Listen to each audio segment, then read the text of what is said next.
Good evening, members of Spiritual Encrypted Encounters. How's everybody doing this evening?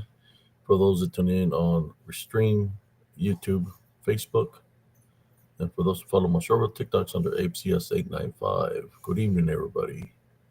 Welcome to the Spiritual Encrypted Encounters. I'm your host, APCS. Tonight is open mic night. Succubus Incubus, night terror, sleep paralysis. That is one of the topics, and of course, an open night, people are allowed to come and share encounters or experiences of what they're going through.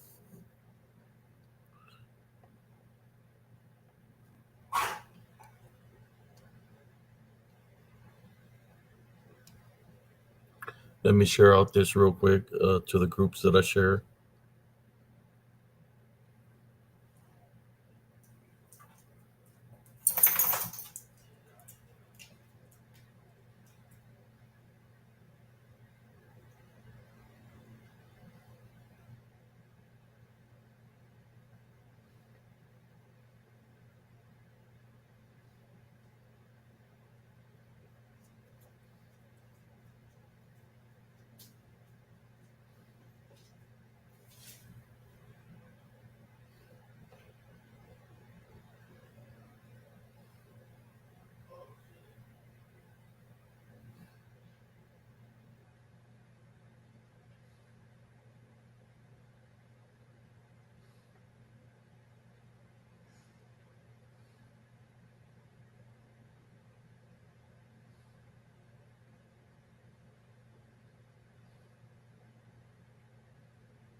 There we go. We're all shared out.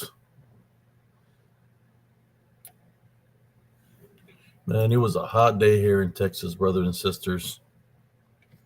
Sorry, I'm running a little bit late, but man, this heat it causes all kinds of problems. There was a power surge where one of those what do you call them? Things exploded and it cut power like to half of the town, and I started having vehicle issues with where the tail lights were on by themselves, and I don't know how they were on, so I had to figure that out. Uh, I had to recharge my vehicle, turn it on, charge it up, and find out what was the problem. Then this evening, when I went to go buy something to eat, and when we came back to the house, my son's tail lights are on, and we had to figure out that issue, in which we figured out. I think there was a rubber piece that had fallen off, which is kind of like a ground of some sort. So it's dealing with the it was dealing with the uh, backlight switch. The switch was good. It's just that it lost the cover that goes. I guess there's supposed to be some kind of ground. This black cover on it. So we put the black cover on it, and it works now properly. It's just it's one of the things that you see red lights, brake lights, like a warning, right?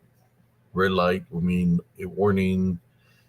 Spiritually, red is it's not good. Uh, so in saying that, I got to continue to keep uh, uh, cousin Jesse in prayer, but also my niece in prayer. My niece that's in the hospital. I got to keep her in prayer. I thought that she was already out, but I got a phone call from my my lovely sister Guadalupe, and she told me that she was still in the hospital. At the time that she called me, I was like trying to fix my son's car because you got to work in the morning. He was tired from work, and he is like, "Dad, I don't got time for this." Trying to figure it out. I'm just gonna disconnect it, leave it disconnected, and I don't know what I'm gonna do. So, had a fix on that when I got the phone call from my sister to let me know that my niece is in the hospital. So me and my wife are gonna after work, we're gonna go visit her at the hospital to do a little prayer for her and stuff like that. Of course, we pray for everybody here on Spiritual Encrypted Encounters. It's just been a hectic day, and then uh, after being in the sun all day, running back and forth, uh, that's why I'm running late right now. I was working on my son's vehicle, and I said, okay, let me just take a little breather because it's real humid and hot. And next thing you know, I was out cold, so running a little bit late tonight. But I said that's okay because the members of Spiritual Encrypted Encounters will be waiting. The night owls and the early morning roosters are always here at nighttime. So who do we got here? We got Taylor Russell. How you doing, Taylor Russell?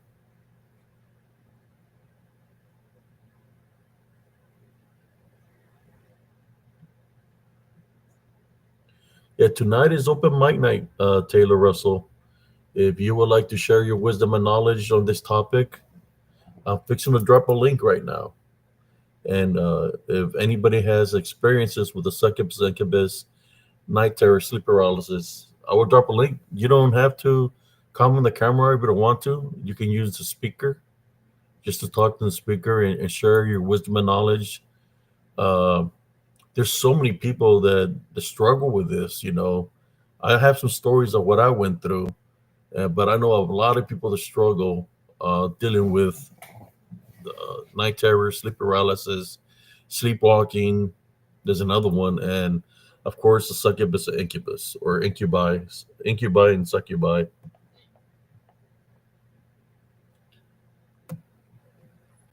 So I'm gonna drop the link right now. So like that, if anybody wants to jump on and join, they're more than welcome to jump on. So what I'm doing is refreshing the link to put a fresh link on here.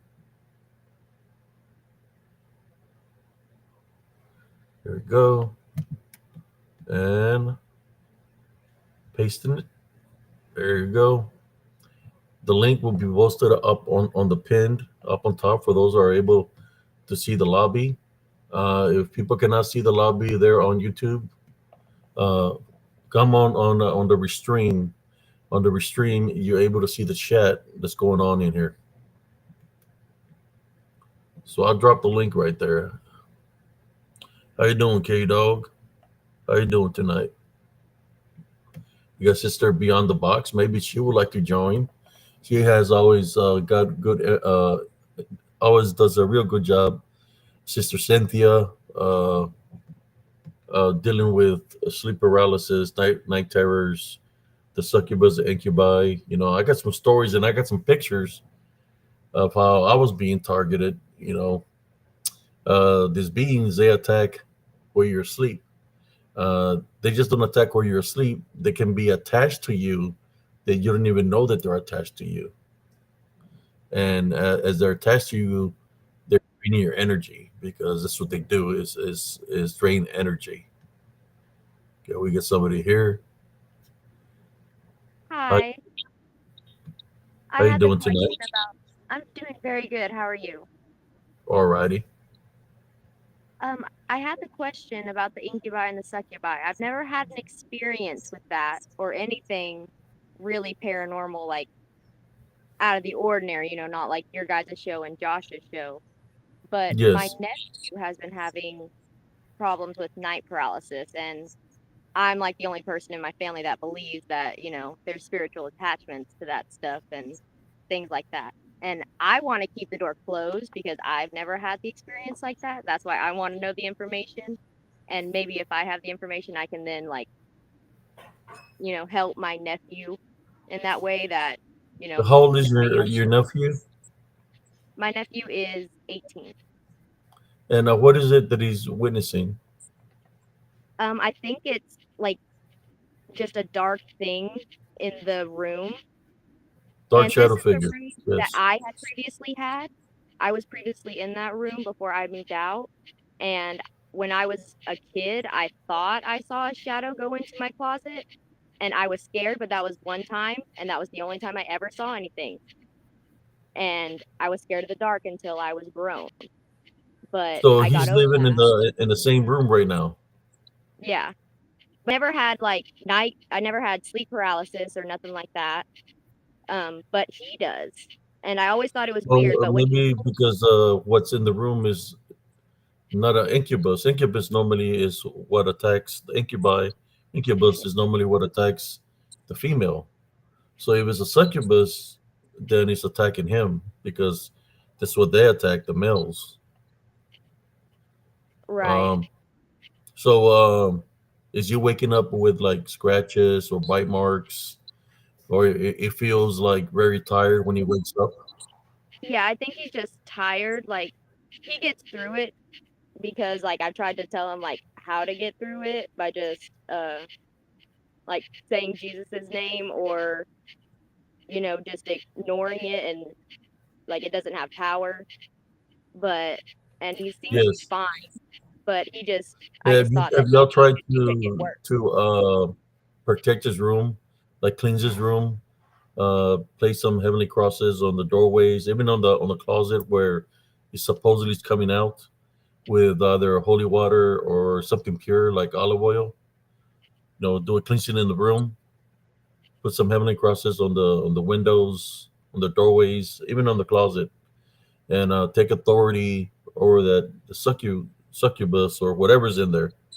Uh, take control and tie bind and rebuke it in the name of Jesus Christ, and tell it that it's not welcome there. He's got it since it's his room. He's gonna have to take authority over it. Tell it to leave. That's one thing you can do. Uh, we got somebody here. Another thing is what I can do. As you can see, I carry this around my neck. This is the protection that I carry around my neck is uh, selenite. It brings your guardian angels, the heavenly angels, Okay. and I keep black tourmaline to warn negative energies away. The reason I wear this is because I always run into things like this: succubus, incubus, the DDN demons, uh, is our dark shadow figures like Right. he's encountering, and I keep this for protection, around my neck. Of course, Jesus Christ is ultimate protection, but there's nothing wrong with having extra protection. Some people say, how does a mineral right have to do with any kind of protection? If you were looking the history, priests used to wear minerals on the garments for Right. Well, to me, protection it makes also. sense because if everything was made by God, then the things that naturally Yes. came from the earth would have properties of that He imbued them with. So I think I have a video. If you want to see what a dark shadow figure looks, I think somebody was trying to jump on, but I don't know what happened. Um, I do got a video of a dark shadow figure that passes right in front of me. You want to see it, and it's uh, in my bedroom. So when I seen it pass, I did a cleansing that evening. But I have a video here. I'll give you an example. Where possibly he might be seeing, but that I seen while I was doing it. It was actually happened while I was doing it live, and Oh wow. I can share with you right now. Let me get it real quick so you can see this. You know, they have many names, right? Succubus, incubus. Some people call them dark shadow figures. Here we go. Uh, I got it right here. Let me share it with you so you can see. This is me doing a live like I'm doing here, and I was doing it out of my room, and I had an experience where a dark shadow. Once I seen a dark shadow figure pass by me, I said, "Is I need to take authority over it and tell it to leave. It's not welcome here." And that's what Yeah. people a lot of people forget to do is take authority over it and tell it, "Hey, you're not welcome here. Leave." Well, I And think they're the like, problem "Oh, was that I remember specifically, I was in elementary school, and I remember specifically around the time that it happened that a girl moved into town and she was playing with like a pendulum, We and uh I was playing with. No, I never touched a Ouija board. I was never that ignorant or naive. I was always raised yes. like I'd never touched that stuff, but she showed me a pendulum, and it was after that that the shadow happened, and then I was so scared, and I was a child, so I just hid under my covers and was just paralyzed until I fell asleep, and then Yeah, just the kind of pendulums, hoping it happened.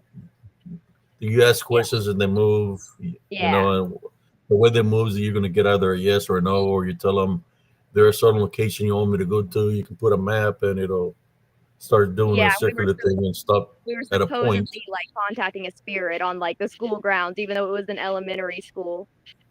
Yeah. Hey, all that is there when you're trying to contact with something that's unseen, or there's unseen around us. They're all That's what I around was us. worried about, that I actually did something like that in my childhood. And because when he told me about the night terrors, my mind immediately thought back to that and the shadow that I saw one time go into my closet. And I never saw it again, just that one time. But I still It remember probably it like followed vividly. you from school. If you what was it the time frame when you were messing with the pendulum? Yeah, and I don't know if It it was a followed you. native spirit because I we had a totem pole on to the school grounds that we saw that wasn't too far from the fence and the playground. So there was a totem pole, and I was like, oh, it was a Native American spirit, like in my mind, even as a child. But Well, where was this? Where did this happen? this is in Drumright, Oklahoma. Oklahoma. Hmm. Yeah, there's a lot of activity.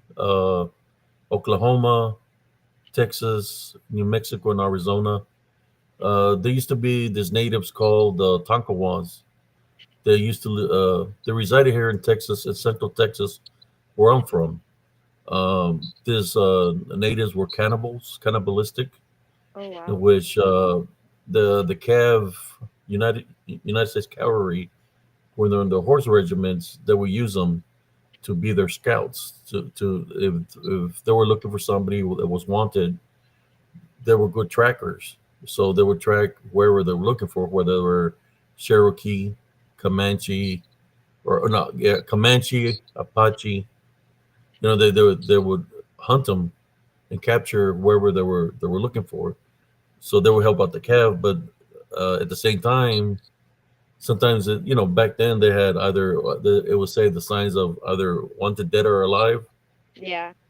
So this Tonka ones, what they would do is kill the natives and just start eating like their heart and stuff like that. Cannibalistic, when they said when somebody eats human flesh, that eventually they become wendigos. Right. Well, what happened is they moved them from Central Texas because the other natives got together and they came and started killing them. So the governor from Texas at that time grabbed the remainders that were still alive and moved them to Oklahoma. When Oh they moved to wow. Oklahoma, they moved to Oklahoma. They started doing the same thing over there, right?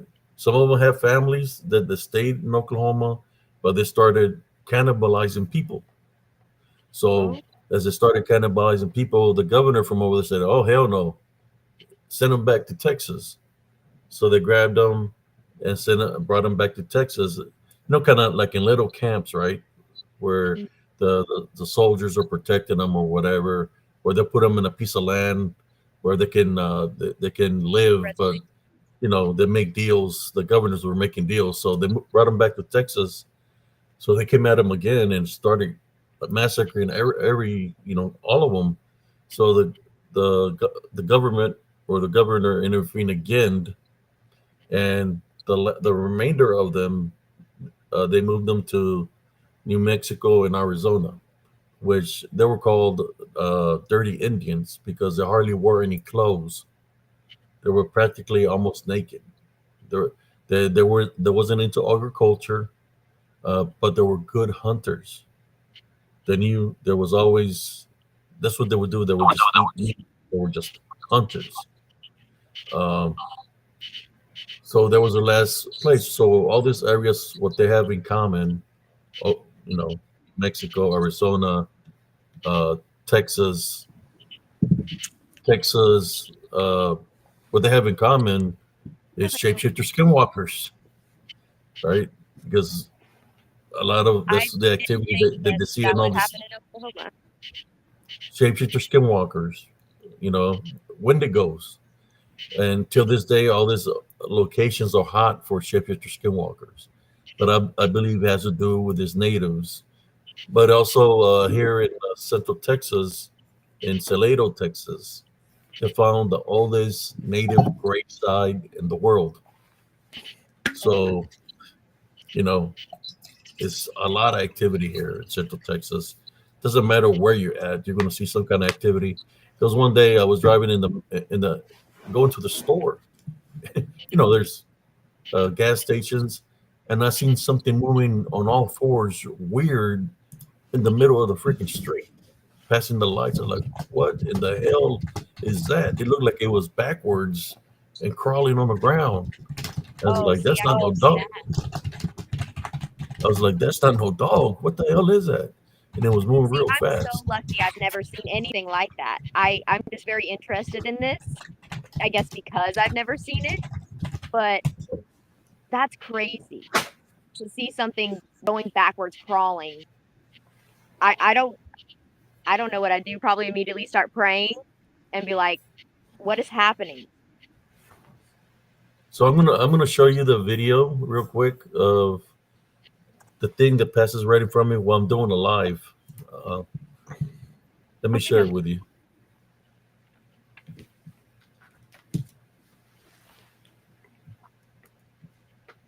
Let me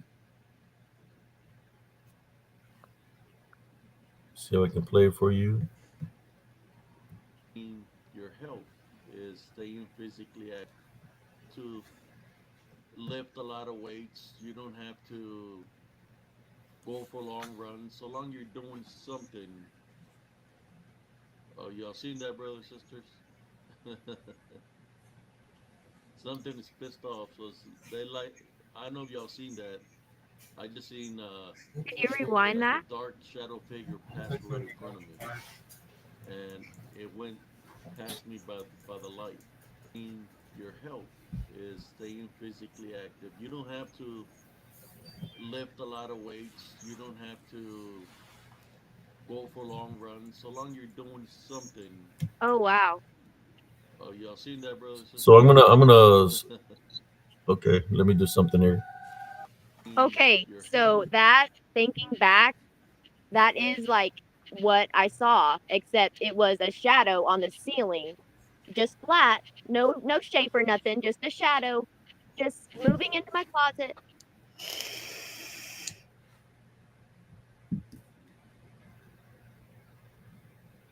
See if I can capture it one more time here on the video slower so you can see how dark it really gets because it's moving very fast. Okay, I think it's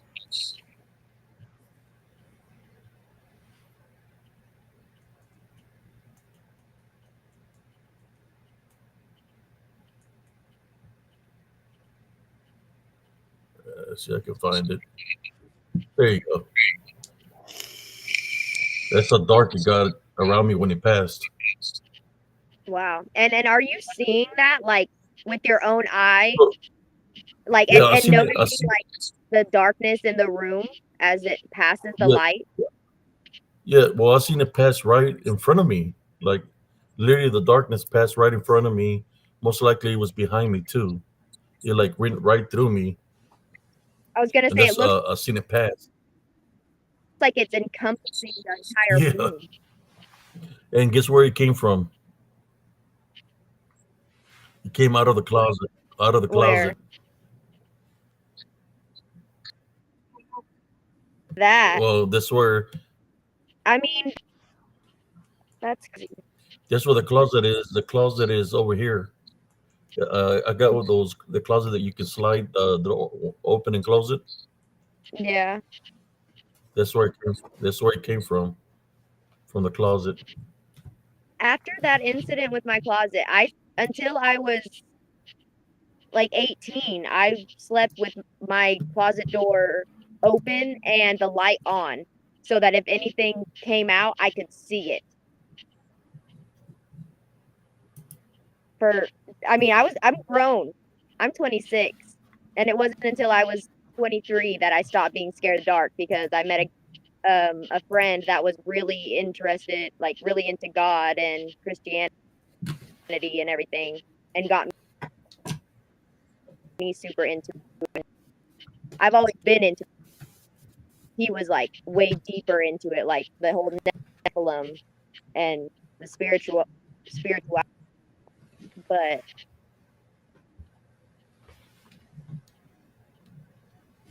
wow, Yes, I just wanted to share that with you. I'm like speechless. So I you know, always sleep with a light on. I have a story to share about that. It hasn't happened since I sleep with my light on now. how you doing, Brother Wolf? I'm trying to catch up with the comments. That's all good. It's all good. We got somebody here named Knight of Honor. Oh, I brought a few of my my Is watchers Knight over of here. Honor with you? Is No. he with you? No, I don't recognize Let's see them. who this person is. How you doing, Knight of Honor? I'm doing all right. How are you fellas doing? Doing well. Good, good. I want to start off by saying a few things. First off, I love everyone here in the chat and in the panel, and I wish you well in Christ. Thank you. You as well. Secondly, do you remember when you had somebody named Michael trying to join your video? Who? You said it was somebody named Popcorn or something. Do you remember this? It was some time ago, probably like a week or two ago. I don't know, man. I know that sometimes there's people with fake accounts that try to come on here. Sure, I understand, but I don't know if you remember that, but my name is Michael.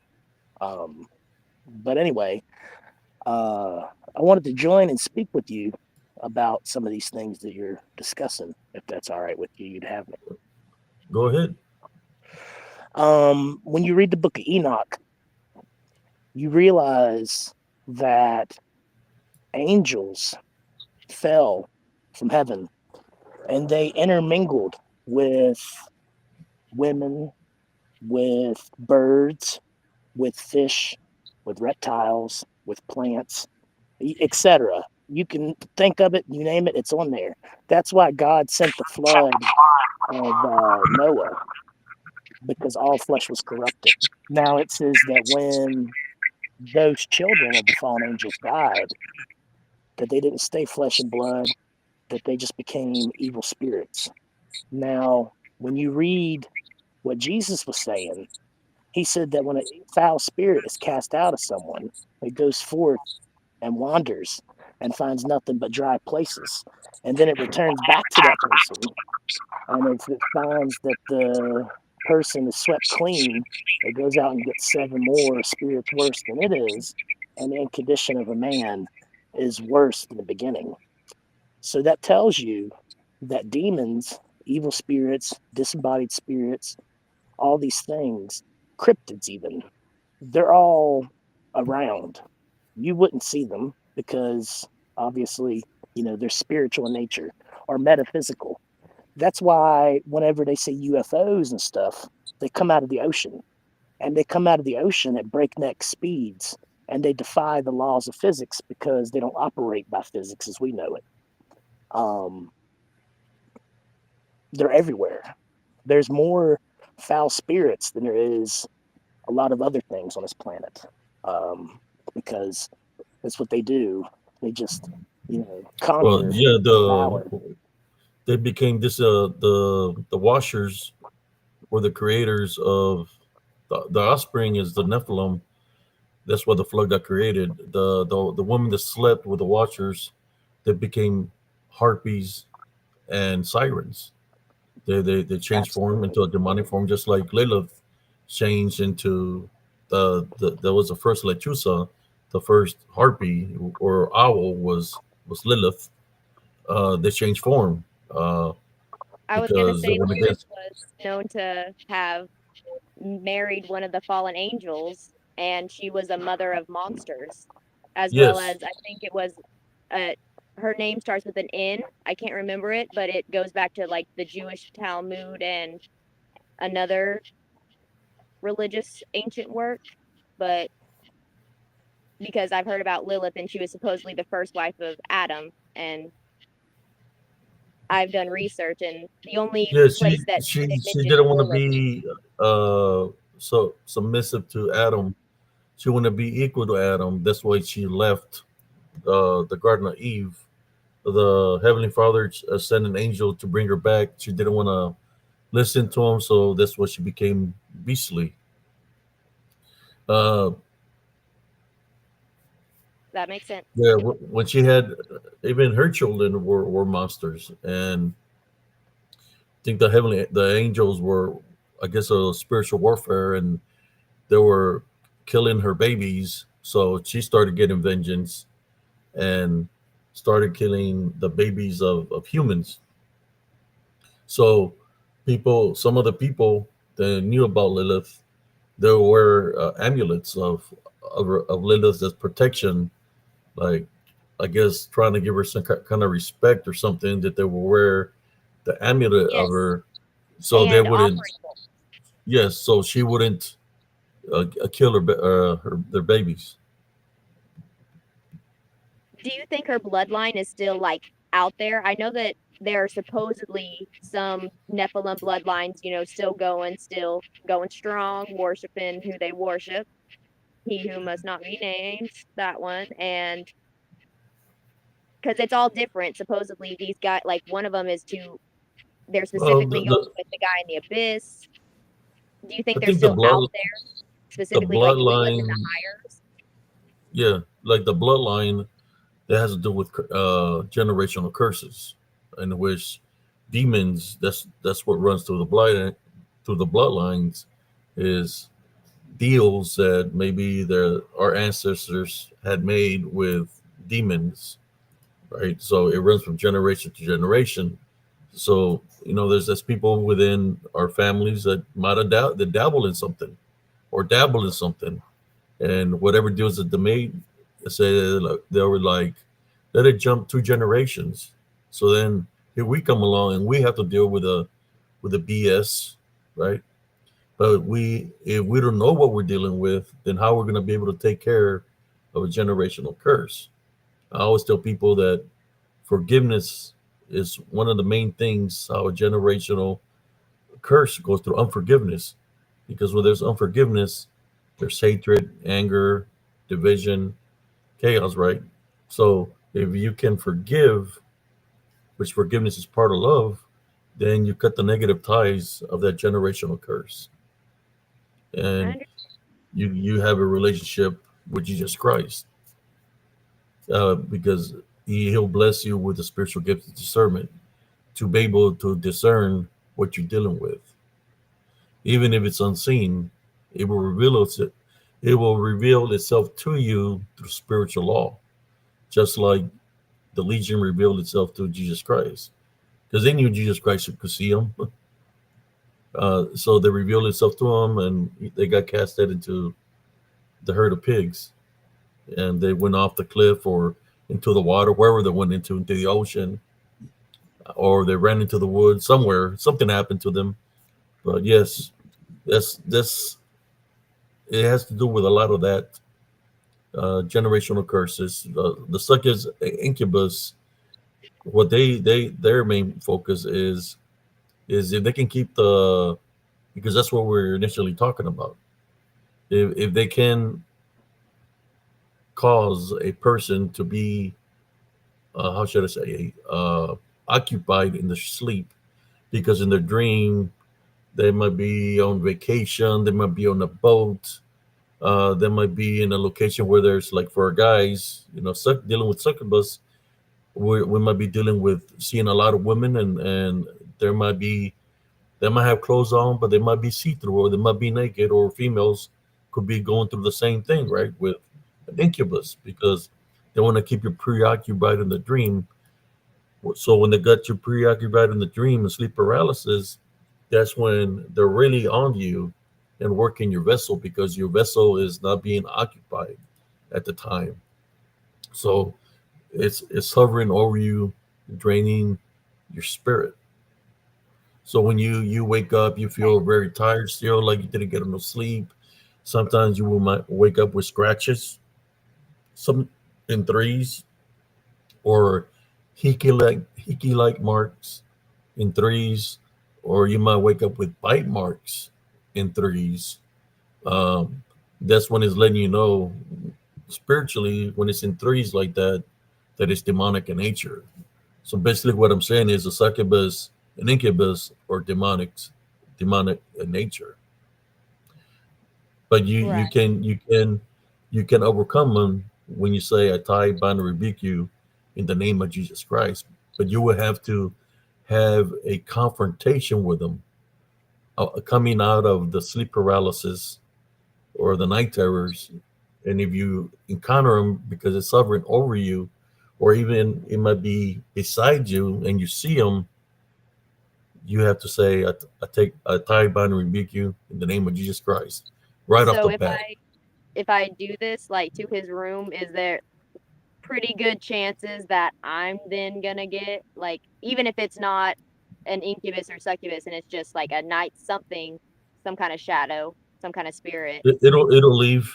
It'll leave. it's not gonna It'll mess leave with the. me for trying to do It that. should no. It's not going to mess with you. It's going to flee because you're Okay. taking authority over it in the name of Jesus Christ. It's when you wake up from the night terror or sleep paralysis that you wake up scared and you forget to pray or say, if there's anything here in my room, you're not welcome. I take authority. You forget to do that, then is when you go back to sleep, it's going to continue to do the same thing. Right. Yeah, you're going to go wind up going back into the night terror or sleep paralysis, but you have to take a authority over it in order for it to leave your property, your home, your room, or if it's attached to you, you have to take authority over Jesus Christ's name for it to flee. And Absolutely. the only power that it might have over you is a power that you give it. Even dealing all the way to the time of the Watchers, the Nephilim that became disembodied Nephilim, the DDN. The only power you can get it if you give it power, right? If you fear it, you're giving it power. If you're believing in it, if you're giving power. If you believe that they're that stronger, more than you, that they have power over you, then you're actually giving it the power. Just know that we are children of the light. Our destination is to make it into the kingdom of heaven. And in all necessary, we have more power over them. So don't let them deceive you. Doesn't matter what voices they mimic, what manifestations they take, or how they look. You have more power over them through the name, through Jesus Christ. But even us as God's children, we have more power over them spiritually through Jesus Christ. That's what they don't want you to know. I gotcha. Well, thank you for your time. I'll let somebody else jump on here so that they can tell their story. Well, But I well thank you for sharing your story and do that what I told you with the holy water or olive oil in the room and do the little prayer and then if you say it's your nephew or your cousin. my nephew. Yeah, yeah, your nephew. If he's there while you're doing this, tell him also to say for him to say you're not allowed in my room, and it'll leave, and he'll feel a difference because the room will be lighter, more brighter, and he's not going to feel the things he's feeling, or he's not going to be having the night terrors or sleep paralysis. Okay. Thank you so much. Have a good night, You're guys. very welcome. Good. Have a good You night. too. God bless you.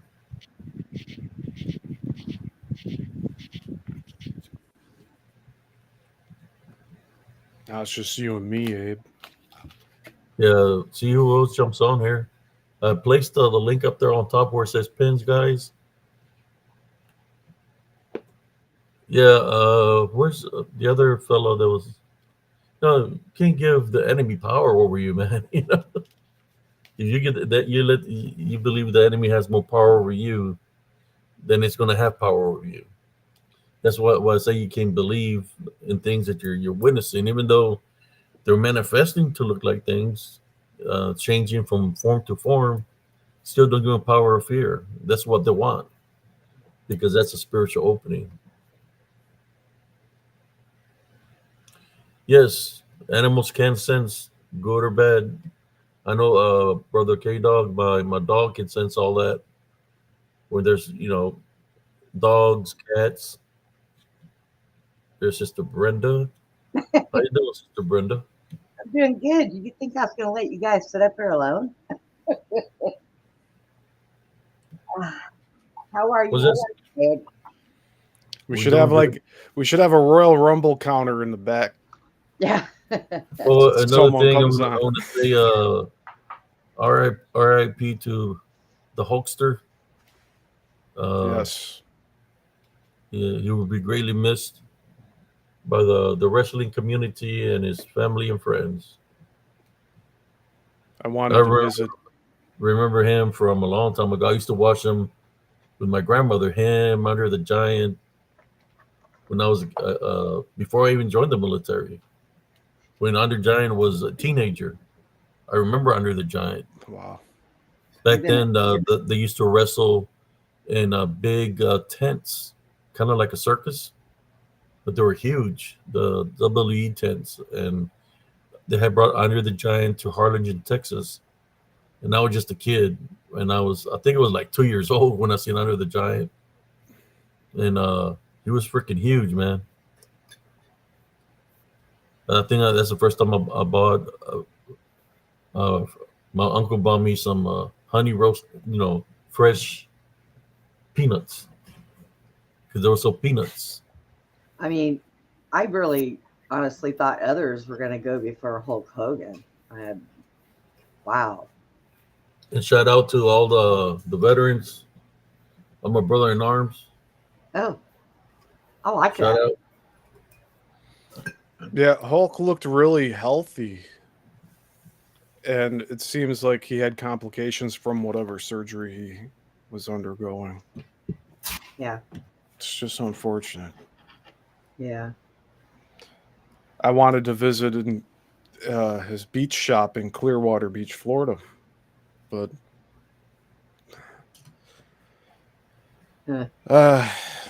He wasn't. can't do everything, right? He didn't go to that thing with all the wrestlers that day, did he, Steve? When you were up there?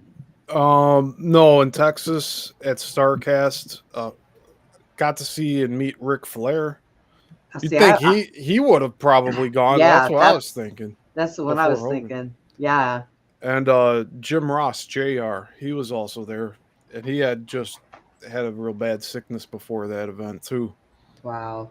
But I told my uncle, like, we're meeting these guys because we don't know the next chance we're going to be able to meet them. And so I'm glad we got to see both of them. Both of those, Ric Flair and JR, they were having people coming up to them all over the lot because they were in the hotel lobby where the convention was happening. And they'd walk up. People would leave them alone for the most part, but like they'd recognize them. They'd like shout out to them, honor them. Yeah, A lot of woo. I seen Macho Man in the airport when back in the '90s when I was going back to Germany after being on leave. Yeah. Pretty big dude, stocky. Back is when he was in his prime. Wow. But yeah, They really make me feel old. God. so he's gonna be like, what is he gonna be doing now? He's gonna say, "What y'all gonna do when the Hawkster, Macho Man, Andre the Giant come Right? down, start running wild on y'all?" Ultimate Warrior too, no? Yeah.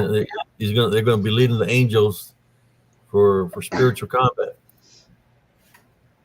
Well, I would get a hold of my ex-husband and tell him I'm sorry for his loss because he was a big wrestling fan. I think Hulk Hogan was his favorite, but I'm good. I'm good. Yeah, I So, mean, without Hogan, we wouldn't have pro wrestling as we know it today. He yeah, made it such a whether you agree with the guy or not, like behind the scenes, like pro wrestling is different because of Hulk Hogan, whether good or bad. And I got sucked into pro wrestling when he did his bad guy turn into the NWO. It was just Yeah, so this one captivating. yeah. when he did that, man, wrestling became way for the first 2 years. It was like popular because they were competing with each other. Yeah. WCW versus And 97 to 99. yeah versus WWE. Like, was it F at the time or WWE? Yeah, it was WWF. It's weird Yeah. now. It's been WWE longer than it was WWF, and it's still that doesn't feel like like that's a fact, but it is. So, but they were a big part of that, man. This when wrestling exploded, got bigger. Yes, Of course, is big right now, but I'm thinking in those '90s, it was real explosive, man, because they had the Monday Night Wars. so like the Andre versus Hogan match at WrestleMania, they re they had a rematch on one of I think it was like Friday night main event, not Saturday night. They had it on live television. It drew 15% of all television um like households in the world. Like that was the largest draw for viewers ever. And since was that 15% number for Andre the Giant versus Hulk Hogan. Nowadays, like they're lucky if they get 2%. Like that's on a good day. I don't know. They just changed so much. I haven't watched them in a long time now because it's not the way it used to be. So, I don't know. I'm There's still a a lot of options out there. At least there's like you have these independent companies and also like AEW focuses a lot on classic pro wrestling. There's a lot of ads that are in WWE now that puts me off from watching them. But like I'll be looking to see what SmackDown does for honoring Hulk Hogan and then also Raw. So tomorrow night's show and then Monday night's show. And I'll probably watch them after the fact. well. But I'm still a supporter of Stone Cold and Goldberg and Undertaker, and you know. So I don't know. I'm really old school because the wrestlers that I knew that I grew up with, well, was even before Hulk Hogan. Yeah. We had El Santo, Yep. Blue Demon, because I'm Hispanic, so I Yep. knew Hispanic wrestlers. You know, the Guerreros, which Yep. The was Guerrero brothers. Chavo Senior, Yep. and his sons, Yep. Chavo Junior. I think I know Eddie was one of them, but there was another one in between them, Hector Guerrero, and they wore the sombreros and the ponchos, Yep. and they were real good in the ring. You know, and of course Eddie came on later on, but uh, you know those old wrestlers. That's what I remember. And even they had movies in Mexico that they had made. You know, but it's kind of yeah, you like had the mentioned that. Yeah. yeah. So I remember those wrestlers, and then of course I remember I used to watch the bald headed guy that would do the claw, and it was in the Von Erichs. It was what was his name? Bald headed guy. It had like a weird accent. Uh, I can't remember, but he would do the claw also. Uh, oh man, That's escaping me too. I don't know. Bond something. Bond. He Zavon had Eric. no. It wasn't a Von Erich. Oh, okay. Bond. Oh man, There's a bald-headed guy. Ivan. Yeah, Ivan something. He had Wow. a weird last name with a, I think, with a B. I'm thinking. I remember seeing him, and he would do the claw first. That's the first person that I seen do the claw was him. Then after that is when I will go up to East Texas, the Von Erichs. The Fritz Von Erich was doing the claw too. I just can't remember the guy's name. They've been doing that form of entertainment for a very long time. And now I think they lost a lot of viewers when they started the whole stupid reality TV stuff, which I can't stand. Just saying. Well, it's alive and well today. Can't deny that. Yeah, but May not be for you, but There you go. His name was it's Baron popping right now. von Ruschke, oh, also known as the Claw. Okay. I'll share a picture of him so y'all can check him out. Oh, that guy. Okay. Yeah, Yeah. I see him now. He was a one man. He would make people bleed bad, man. I remember him because my dad was a big wrestling fan, and my grandmother was a big wrestling fan. Every time there was wrestling, she would call me over to that. Even it was a wrestling movie, dealing with wrestling. She will call me over. Someone mentioned in the chat, I forget who it was. It might have been Jason. They asked if I had seen any of the WWE movies, and I actually haven't.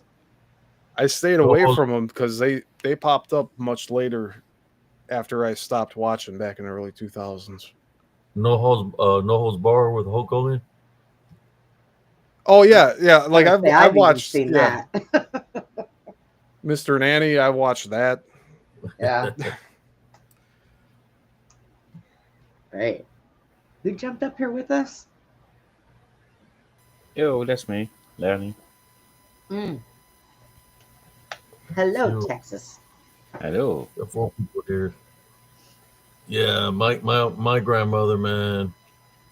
She liked Star Trek, wrestling, anything dealing with actors from Mexico, movies from Mexico.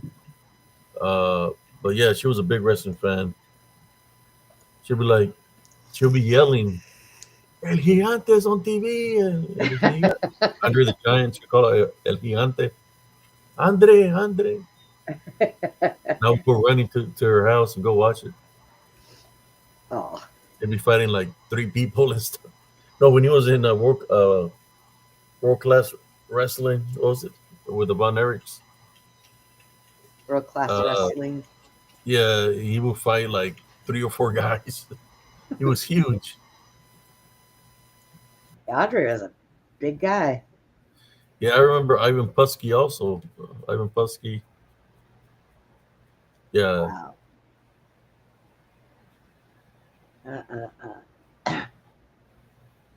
So, how's your day been today, Abe? Kind of hectic, Like when I started the live, I went outside to go use my vehicle, and I seen the tail lights on. So when I go to try to turn it on, it wouldn't turn on. So I had to get a jump from my wife, and she took off, and the car shut off by itself. I was like, Oh, what the hell? jeez. So I called her, hey, it shut off, and she came back and gave me a boost. So I was trying to figure out why the tail lights were on, and I guess it had to do with the switch. We just said put a new switch for the lights, right? Install a new one. So we figured that out. Then tonight we went to get something to eat, came back, and I thought my son was in the car. This was weird, is because his tail lights were on, and I thought he was in the vehicle. So I had the food, and I said, hey son, where are you going? And I looked, he wasn't even inside the car. So I go tell him, hey son, your tail lights are on. he goes. His car don't want to start. His car don't want to start. Then it wouldn't start. So we're trying to figure out what's going on. So we go buy a new backlight switch. And there's a switch underneath his dash. So we buy the switch and it's still on. So we're at O'Reilly's. One of the guys came out and started checking it out, and he found like a piece of plastic that was off where it connects. So I think the piece of plastic that was there was kind of like a ground of some sort. Yeah. So he put it back on there, and it worked. So I put a 5 on it. I said, "Hey man, thank you." Yeah, whoever just joined, please mute your mic if it's a TV or something, man.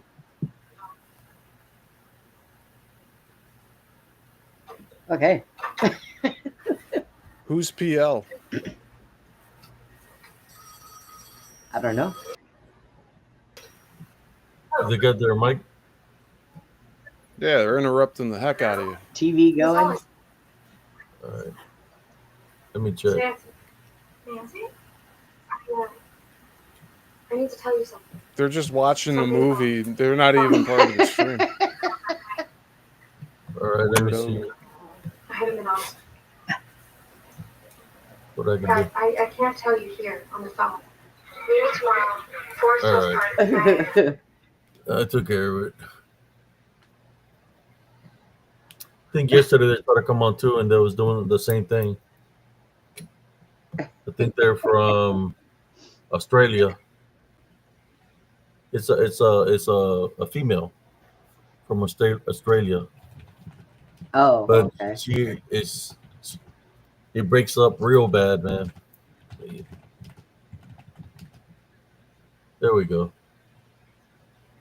So yeah, that was my evening, man. I was like, man, I did a little prayer and I said, God, because what was weird about it that my lights were on, drained my battery, his lights were on, and then I get a phone call from one of my sisters that my niece is in the hospital, and she's had heart surgery before, so she's in the hospital right now for that, dealing with her heart.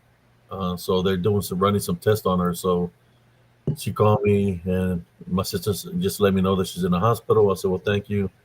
I said, I know she was there last week. I thought they were just running some tests. So I told her that I would go visit her tomorrow. So when I seen the brake lights, I did a prayer over my family, prayer over the vehicles. If there's any negative energies around, that they're not welcome to affect my family members or belongings or anything. Yeah, it was weird because my light had the tail lights on, then my son's we carried the same name. His tail lights were on, Now that's crazy. How can I understand maybe one vehicle, but two vehicles doing the same thing? Right. That's So weird. I see it as a spiritual message, and I prayed against it. Like, okay, let's just not go anywhere. Yeah, but we fixed the problem. That's good. The vehicle, his vehicle was running, and my vehicle was running. I need to do some work on my vehicle because I'm having electrical issues. That's what happens when you go do investigations where there's activity. Something's going to give out. Either you're going to give out, or your vehicle's going to give out, or your equipment is going to give out. Right. Yes. My body gives out every once in a while. It's okay. We can do that. So anyways, Steve, I fixed the thing. I don't know if you got my message or not. I switched it to Saturday night instead of Friday. Thank you, Brenda. Okay, so that show's switched. So going back to the topic of the succubus and incubus, they also can cause you to cause ailments, just like because they're unclean spirits, so they can cause for you to have health issues. They Yes. said they like to attack where you're asleep. Yeah.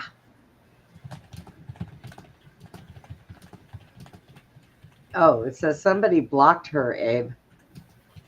The girl that came on, I guess she just hit the link thinking that she was watching she was watching the show. Oh, and she wants to watch, and somebody must have blocked her. I wonder where she's blocked at. Can she ask her? Yeah, she was on my channel earlier watching my stream. So I told her to try to come back on and see if it works. Oh, I thought she was trying to be on the show. That's what I thought too, because I didn't hear anything from her, just whatever else she was doing in the background we heard. Oh, she wanted to watch and she'd gotten blocked. I wonder, I don't know, did she get blocked off of YouTube? Is she blocked on YouTube, or is she blocked on her stream? Where is she blocked at, Sister Cynthia? I don't remember blocking nobody named Paul. Yeah. Huh. Let me see if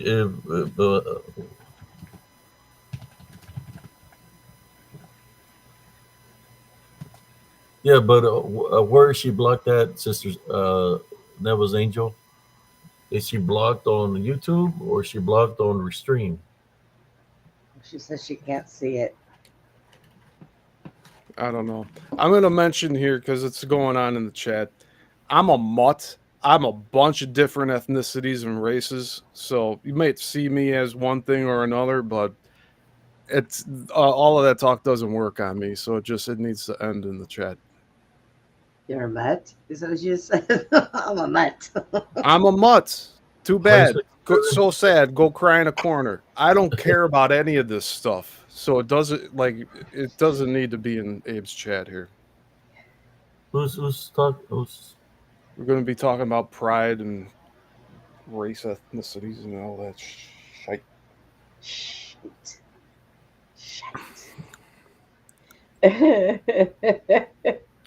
Next, we'll be talking about the falsified history. I mean, if we can't get along, then what does it matter? Can't we all just get along? Do you feel the love? just be cool. I mean, what difference does it make if I'm white or not? I mean, pride comes before the fall. Does it matter? Pride comes before the fall. Oh God. So, I don't think I have ever had any problems in my sleep as far as that's concerned. I mean, I've had some nasty little dreams, but I have never woken up in sleep paralysis or anything like that. So I stop breathing when I'm sleeping, but that's about it. Have you ever had that, Abe? What was that? Any kind of like sleep paralysis or anything like that? Oh yes. In Elms Grove. I just didn't have sleep paralysis. I was being attacked at nighttime by an unseen force. I just didn't know what was attacking me. Where I was waking up with scratches, I was waking up with bites in between my groin area, on the thighs, in the groin area near, in which I didn't understand why I was waking up with those bite marks. I was waking up with hickey-like marks on my neck. And at the time, I was just a single person. I wasn't dating nobody or in a relationship. And then I was having these crazy dreams, where there's a bunch of women and all this stuff, and I'll wake up from my dreams, and sometimes I had to take a shower because they were that crazy, the dreams, you know. Yeah. And when I was taking a shower, I'll be like, man, where did this scratch come from, or where did this bite mark come from? So it got to the point that I was feeling drained, where I had no energy to go walking or anything, or every time I slept, I just got more tired and more tired. Um, then I would hear noises outside, like somebody chanting or saying something, like a man and a woman, but they're talking a different language. So then one day I just prayed to the Heavenly Father because I got tired of hearing these things. You know, they come and the dreams got just worse and worse, and I prayed to the Heavenly Father to show me who my enemy was. You know, I prayed for that, and I trained myself that if I ever woke up and I seen the whatever was causing me to have this night terror, sleep paralysis, that I was going to type on and rebuke it in Jesus Christ's name. I would train myself to raise a finger, two fingers, my hand, my arm, any body part that I raised, I will wake up, and I will wake up. I train myself that way. So in one of the dreams, uh, I was dreaming where I was like in a different state, like in New York. There was nothing but women with like see-through lingerie where you could see everything, Right. and they're all trying to come at me and keep me entertained. And I leave the location, and they all come out of the nightclub and start following me. And I see this big fence. I start climbing the fence, and they all start climbing the fence. When I land on the other side of the fence, then I move my finger, and when I move my finger, I wake up. So when I wake up, I'm in my room laying down, and the succubus is hovering right over me, and she's got her mouth open where she's draining my spirit. And as she's draining my spirit, the first thing I say is, I tie, bind, and rebuke you in the name of Jesus Christ. And when I said that, her mouth opened up real wide, her eyes opened up real big, and her face was old, like ancient. And when her eyes opened up real wide and her mouth opened up real wide, she exploded in little red pieces, like went all over the place. And next thing you know, my room was like a nightclub, because there was nothing but all kinds of orbs flying everywhere in my room, you know, everywhere. Like, I'm talking about, if I say hundreds, I would say more like like thousands of orbs, spirits flying around in my room. And as I call upon the heavenly angels, the Heavenly Father, to shine His heavenly light to take the spirits to their proper destination. So they start going into this blue light, and then there's a little one that comes and is hovering, is in front of me, is like a little orange one, like telling me thank you, and then he goes into the light, and that's when I overcame the succubus and all the sleep paralysis and night terrors that I was having. Stop. I do have a picture, I believe. I think I shared it last time, where I think it was her and the succubus that were together. But I think I've shared it before. When I went outside because my dog was barking, and as soon as I stepped down the steps, I heard somebody say something to me. It sounded like a man, and I looked, but I see nobody. As I started walking out the gate, I heard the man say something again. I went around the truck, and I heard something again, so I took a picture, and I believe I got the picture of the succubus before I got rid of her spiritually through tie, bind, and rebuking her in Jesus Christ's name. Wow. Maybe I'll share that picture in a moment. The people in suspense. It's crazy because in this picture, you can see her, you can see what seems to be a familiar. It kind of looks like a dog man, And then in the background behind her, you could see the incubus. They're standing there too. Uh, when I went around my truck, all my hair stood up. My hairs on my head, arms, wherever I have hairs, everything, my legs stood up, and I could feel. And I went into prayer, automatic prayer. So I started praying, and I went all the way around my house to pray. But that's before I finally got rid of her by tie binding Eureka and just what people don't understand that if you don't do nothing, she'll just stay right there. She could be attached to you on your body. When, like if you're having the sleep paralysis dream, sometimes you see her in the distance by the door or in the distance. If you Wow. were to look to your left, you can train your spirit to look to the left or to the right. You're going to see there's going to be one right beside you, like very close to your body. So they always naturally come in twos? They might come in more than twos. Of what I witnessed in Elms Grove, I seen uh, they're coming like in 12, like 12, 14 of them. I think they're all demonic in nature. So that's Wow. when I don't even remember we lost. I lost the neighbor behind me was German. She died. Miss Kim died. This man in an RV died.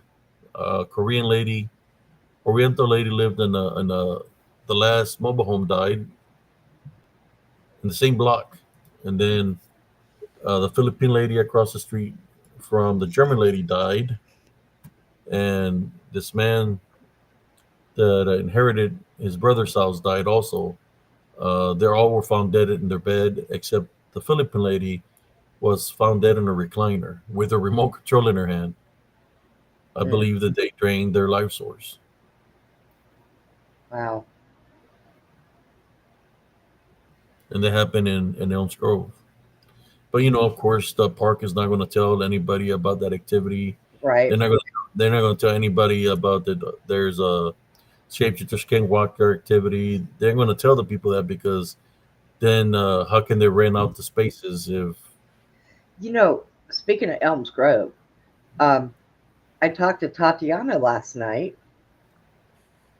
and she got two kidneys. She got two new kidneys, so she's oh doing wow, pretty good. Yeah. Yep, two she's doing good. kidneys? Huh? They gave her two new kidneys. Yep, she got two new kidneys. That poor little girl has gone through so much, and I told her last night. I said, "Look, you have been through so much. You are in your early 20s. You are strong. You need to stay that way." And she said, "Thank you." Well, So, she's the same age as my niece that's in the hospital right now. yeah. Tatiana is, and my niece already went through a open heart surgery. Yeah, she had let's see, she had to have an angioplasty done because with all the dialysis they were giving her, it shrunk down her veins. So now she doesn't have to have the dialysis anymore because she's got the two new kidneys. I asked her how the kidneys were doing. She said they work perfect. They've been in now almost a year, and I was like, "Oh, well, okay." She used to be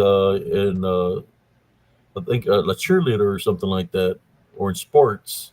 Yeah, And her brother used to play football. yep, If I'm correct. yeah. Yeah, She was in sports, and her brother did play football. She did a I lot of think other sports. she graduated maybe a year before my niece graduated. They went to high school together. Yeah, Yeah. gosh. So yeah, Did but you my niece is in Scott and White right now. I got a phone call that she's there, so I'm gonna go visit her tomorrow. Did your niece live in the park too? Yeah, my niece See, lived with me. everybody that lived in that park, I mean, everybody that I know of that has lived in that park, these young kids have battled a lot of stuff in their lives, a lot of illnesses, different things like that. The older people pass away.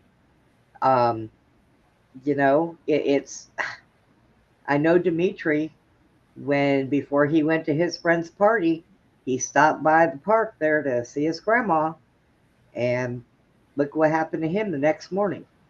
And I don't know if it has anything to do with it, but I am not one that really believes in coincidences.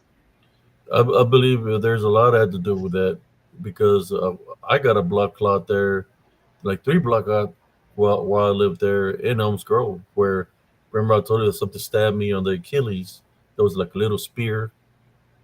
It might have had poison that came out of the woods. Uh, yeah, a lot of strange events. Another guy that passed away, Zorro. He used to live. If you went by the main office and go up the hill, there was a brown house. He used to live there, and he died also. Uh, he had retired from the reserves, and he passed away like 3 years ago. But Yeah. he moved from there, but he passed away. Uh, he was real sick. Yeah, Yeah. a lot of people. I heard a story where a guy couldn't. There was this after I did my show. Episode of This Woods is on it, season 3, episode 2. Something is out there not human. There was this sergeant major that came. They said, "Hey man, I seen your show.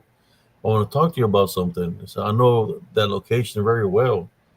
He said, "Because I had an E7 that lived there on the other side of the park, where you live at, and I had to go take him to his home, and then pick him up and bring him to work because he was scared." And I said, "Well, what was he going through?" And he's saying that he would call him in the middle of the night, and he would tell him that they were there, that they were coming for him, that he could hear bangings running on the roof, and he would describe the shadow figures, and also he would describe this werewolf-like creatures that he kept on saying they were coming. I don't think I'm going to make it tonight. And he would go pick him up, and it's like it's weird that when he was telling me this, I thought he was just on drugs or on something.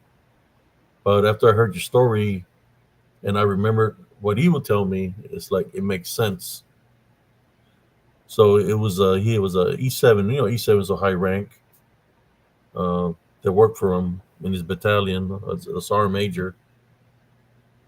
And he said he lived somewhere right across the little where the main office, well, where the managers used to live. I know Max, where Max used to live. Yeah. If you go across the bridge, there was some houses there to the left. That's where the E7 lived. And yeah, they said that it was literally petrified living there. Yeah. I don't Yeah, know. It's pretty bad. I know there was a place up there for rent. I was looking before I moved to this place. I was looking for another place, and I seen this really good deal, nice place to live, and I looked and looked and looked and ended up finding out that's where it was. And I was like, oh, no, thanks. Sorry. I'm good where I'm at. So yeah, no, it was, I wouldn't live there. If I knew that activity was there, I would have never moved me or my family there. My son, when he was born, I wouldn't have taken him there if I knew that it was that hot, and then even that it was like a flood zone because the creek would rise. I would have never moved in there. And what's messed up is the people that sold me the moho never told me it was a flood zone. The management didn't tell me it was a flood zone, so that's kind of messed up. Yeah. They're not going to give you that detail that, hey, sometimes the water rises real high here that your vehicle can go underwater and your mobile home can go underwater. You figure they would tell you something like that. If I knew that, I would have never moved into that park. Right. And that's messed up. I want to say something to K-Dog. K-Dog, he had asked a question about, being able to see, having that gift to see, if it's good or bad. Yes. In it could be both. I've done it since I was 5. Try being a 5-year-old kid and seeing people that are dead that are walking around, and you're telling your mom, hey, that man right there, and your mom says, what man? On my aspect of it, I have helped a lot of people that passed away suddenly, which is what I see most. If somebody dies in a car accident, a plane accident, something like that, and they don't know they're going to die, it's like being yanked out of their body all of a sudden and not knowing what to do or where to go. And that does happen. I'm pretty sure that if I was someplace with Abe, between the two of us, there would probably be so much activity, we would probably have to leave. We would probably have to leave. And bad things don't like me because I know they're there. I do not allow them to hide from me, and I will stand my ground. You never taunt them, but you have to stand your ground. I don't hold a lot of fear. I've been doing this for so long, I don't. And Abe, the good thing about what he sees, he can see the bad that is around him, so he knows where he shouldn't be. They try for him, but they can't get him because he's extremely strong in his faith. So they just don't. They peek at him. He's got plenty of pictures of them peeking at him. Oh yeah. And like Abe, I have been bit. I've been bit in between the back of my shoulder blades to the point where I've bled. I've had my hair pulled. I've been pushed. You just have to be very careful. But it can be a blessing and it can be a curse. So it all depends on how you want to look at it. I mean, Brenda also wants to sail into the Bermuda Triangle and have fun, right? You choose your own situations with that one, Brenda, not me. I said we could go around it. Around. Yeah. I also want to go to Gettysburg and go walk along the paths with the, spirits there that are reoccurring all the time because they're stuck there. So. Yes, to go help them. Yeah. Well, you never know. It might help. I think it would. There's people that have gone that tried. I mean, we may have to take a few people with us that all can do the same thing. Just makes it a lot stronger. So, but Abe, I mean, how would you look at it? Is your being able to see, is it a blessing? Is it a curse? Or do you look at it as it could be kind of both? Well, when I was a kid, I've been seeing since I was, as far as I can remember, 3.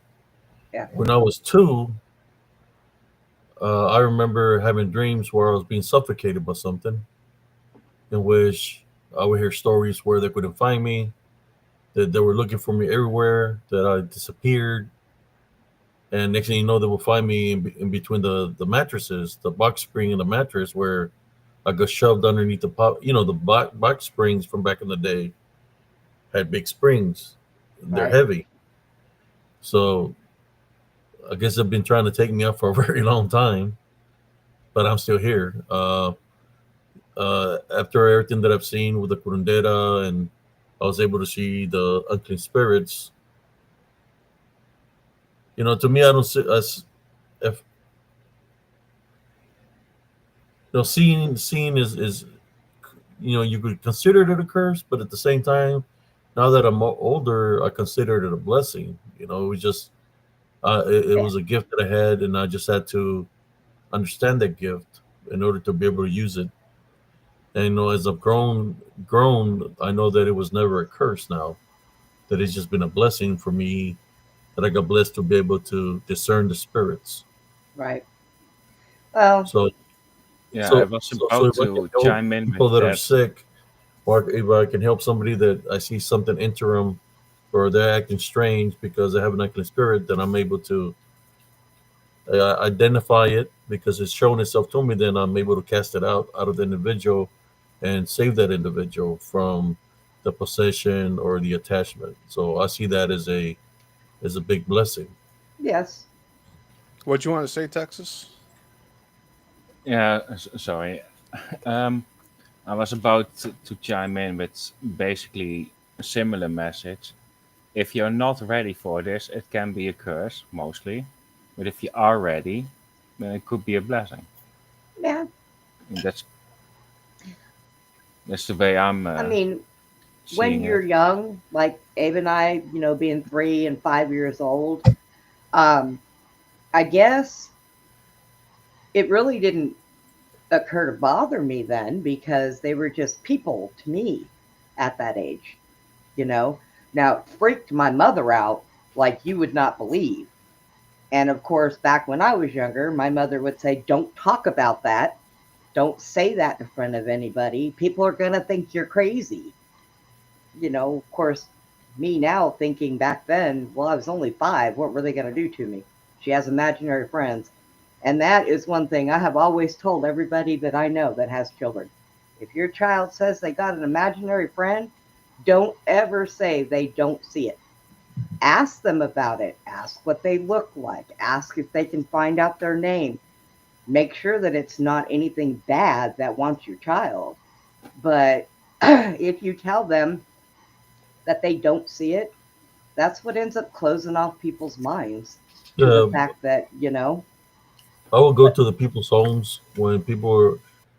My friend, she lived in Nolanville, and her children were being attacked at nighttime, where the legs are being oh, pulled, their yeah, hair was being pulled.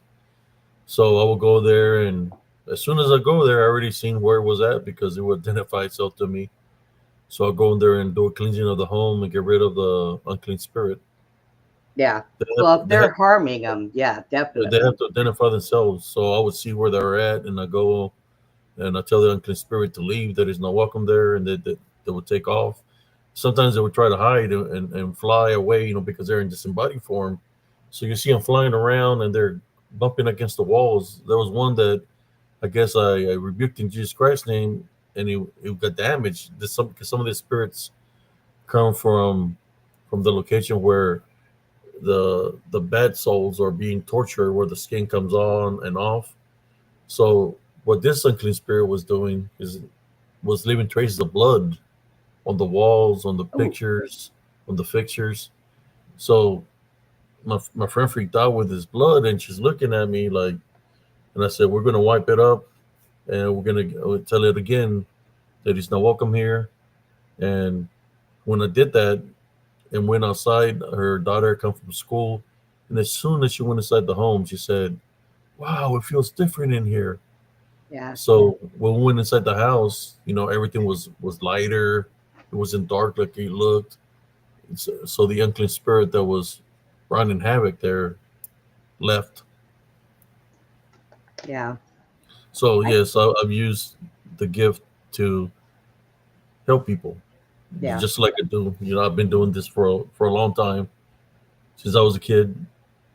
I know that every time when I move into a new place, before even any of my stuff gets in there, I usually will go in, you know, say a prayer, make sure I'm one of these people that I try to make sure that I can find out if there's anything there first. Like like I said, if there's anything bad around me, they hide. And I tell them, I know you're hiding from me. Why are you hiding from me? Who are you? And you need to make yourself seen. You know, I don't, I can always feel it because feeling it is different to me. Like if I'm around spirits, I don't get bad feelings. If I'm around something that's bad, every hair in the back of my neck stands up my arms stand up. I get shaky. It's like my soul knows that there is something there that I shouldn't be around, but I will not run. Okay? Because that's what makes them even stronger. Run, freak out, scream. No, you don't do all that. Because when you do that, fear Just like makes them stronger. those shows with a guy with a Coca-Cola bottle glasses. Yeah. We ain't saying his name. All I know is a big puss. I know who you're talking 'Cause about. you don't do that. You don't run away. You don't scream. You don't challenge things. And I've Especially been. when he challenges them without you know, you got to do something things to Jesus Christ. You know, he wants to do anything, but you know that's what happens when things are scripted. Yeah. So then the people see the show and they go do the same thing this fool does to a real location where there's activity and they get freaking overtaken. Right. And I've been inside the museum, and there was nothing in there that even remotely bothered me at all. And I was like, yeah, whatever, you know. I was like, and so I've known forever he's a faker. That's all there is to it. And if you paid $5,000 for this divot box, somebody got you good. I mean, I got a question here. Dr. What's his name? Liberace. Oh, is that Liberus? What is that? I can't see it. He says, do you have to be with a person you help, or can you do this over distance? Yeah, I've done it over distance. I've done it through Messenger, where to a family in California that their father had passed away, and they were having something coming to their home. I guess they thought it was their father, the spirit of the father. Then the girl's boyfriend started getting attacked on the bed because he was sleeping on the couch, and started getting scratches on his body and stuff. So I said, okay, this is what we're gonna do. We're gonna do it live. You just all you got to do is show me the house, the rooms. You know, I told her the game plan what we're gonna do. So as they were showing me the house, I seen the unclean spirit pass to a room. I said, okay, went to the room to the left. So this is what we're gonna do, and I told them the game plan, and they followed through my instructions, and we were able to get rid of the unclean spirit that's running havoc in their house. Yep. And I've Susie, we were doing a show one night, and it was kind of a hectic one. But we were sitting there, and all of a sudden I look up on my screen, and behind her, I see a glow, a very tall figure with long hair, and this figure behind her had his hands on her shoulders. And it was so peaceful. It made me cry. I started crying, and she goes, "What's the matter?" I said, "Behind you. You have an angel behind you right now." And I mean, I just couldn't control myself. It was so powerful and strong. And she told me, describe what it looks like. So I did. And she said, "Oh my God." She said, "That is the same one I've seen in my barn when I used to live out in Bastrop." And I mean, it was just remarkable. She was going through some hard times, and it was just there. It just showed up, and it was so beautiful and so strong that it just went into my heart, and I just started crying. I couldn't stop. I was like, "We gotta go." Yeah, I got a phone call last night or this morning through message through Messenger. my friends have seen the show that I did with on the podcast of What Lurks Beneath, and they were telling me that they had got her and her husband had got in an argument, and that she left the house and went for a walk, right, at nighttime, and that she was walking, that she seen this werewolf-like creature that came out of the woods, and she said he was color white, and that he was looking at her, and as she seen it looking at her, that she turned around and took off running back to her house. So her mom, which is my best friend, her mom is the one that my son and her daughter got lured into the woods. So she remembers the things that I did to cleanse her home. So she went to their house to do a cleansing. So as she was doing the cleansing in her home, she got attacked by something, in which she was scratched. Something scratched her Oh. while she was cleaning the house. So that's where it stayed off. I haven't found any more info, but that happened within, I guess, yesterday. But when you're arguing, that's not good, especially at nighttime. The only thing you're going to attract is negative energies, because they love division and chaos. Right. Love when people are fighting or they're angry, and they see there's a spiritual opening, not just to attack those people that are already bonded because of anger, but to attack the rest of the family members. Yes. And it strengthens it gives them strength. It really does. It like swells their head. It gives them strength when there's a lot of argument and fighting and just all that stuff. It gives them strength because they know they got this. That's what they say. They got this. But if somebody is cleansing a house and saying a prayer and they get scratched, they need to bring in people that are stronger than they are to be able to bless that house. This sure. happened in Kingsville, Texas, last night. I Okay. told him to keep me posted. Yeah.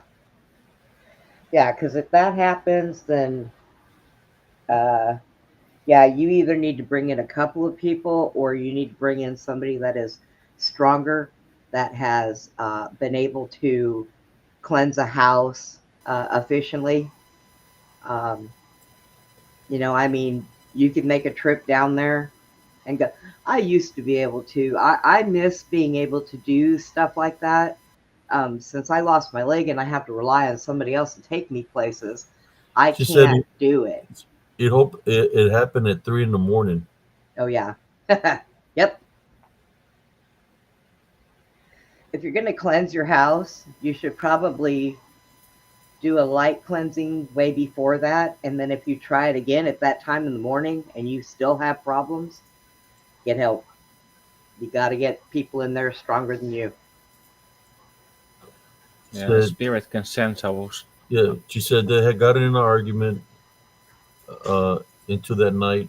I went for a walk, and then she said I was mad when I was on the way back to the trailer.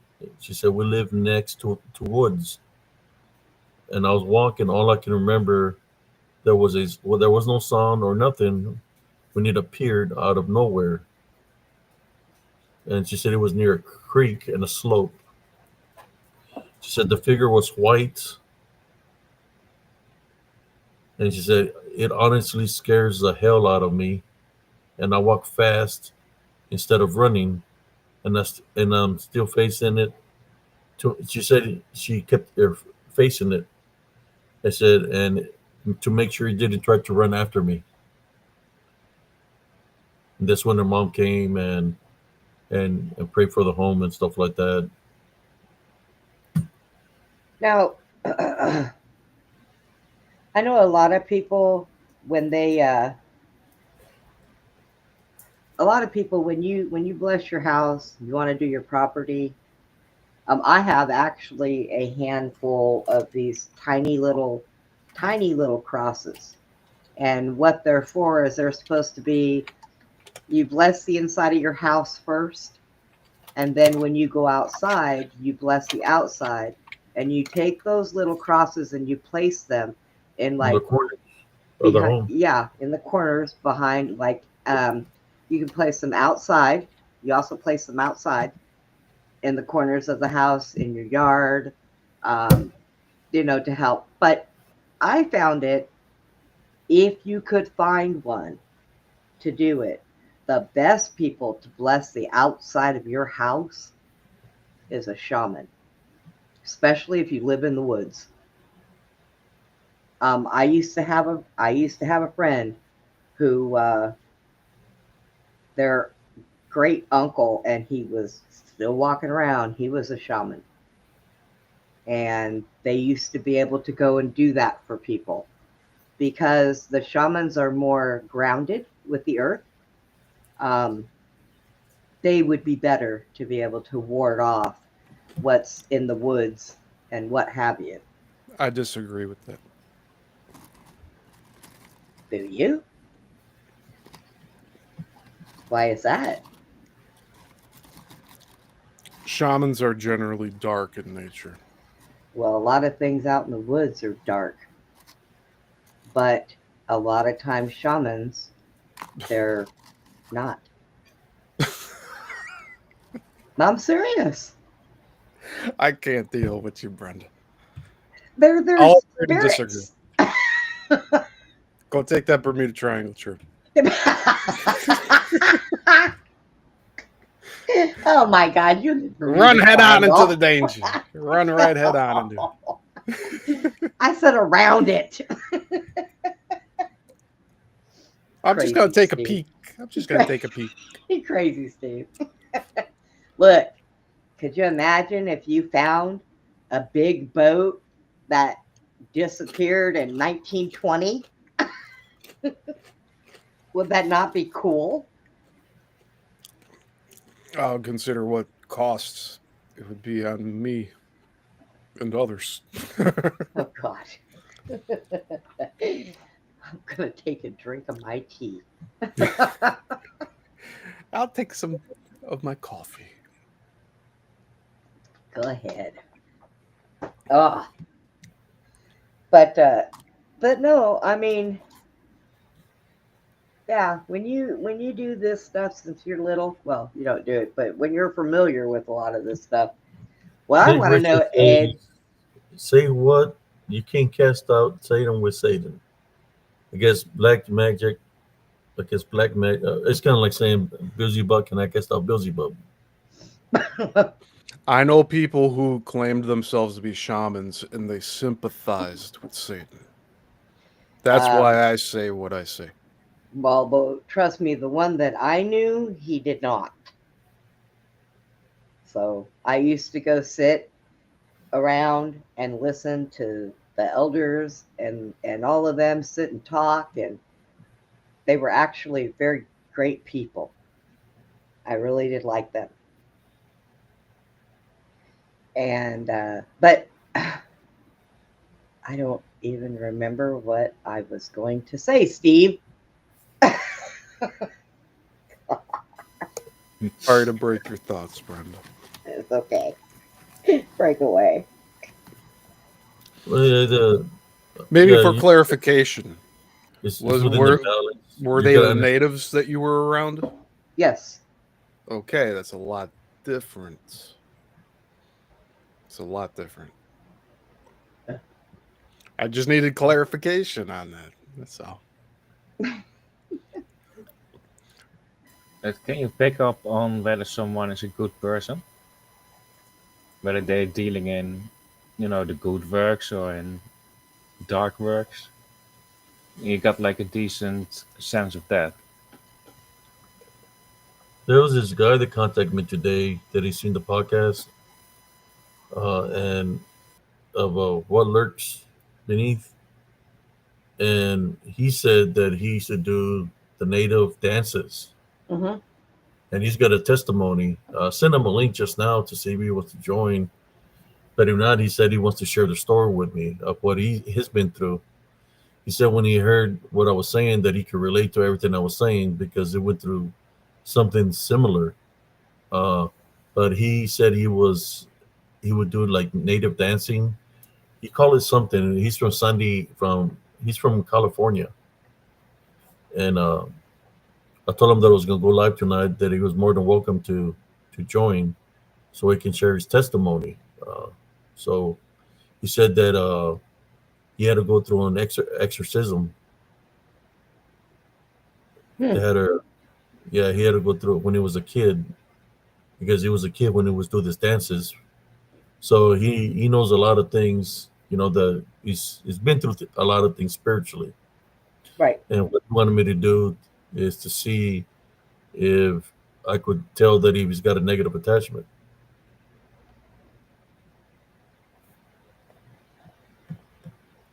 So,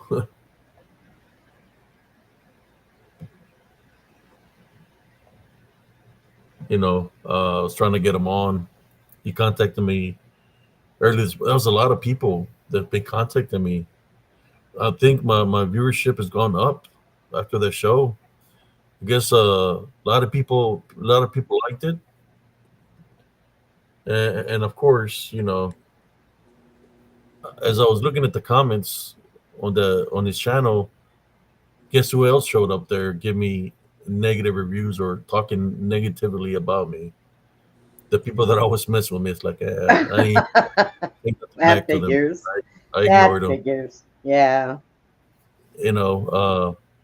Yeah. So I've been having a lot of people contact me. There was another lady that used to be on my friends list, and then she said she unfriended me because she thought that I was just doing negative works. But after she's seen the show, she knows now that I do the work through Jesus Christ. But she said that that's one of the reasons she stopped being my friend or watching my works, because she thought I was doing evil works. But then she's saying that she's going through a lot, and she was telling me all the things that she's going through. So I need to get with her to pray for her.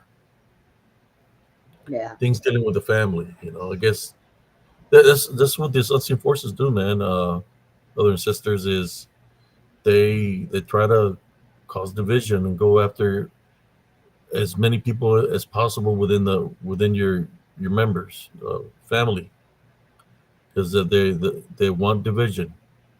Yeah. That's true. That's very true. Seems to be the way it is nowadays. I don't know why. Well, I think it's always been that way because it's Yeah. part of the game plan. They've been doing the same move for a very long time. Just a lot of people don't have understanding. Uh, there's a lot of confusion because social media, you know, things that are in place in power, schools that try to corrupt their children, that try to take out Jesus Christ out of the equation. But it's up to us to give the wisdom and knowledge to our children. So when we cross over, they're able to fight spiritually for themselves and their loved ones. Yeah. It's kind of hard with some of these kids nowadays, though. The younger generations, oh my, they're a mess. I remember when I was a kid, I didn't see the division as big as it is now. Like, it's like out there in the open. It's nobody cares. I don't know. Like I said, I go to the store and I get agitated. I'm like, oh my God, what are these people doing? I'm just going to go home and stay there. That's why I wouldn't mind being out in the ocean and cruising around. Not a bunch of people out there acting off the chain. But if you go to the Bermuda Triangle, you most likely Steve, will not I come swear. back. Hey, you were hinting at it. By all means, go there, but you I may not said- come back. I said, let's go get a boat and go find things for ourselves. No, I don't want to do any of that. Keep me on the land, please. I don't even want to fly. Oh, I don't fly either. If I ever do fly, it'll be to go to Japan, and that's it. Yeah, good Like, luck. as of right now. I don't fly. I'd take my chances in a boat before I'd fly. That's all there is to it. I wonder how long a boat trip to Japan from California would be. Well, I remember my Or friend in Australia kept telling me, you need to come out here and visit. And I said, well, I'm not flying for 16 hours. So can I take a boat? He was like, yeah, if you want to be here in 3 months. I'm like, I'm good. Let's go. Yeah, there should be some boats left in the triangle. Yeah, right.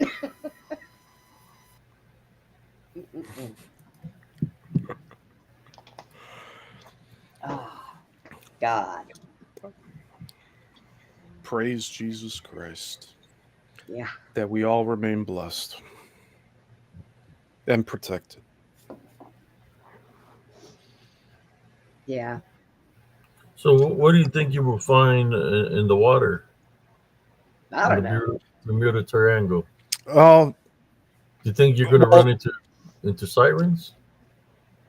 Oh, that would be bad. there's too many like unverified variables.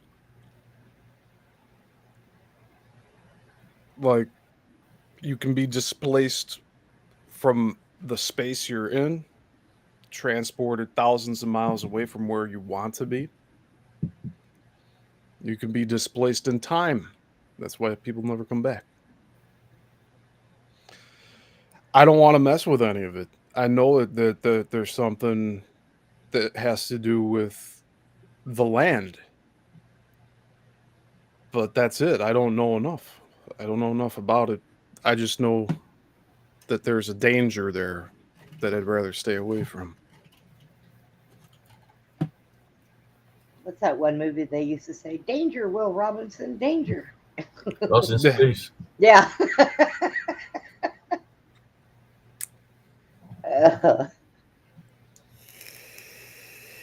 Oh. I don't know. The reason I say you're going to run into sirens, you might run into a lechuza out there Maybe. because they consider themselves sisters. You know. So there's some reports that I've read where these people on boats and ships have heard voices coming from the water telling them to jump in. There you go. Oh, that scares you, Brenda? No, it doesn't scare me. I just think that it's funny. If I'm on a boat and I hear something in the water saying jump in, I'm going to be like, yeah, right. You're going to be like, cannonball. Here's the thing. Yeah. You got jokes. If you're in the vicinity of that, you're susceptible to being controlled by those voices, and also the elements surrounding where you're at. So there's mercury in the water. A lot of it is naturally occurring that happens from runoffs of rivers, and then after it flows through the ocean, it goes through about 7 different chemical reactions until it becomes mercury. Mercury picks up radio waves and signals. Now, I know Tesla had talked about speaking with the dead through the radio. We have no clue what we're hearing if we're on a boat and we're listening to the waves, and the waves are whispering back to us like some of these people have reported. Like, we have no clue what we're interacting with. Well, And I don't think it's anything to be messed around with, honestly. Because I there's will- ample evidence that people don't come back. I will tell you from my experience, it's not like I haven't heard things try to tell me things to do before, and I haven't done it because I don't trust any voice that I just hear. That doesn't happen. I've been dealing with that stuff way too long in my life. So, okay, I have a So, follow-up question then. what? How many of these dark entities do you think are pretending to be light, and how would you know the difference? I would feel the difference.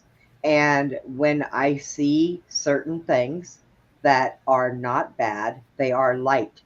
If I see them, they're dark shadows. So If they they're have bad.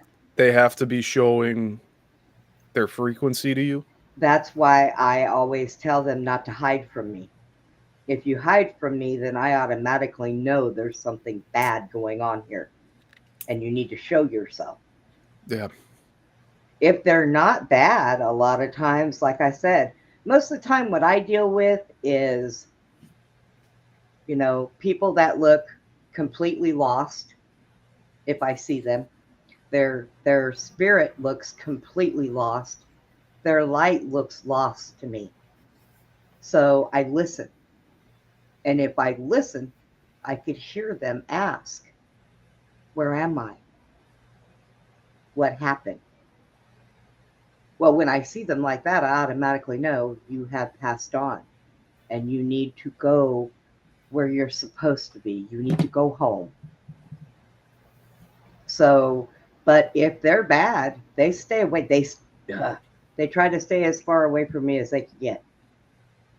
I said, I will never turn my back on anything that makes me feel bad ever again. And that's what happened last time. I knew it was there and I turned my back on it to leave. And when I did, I got bit. So I will never do that again. I will always back out of something.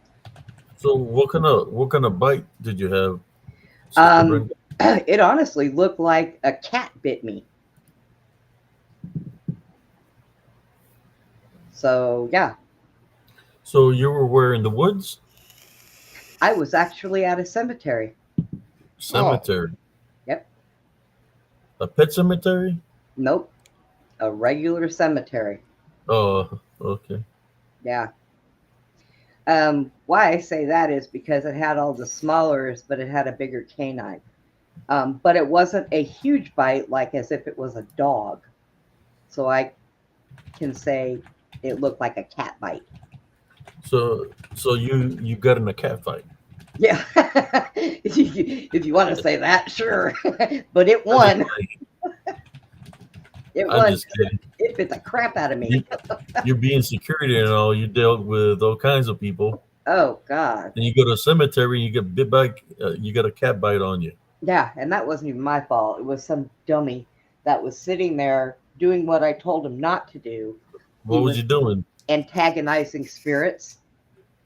That'll happen. Yeah. So And what I do you was think like, it shut up.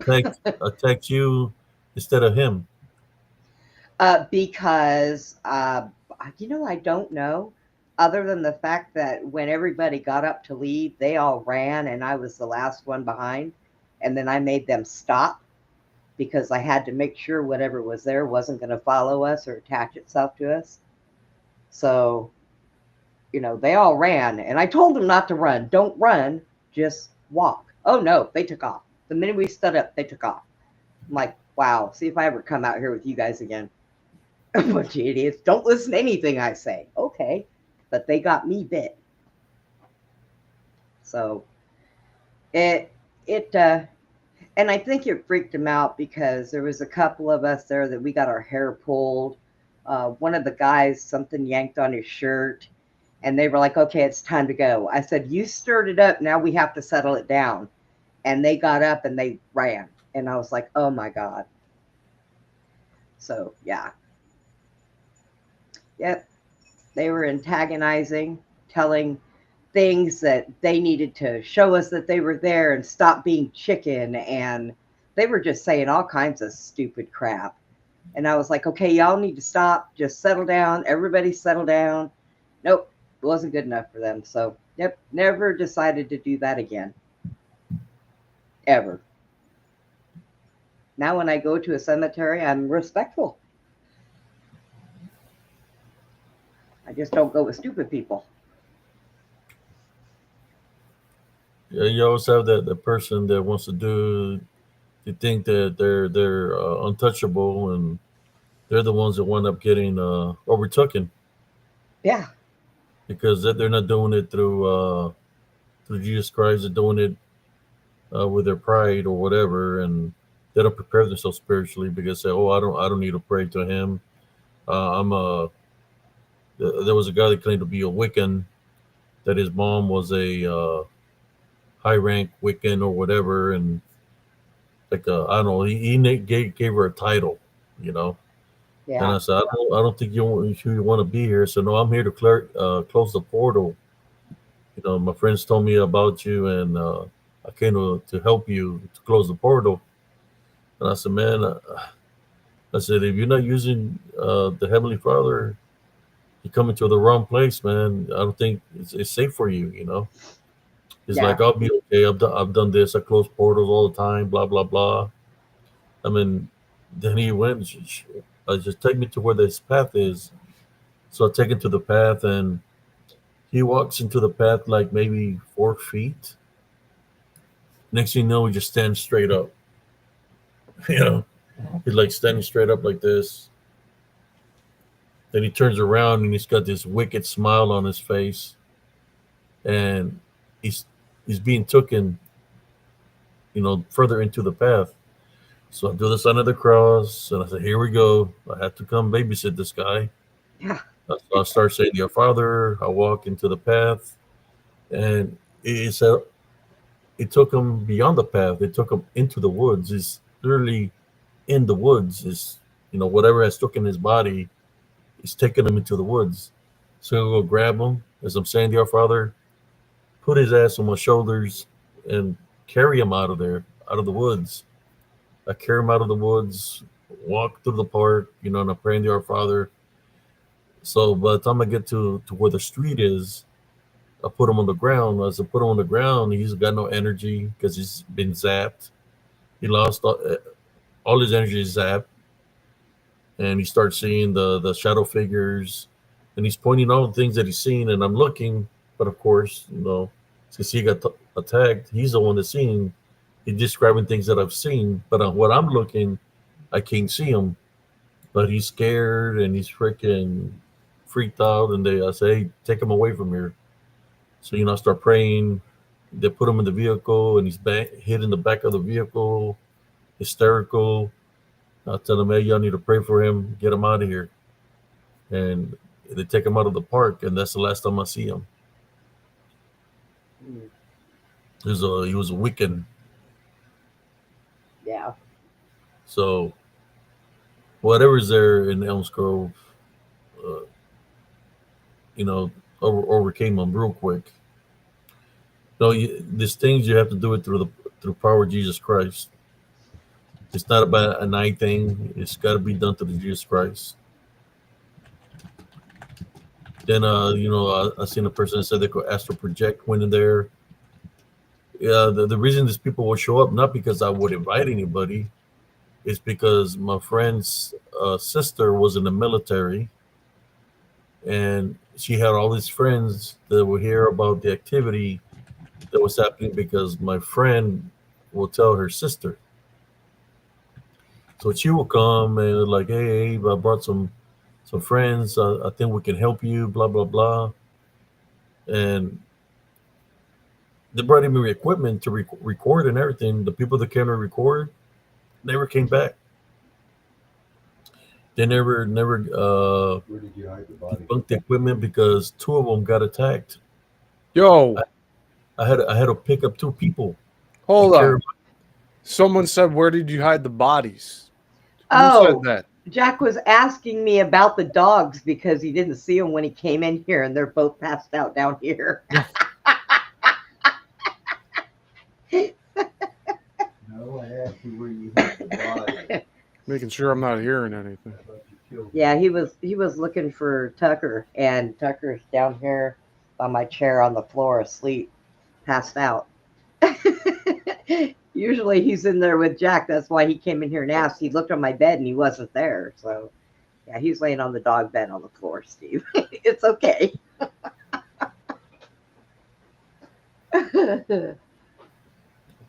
So yeah, it's like, and I told her, "Hey, After that, the second, like all the people that got attacked there, she never came back. But she was just looking out for me. They were worried because my friend got married and moved to Pennsylvania. They're worried that something bad was going to happen to me because of the activity there in Elm Grove. Because they witnessed activity, and I told them that I will be okay. I just have to go through what I'm going through. Now, that place is no good. Oh, man. Well, anybody else want to talk? Yeah, I'll drop a link here. See who wants to jump on.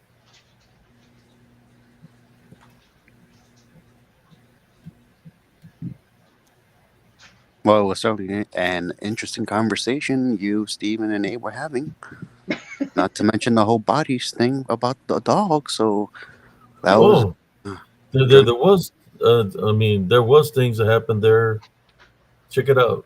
Where I will go to the park during the day, and I was because I will just walk. I like listening to Mother Nature, and as I'm walking, I will find a tail of a dog, just the tail, and I'm like, how did this tail of this brown dog? It's right in front of me. And as I keep on walking, then I find a tail of a cat. The only thing that I will find I ran to a lot was the tails of animals. Oh, that's horrible. And in the park and outside in the neighborhood by Elm Street, or what was it, the loop that went around to the Mickeys. Can't remember the name of the street. Where was it? Not Rover Nils. Oh, there was always pictures of animals that were missing in the neighborhood, cats, dogs, and stuff like that. I think I have found the one with a brown dog. It had a brown tail, and when I looked at the tail, it looked just like the tail that I found in the park. Oh, geez. Oh, no. So basically, what you're saying is don't lose your dogs while you're in the park. And sometimes I will find the collars, with the tags of the dogs, but no bodies. And shredded bamboo. Oh, God. Shredded pieces of bamboo all over the place. That's in the park. bad. I'm talking about shredded in little pieces. Well, wasn't there bamboo over there by the creek? Yeah. Yeah. There's bamboo, but the bamboo was in the park. Shredded in little pieces. Crazy place. I don't know how people live there. Well, some people that are there, they're not. I guess that they don't see spiritually, but there was people there that had experiences that I spoke to. There were several people. The Philippine lady had warned me not to go to those woods because there was something evil there. There was this guy that was down that street that you're talking about, and the mobile home on the left side at the very end. It was a blue mobile home. There was a couple that lived there with two daughters. They were teenagers. Well, they had activity there from the edge of the wool line there across the embark, where he had a target out there. We would shoot his bow and arrow. He would tell me not to go walking at nighttime because there was something out there. And I said, well, what's out there? He said, you see the target there? So that's where they come and stand. I said, who's they? And he said, the werewolves. He said, he said, you talking about coyotes? I said, no, the werewolves that come and stand right there. And he said, you think because I'm smoking weed that I'm bullshitting you, right? I said, well, it's you are smoking. Maybe you might be hallucinating. And then he said, I want to show you something. He took me into his home. And in his home, on every passageway, every window, he had weapons everywhere inside his home. I'm talking about knives, swords, uh, shotguns, and all kinds of weapons. He said they try to come into my house every night. Yeah, And but he I said, don't.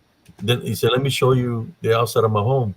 So when he showed me the outside of his home on the left side, where near the woods, it was scratch marks and all kinds of dents where I guess they were trying to break in his house. And he was a welder, so he make his own weapons. He would make spears and all kinds of stuff because they were trying to attack his trying to go into his home. Well, There's there's what whether there were shapeshifter skinwalkers, whatever there was, they were trying to enter his home. I don't. I mean, do you think that a weapon would work up against something like that? I don't. I wouldn't think it would. No, but if he only knew that the weed was a spiritual opening, that's what they were attacking him because he was smoking weed, so that's an opening, so they're going to try to attack. All I know, they moved. They got the hell out up there. They moved. He said, "I can't take this no more. I need to get out of here," and he left. Yeah, that'd They probably lived be on his the best street bet. right across. It was a white guy. It was I can't remember his name, but he's always welding by his little shed in the back by the main road. He was always welding there, and he he had I think he was with a woman that had two daughters, or I don't think I think there were I don't know if they were children or he was a stepdad. I can't remember, but all I know is that they left. He said he couldn't take it no more. It was they were coming for him, Yeah. and I didn't believe him until I started having my experiences. I said, "Oh, he wasn't bullshitting. He was saying the truth." You know. Mm-mm-mm. He should put bear traps around his house. Yeah. Put them all over the place. Next to the house, when those werewolves step on a bear trap, they're going to start howling big time. He said that he could hear them underneath the street, where he said he sounded like they were dragging something underneath the street. He was thinking that maybe like a underground tunnel or like a rail, like you know how they have the train tracks, whatever. But he said you could hear something dragging, being dragged underneath the street, and then he would hear the growlings from coming underneath the street. Yeah, some of those subways are like in Chicago. They have all those subways, that are underground, and those tunnels go on for hundreds of miles underneath the city. If you research that stuff, can you guys hear me all right? Yep. Okay. You're good. Yeah, I got in late. But yeah, I would have put all kinds of bear traps near that house, chain them way down. Man, this guy he was very talented, man. He was building freaking harpoons, spears that you could throw with all kinds of freaking sharp edges and shit. You know,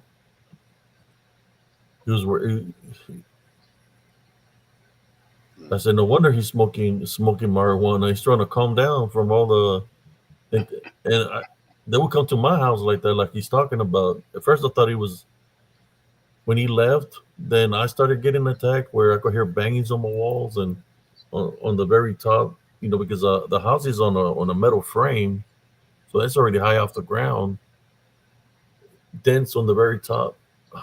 You know, that's like 15 feet high. Freaking big dents on the frame of the mobile home. Then I could hear something running on top because of the roof was made out of sheet metal. So I hear like boom, boom, boom, where the wood is. I mean somebody he's running up on top of my roof, and I go look. So, but I couldn't see it with a flashlight. Nobody. So the day comes and I look, and the roof is all warped, where on the sheet metal is warped. that I had to go and seal the edges, with what do you call it, with tar. Yeah, just a lot of crazy activity. Yeah, if I had a mobile home in Minnesota, it had a vinyl roof, and if that was doing it, their feet will go right through my roof.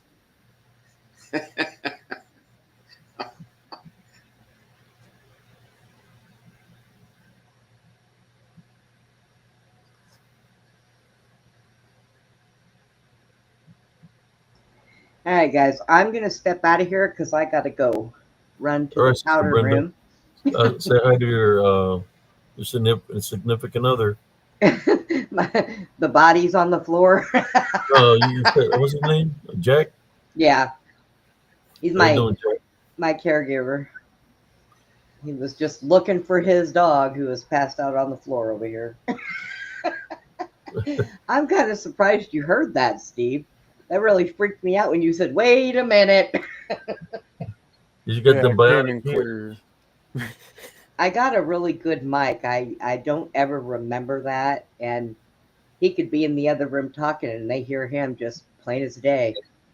Well, with the weird voices we heard from Sailor the other night, I'm all ears. No, you heard her, huh? Huh. When Sailor Nemesis was talking the other night, there was a different voice coming through, like mid sentence. Oh yeah. I remember that. Okay, yeah.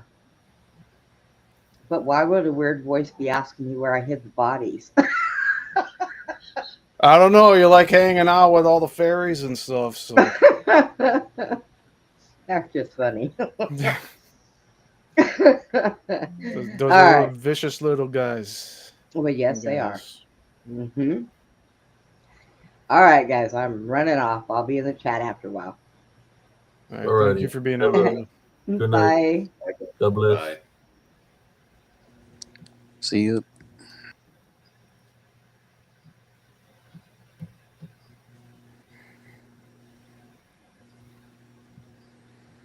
What's Jason H talking about?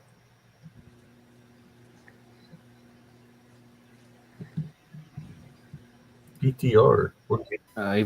He wanted to know what PRT stood for. Oh, but he spelled it wrong. He said PTR. Oh, alert. PTR. It's a table round then. Paranormal Roundtable ran by one Josh Turner, along with his co-host, his nephews Anthony and Tony. There we go. Sometimes his wife Nellie comes on, helps out, along with Maddie, the dwarf, because she's so tiny. La Duendita. Yep. That's what we call him, the Duende. Lizard Rider. Well, it seems like Law Morgan has a lot to share, but they don't want to get on here. They said they're in pain, but he's in pain. Yeah. That's convenient.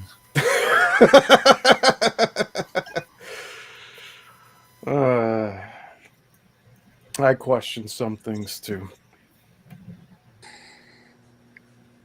It's good to ask questions. Just make sure when you're researching certain subjects, make sure you don't get consumed by them.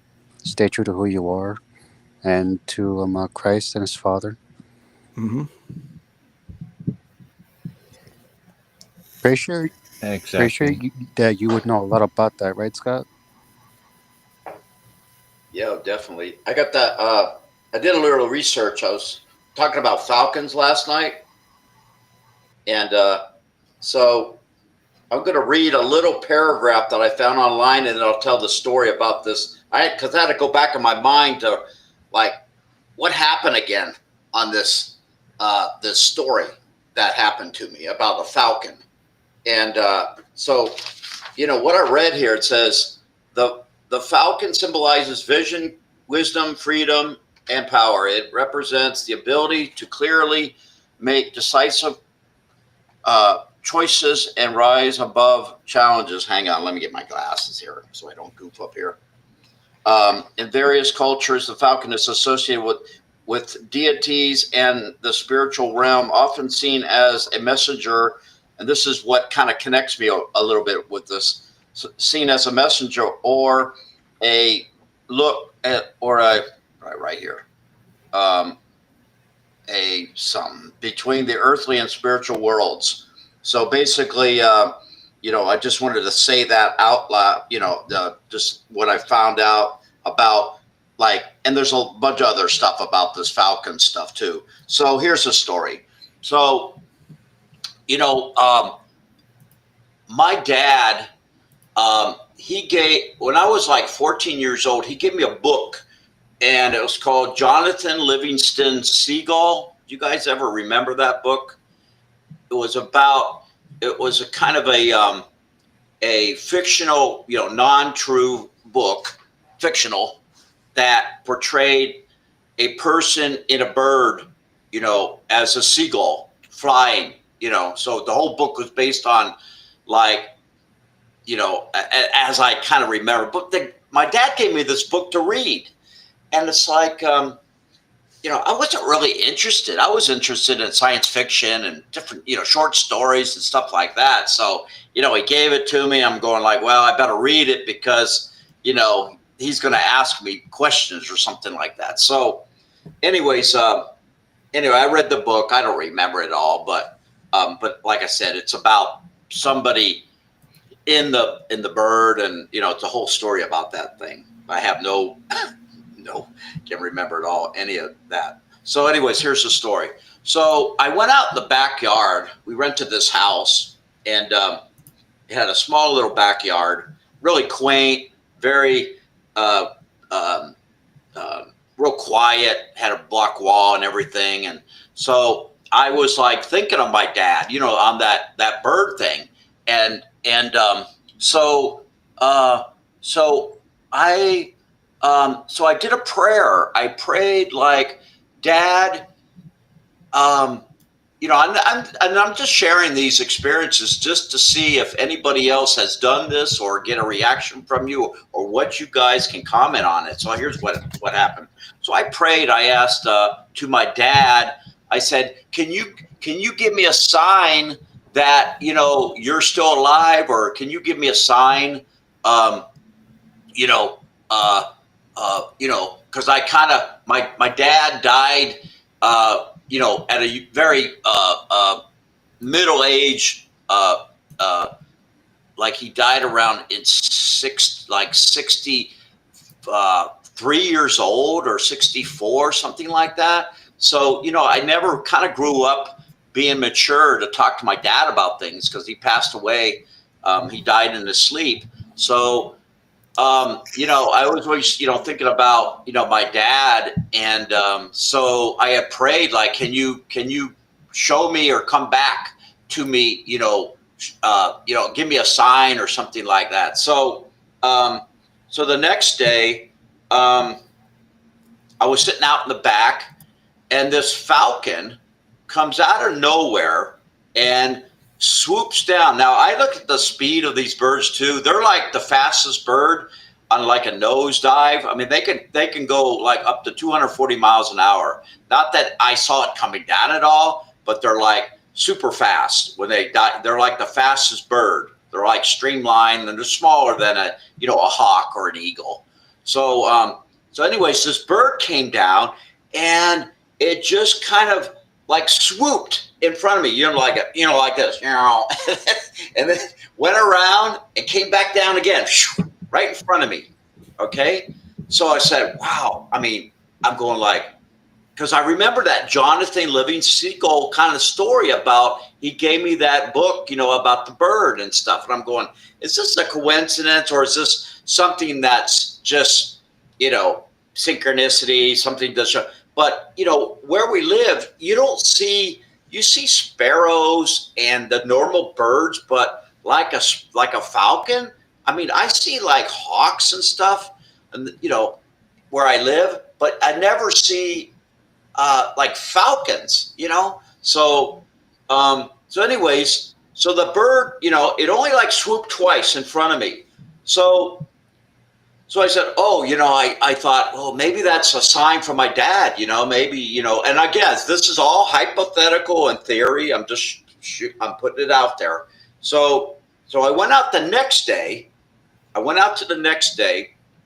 And I sat in the back there, and I saw a falcon. I don't know if it was the same one, but it was on the ground dead. It was on the ground dead. And I was like, weird. Like, how can a bird, now again, it could hit a power pole a lot, something like that, again, quote, by coincidence, but this bird was dead in the backyard. And the backyard is like, it's only like 20 feet wide by, maybe like 35 feet long. I mean, it's not like a huge backyard, so it's pretty small. It's all enclosed, with block and the house. It's got like a sunroom where you walk out onto a kind of a porch and stuff. So it's a small little, cracker box kind of. I mean, if you can picture a gingerbread type looking house, that's what the kind of house we rented.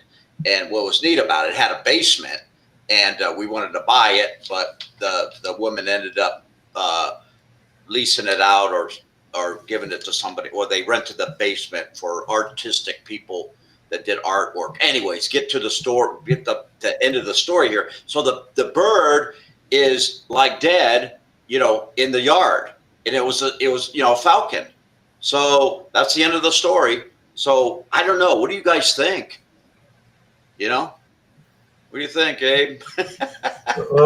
I've heard of cardinals. If you see a cardinal, that is good luck. But I do got a story for you. It's when I was out there in Saudi Arabia, and it's when I went back in 95. We went up there I was cross attached with the infantry. So the first sergeant was like, "We're going to show you tankers how the infantry does it." So I'm looking at the Alpha where we're supposed to set up, and I said, "First sergeant," I was at top. So I don't think it's a good idea to set up here. And he said, "Why you say that, tanker?" He said, "Because there's a dead camel, there's a dead dog, there's a dead looks like some birds over there." So that's signs of a chemical agent. That there's something here on this land where the animals are dead.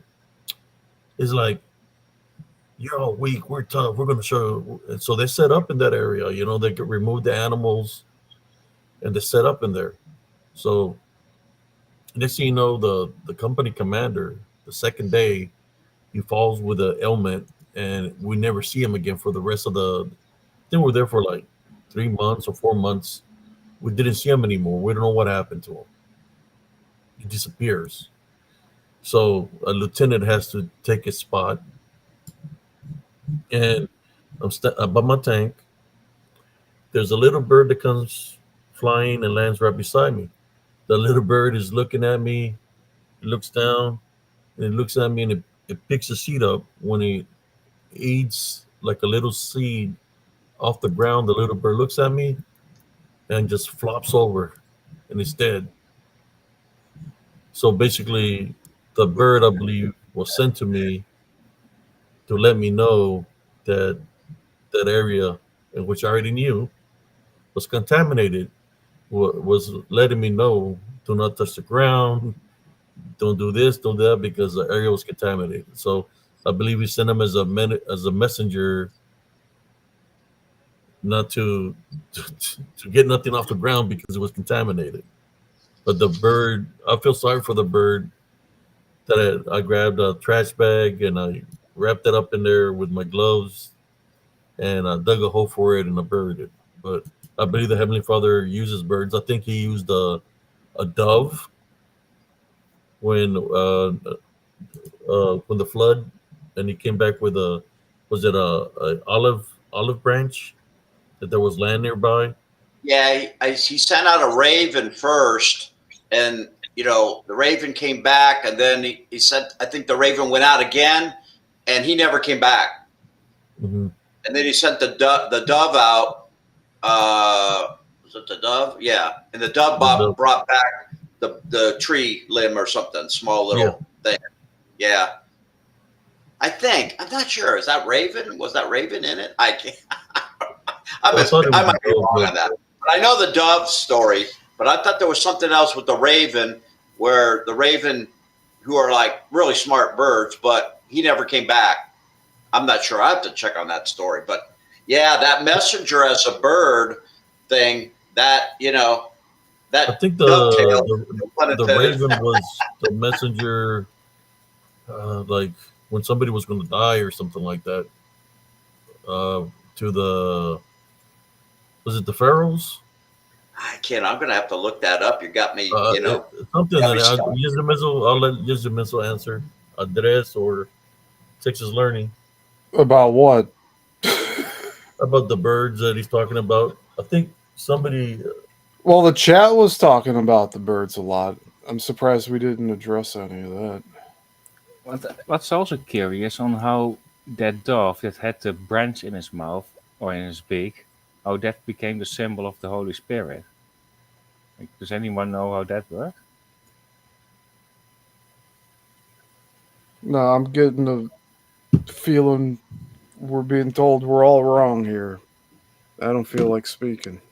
The only thing I remember about ravens in terms of mythology is mostly with Odin from the Norse. Odin considered them to be a part of him in a way. I'll drop a link here, guys. Whoever wants to join. Yeah, he had two ravens that he used as messengers, especially like his left and right hand. He actually gave one of them one of his eyes and implanted it in one of the ravens. But that's the only thing that comes to mind. And Odin actually came around because he actually saw the world through their eyes, and he always sent them around through the different realms, so he can get tabs on everything else. That's the only thing I can. What was it? Which bird was it that when Jesus Christ was on the cross, it took the eyes from the other guys that were on the cross, or one of the guys? What bird was that? Do you remember? I don't remember that. When he plucked his eyes out, was it a raven or a crow? What kind of bird was it? Do y'all remember? I don't know. I'm not sure if that was in the Christian mythology, but there is something like that. But it's in the Greek mythology with Prometheus. Prometheus gave mankind fire, which he wasn't supposed to do. So Zeus had him chained to a rock, and he had an eagle that obviously tortured him every day by ripping out his intestines, by using a secret animal, which was an eagle. So that's another mythology, but that's a similar thing that happened. Oh yeah, by basically ripping out his stomach. I think you said it was a crow that did that.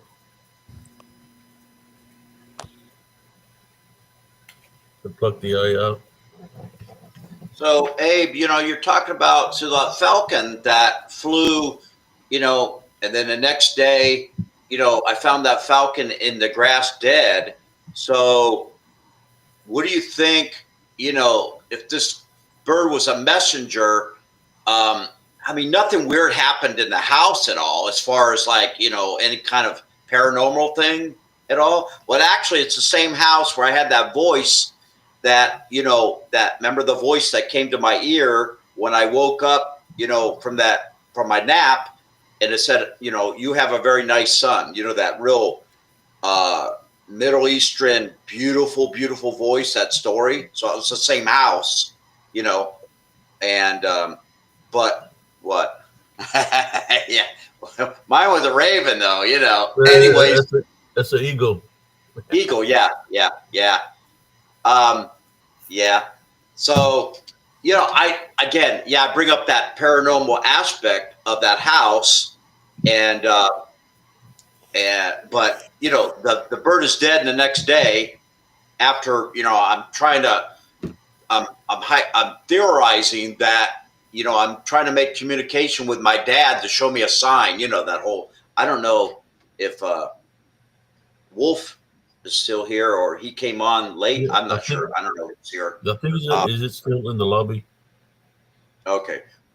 So yeah, it's just like that bird's dead, you know, but you know, he didn't eat anything like yours did and just plop over. But you know, it was the next day the bird was dead, which was really very strange when you see, you know, a bird that's a predator that he's like up there on the bird chain, like how, what are the chances of a falcon, number one, seeing it one day, next day dead? That's weird. Really strange. I mean, the chances of that happening, something weird going on, So I thought I'd throw that story out, to see. But it says, I read that, these falcons were messengers, spiritual in the spiritual realm between earthly and spiritual worlds. I don't know, It says here, animals. Proverbs 30:17 says the raven will eat the eyes of those who mock their father or scorn their mother. Oh, okay. I just looked it up right now on Google.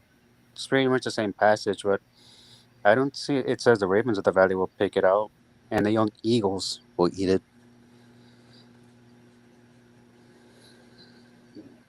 So that's a bit Is there different. something more that Law Morgan would like to share? They should really hop on here. You said he Yeah, can't speak because of surgery on his mouth. I don't know. It seems like they're feeling insecure about stuff here. The other thing I have on these, there's some bullets here about this symbol of the falcon or this encounter or whatever you want to call it. But it says vision and clarity means intuition, thought, precision. Next one, wisdom and guidance is related to spiritual awakening. And then freedom and independence means overcome obstacles. Power and determination means focus and perseverance. And spiritual connection means spiritual messengers. So, I mean, these are the things I just jotted down before I talk because I would never remember the stuff. Some of the work. But I like to set up a kind of a little, information for people that they may come back and tell me maybe what it means. I don't know. There you go. Hey, Brother Wolf. Can we call you Brotherhood of the Wolf? Uh-huh. Hey, Wolf, what's going on? Nice hat, man. Yeah. Did you get a big hat? Is your mic off? I got my mic on now. Okay. What are you gentlemen up to tonight? Oh, we're just talking about the Bible, birds, different verses. Talking about falcons. Falcons. You got any falcon stories? I prayed for my dad to give me a sign. He passed away at a kind of young age, like 65, and I kind of missed him and stuff. So I prayed, like, can you show me a sign? And, falcon came the next day, like 2 swoops. And then the next day, the falcon was dead in the backyard, this little rental yard, backyard. Yeah. So I don't know what it meant.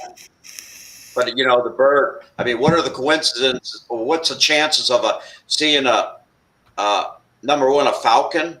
Because they're clocked at 240 miles an hour in a dive. They're like the fastest bird. Not that, but it came down like a swoop, and it was like fast. And I recognize it. And then it came again. And so like it wasn't chasing anything. It wasn't chasing any other bird or trying to get a squirrel or anything like that. So the next day after that I said, oh, thank you, God, or so, words of that effect. Probably I would assume I said something like that. And then the next day it was dead in the backyard. I don't know if it's the same one, but what are the coincidences? Seeing a falcon, and the next day you see one dead. Kind of weird, huh? What's interesting about what you're talking about is, earlier somebody was talking about the raven, and of course that's Viking, that's Norse mythology, but also Native American mythology, which sometimes intertwines. And it's interesting because falconeering, it has its roots, at least it made its way into Europe way back before the Roman times. And when you stop and you look at what it meant to the kings of Europe, the kings and queens of Europe, it was quite the sport. They were looked at and revered as like these. I don't know if you want to say revered. They're like heralded as these amazing animals, and they were. And I think that because you could really tame one and use it, unlike you couldn't really do the same thing with an eagle. You know what I mean? An eagle was almost like an untamable animal. It wasn't used the same way that falconry was. And it gets its roots in the Levant. But then again, it could have started in Asia or in China. It might have, the earliest records going way back. But Samaria and all over the Levant, it was very popular in the Arabian Peninsula, the Middle East. And when you look at these animals, they were looked at as very majestic. The people of ancient Samaria used them. And I think that they were like, they served a purpose and they were reserved for nobility. And then, as time went on, of course, everybody started, doing it and using them. And it became even popular for people that weren't wealthy to catch one of these birds and train it because it had an essential value. That value being that it brought you food. It could help you to hunt, and all you had to do was give it a little bit of the meat, and it was happy.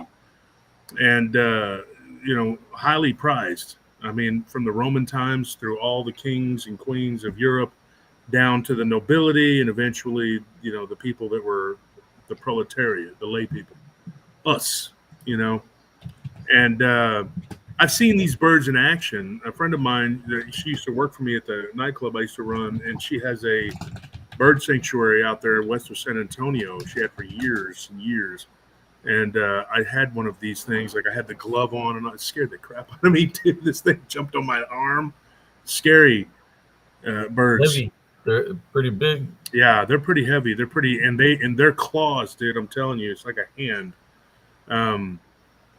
As far as stories go, I actually looked at this earlier today.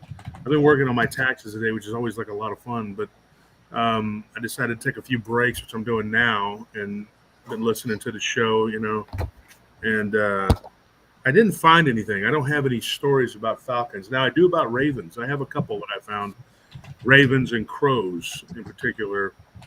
But falcons are definitely, they were used by a lot of people. I mean, over the years, from records from China go all the way back to like the 1st century BC, that they were used, by these different dynasties. And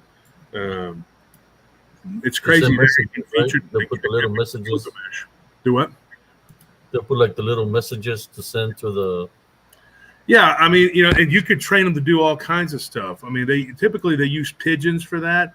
Now, here's something interesting about that. They would use falcons they're so smart. You could train them to do so much that they would actually use them to knock pigeons out of the sky to keep messages from being delivered. And so, they had different types of birds that they could train. Birds are a lot smarter than we give them credit for. And falcons could be trained to do a lot of things. They trained falcons to kill Seahawks. Interesting thing about that, Seahawks would get into the airplane propellers and in the engines, World War II in particular, and the United States government employed falcons and falconeers to destroy Seahawks. So you were saying something, Scott, about your dad, and you think that there was like a message behind it? Well, I'm just putting it out. And I mean, I was, you start thinking about, your parents, passing away. My dad passed away very young and in his sleep. And, he was an executive and so forth, high pressure kind of stuff. But anyways, get to the point that, I was thinking about my dad. And I don't know if you know this, but my dad gave me a book called Jonathan Living Seagull. And this was when I was in Asia. I was 14 years old. He said, son, you should read this book, and I'm like, I guess I'll have to, because if I don't, he's going to get mad at me or something. Right. So, so I read it, and the stories about the human spirit, the human person is in this bird, a seagull, and it's about a story of the guys and the bird. That's all I remember. I'd have to look it up again, but my dad told me to read this book, and I remember he gave me another one. It was like mythology one time or something. He was a kind of a big history buff, and Greek history kind of stuff. But anyways, so I read the book. But, I remember that, your dad giving you a book, you remember some of the things that your dad, did with you or, stuff. And so, I was, spiritually, pretty on fire even back then. So I said, reading a lot of spirituality books and so forth. So I said, I'm going to pray, Dad, give me, or, God, give Dad, give me a sign, give me a sign. So, the next day is when that bird, that falcon, because I knew it was a falcon, because I'm pretty, I took zoology in college and all that. So I know a lot of, description of stuff. And this bird came down like, like did 2 swoops, like 2 dive bombs, and then left. And I could see the, the size of the bird and what it looked like. And I knew it was a falcon. And but the next day, it's dead in the backyard. I'm going like, what is this? Is this a bad thing or a good thing? Or is Dad showing me, or was this kind of a spirit in that bird, and my dad just like used the bird as a container or something? I don't know. It's far fetched, but I'm just saying that's the story, So, it's kind of like, give me a sign, kind of, thing. So I don't know, Well, I mean, if you're looking at it from a spiritual aspect, I mean, they symbolize freedom and purpose, vision. They're God. Yeah, I read all. I read all that stuff. I went online and I gave everybody that's online here kind of like what a falcon symbolizes, right? Spiritual, stuff.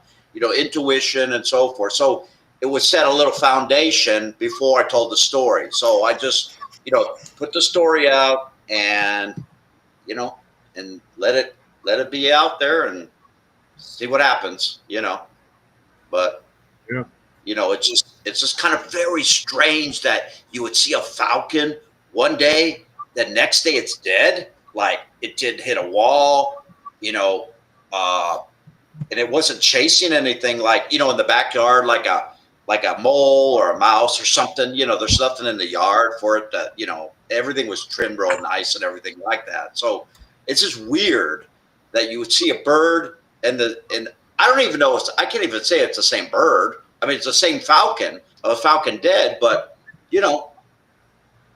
I don't know. It's just one of those, we just don't know, right? It's always, it's a question. You were praying, and for a sign that happened. Yeah. Yeah. I mean, does my faith, is it confirming? How do I know? How do I know? It sounds like a message to me. It symbolizes something. Here's the weird message is this bird was dead the next day in the yard. That's highly unlikely that you see a bird, a falcon especially, and then those are like not common at all. This is, where I live in Arizona. I mean, you see hawks, doves, pigeons, ravens, crows. You see these birds. And across the street, Abe, that's where that rooster was across the street. Oh my God, That's what they call a rooster. But I'm just saying, it's weird. It's weird to see a bird, and next day it's dead in the yard. Now, I didn't go up to it and see if it was, freshly dead. I didn't do any autopsy or anything. I just kind of maybe scooped it up and, I don't know if I buried it. I can't even remember what I did, but I don't know. That's all I can. What do you think it means, Scott? I don't know. I just, I was, I started waking up to all the spirituality stuff like back in '95, and I was like, I I couldn't tell anybody about my walk, about, I was just like, I was on fire, man. I mean, I'd go to the library and put my hands, and I wasn't even saved at that time for Jesus Christ. I was not saved at all. I would put my hands together and say, God, lead me to the books where you want me to read. I mean, can you imagine? I mean, I'm just not pretending, but I'm just going to, I'd give it a shot, and I'd go up the elevator. I'd be walking around a library, and I end up exactly where I'm supposed to get these, read books on all these different religions, whatever it was. I can't remember. But, library is free, right? You get it, you don't have to pay for anything. But I was like on fire, man. I mean, I was like highly, I don't know. I think the Lord was really saying, like, there comes a time and place when the Lord works on you. And I think I was 40, I think I told Abe this something. I think this is like that midlife crisis you go through, kind of. But I think that's like, I don't know if it's an age where men, I don't know about women, but men wake up. But I woke up like in 95. So that was actually, before that. But I can tell you one thing. I was like I was so into all this spirituality stuff, and I was reading books on Jesus and who is this character? Who is this guy? And just doing all that research, all that kind of stuff. But I think, but can I absolutely know that, is this a messenger or coincidence? I mean, the chances are, the biggest thing I can go on, just again, going over, what are the chances of you seeing a falcon, live, dive bombing you, and then the next day it's dead in the same backyard? Highly unlikely. So there's something strange going on. Let me right ask there, you, right there. At that time, Scott, were you spiritually, you were not in Christ when that happened, right? Well, when you say in Christ, had you done the salvation prayer? I mean, I'm trying to think here. So I'm not sure, about, I think what it was that I wanted to really know who Jesus was, and so I was on this path. I was on a path, on this. So it wasn't like I wasn't baptized yet. Mm-hmm. I didn't say the sinner's prayer. All that stuff that came later.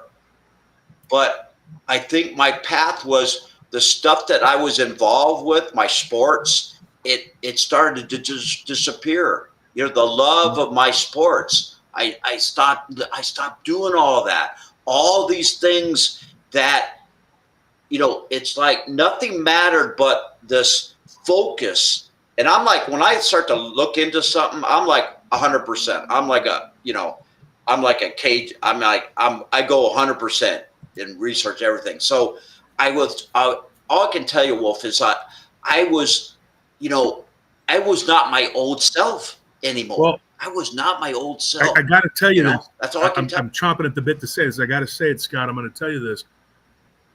There is something that I got to say this, and it hit me. Okay, so there is a deity in ancient Egypt, Horus. Okay, when Christianity was budding, the Coptic Christians in Egypt, they were facing a challenge of the resurgence of the belief in Osiris and Isis.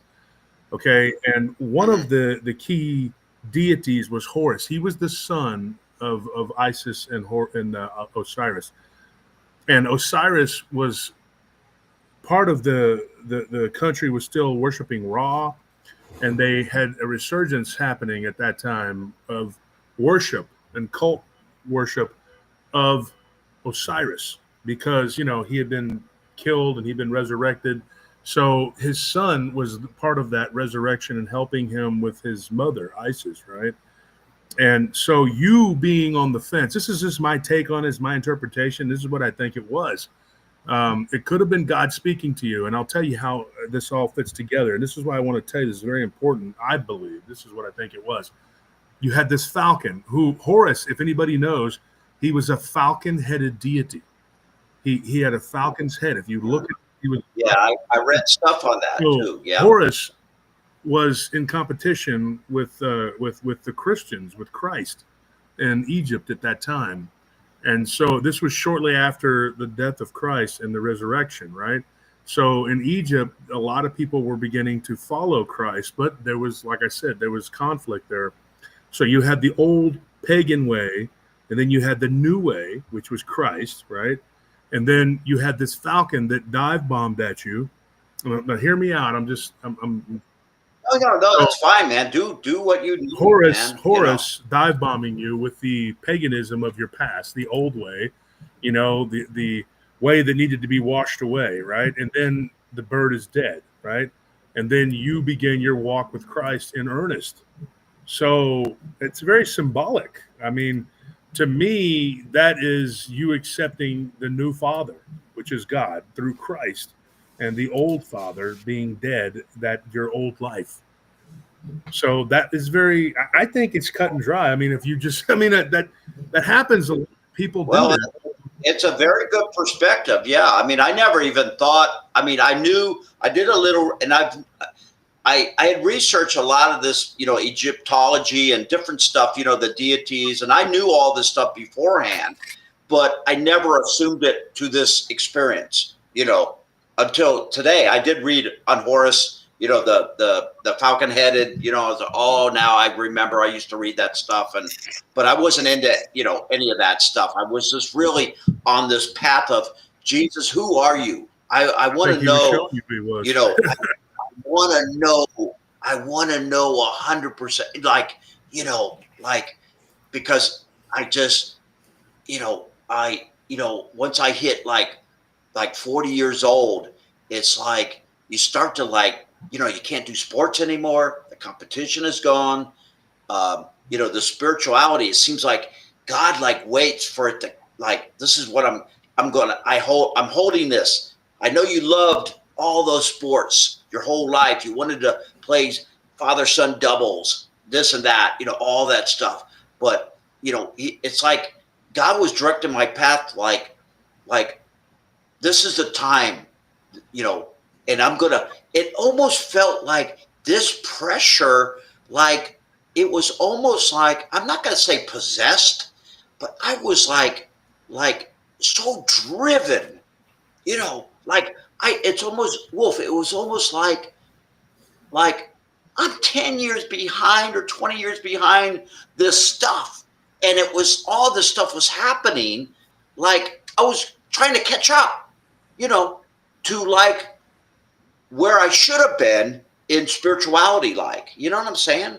So this period of time was I was real, and I'm not being too dramatic about it. I am being dramatic, but it's kind of like this stuff. It was like a tidal wave hitting me, researching, this stuff.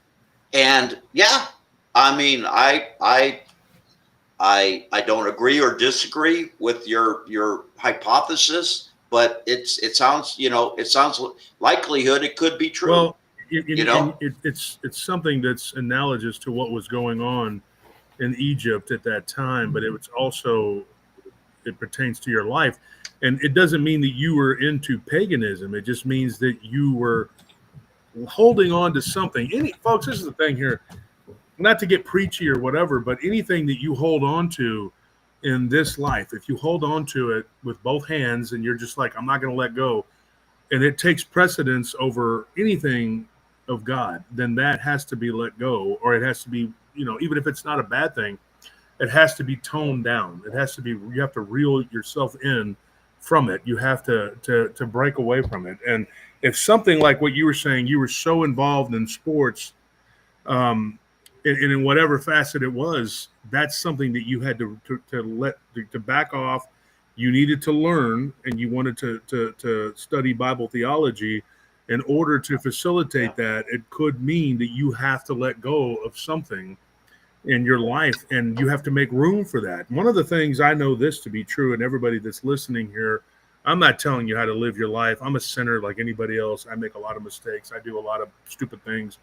Well, I wouldn't say a lot, or I'd be a very destitute person, but I do make mistakes and, and things like that. But every day you have to begin before your feet hit the ground. This is my opinion. This is what I do. I say a prayer before, and then I say that the daily prayer with everybody before everybody goes off to work or whatever. I see Tony talking about work. Tony, stop lying. You went to work at 1 o'clock. Okay. Calling you out on that one. So if you're tired, dude, I don't know. You went to work pretty late today, so be tired, but don't be telling these people you work all the time, because it ain't true. But still, the thing is, before everybody goes to work, we say the prayer. Typically, the earliest guys, they leave about 4 o'clock and their day begins. And, again, at the end of the night, before you go to bed, you need to pray. Say a prayer over your sleep, because sleep is very important. And I don't sleep at about 5 hours a day or whatever. But I still want to pray that I don't have bad nightmares. I had one today. I've been having nightmares for the last, year and a half, 2 years, since we've had this damn war going on with these morons. And they've sent a lot of bad, negative things toward me and Abe and everybody else. And so I've had nightmares and bad dreams and stuff. And I had one today. So, what I remember, though, is I didn't say a prayer before I went to bed. Could that be what it was? I don't know. I mean, I would say yes, probably. Just like I said, it's very important to plead the blood of Jesus over all of your family, but also yourself and your household and all the living things within it. They're your pets, your animals.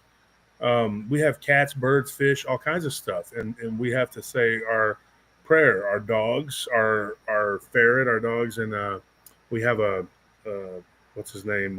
Jack, our hamster. He's a really cool little dude, and even the smallest souls deserve a prayer and to plead the blood of Jesus over them, And so I believe that that's very important, Do we sometimes miss the mark and, get carried away? Yeah, we do. I mean, especially when you're under attack constantly, you can tend to start to hate, And I know one of the things that I've talked about with Abe, and I talked about this with our colleagues, with Bettina and the women from Blondes and Booze, and all of our friends. And I've told them, I said, I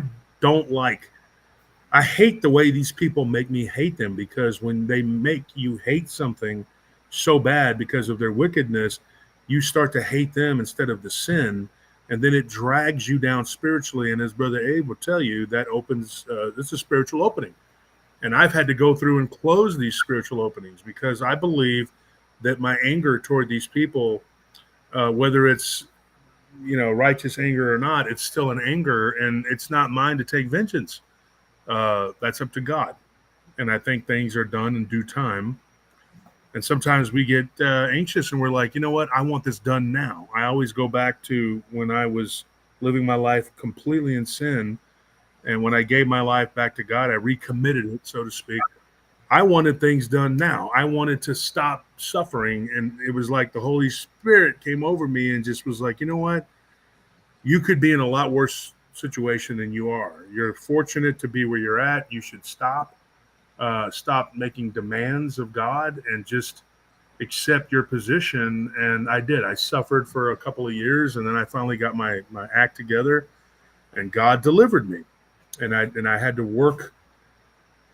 I was a slave. I was like a slave to my company, building my business for about 3 years. When I got it started, God gives you the opportunities. He gives you the tools. Like, he'll give you the hammer, the nails, and the wood. It's up to you what you build.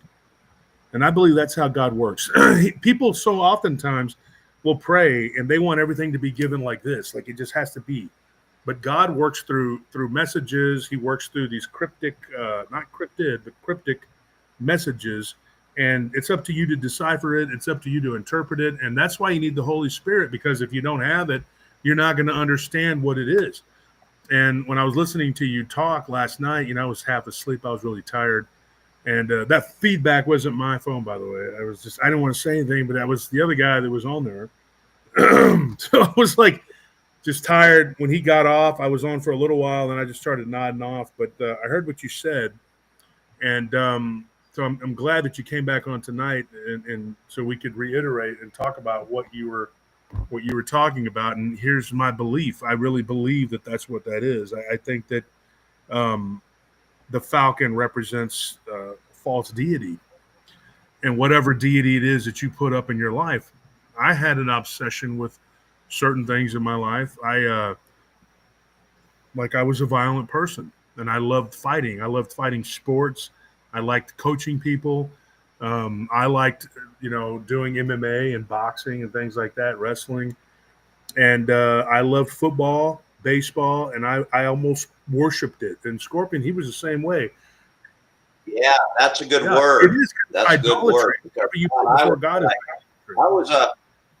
I was a semi-pro table tennis player, and I won the leagues here in Arizona.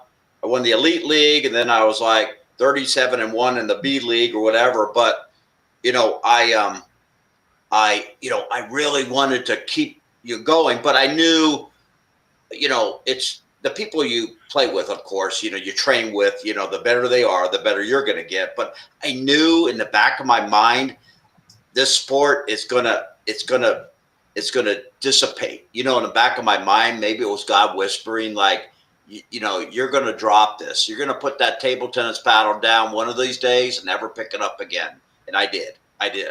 That's exactly what happened. But yeah, that sports, but I tell you, sports kept me out of so much danger, out of drugs, you name it, all that stuff. So, thank God for that. But yeah, that word you said, I mean, it was I was very stubborn that I wouldn't give it up. I wanted to pursue that, but God has a time and place where, and I loved it. I'm glad that totally happened. You have to strike a balance, Scott. That's important. And if you can have your sports, you can have, whatever hobby. I used to collect cards, like vintage baseball and football cards and things like that. And it kind of branched out into all kinds of stuff. And I got real wrapped up into that. I got to where I would go to sleep and I'd get up and I'd just start organizing them again. And it was like, I didn't have time for what was really important in my life because I was busy doing that. And if I wasn't doing that, I was working. So on my days off, I was just doing that. And then I realized, like, if you put too much time and energy into anything, but you can have those things. Nobody's saying you shouldn't have those things. Everything in moderation, right? But it's okay to become borderline obsessed with knowledge, to want to learn, right? But you have to do it correctly, and you always have to begin and end with God. He is the Alpha and the Omega. He says it, and I do believe that we have to begin our day before the feet hit the ground in prayer and to God through Christ, and then at the end of the day, it has to happen again, and it has to happen in the middle of the day. I pray. There's probably, I guess, 5 in particular, like, that are heavy prayers, and then like probably a couple dozen smaller ones throughout the day.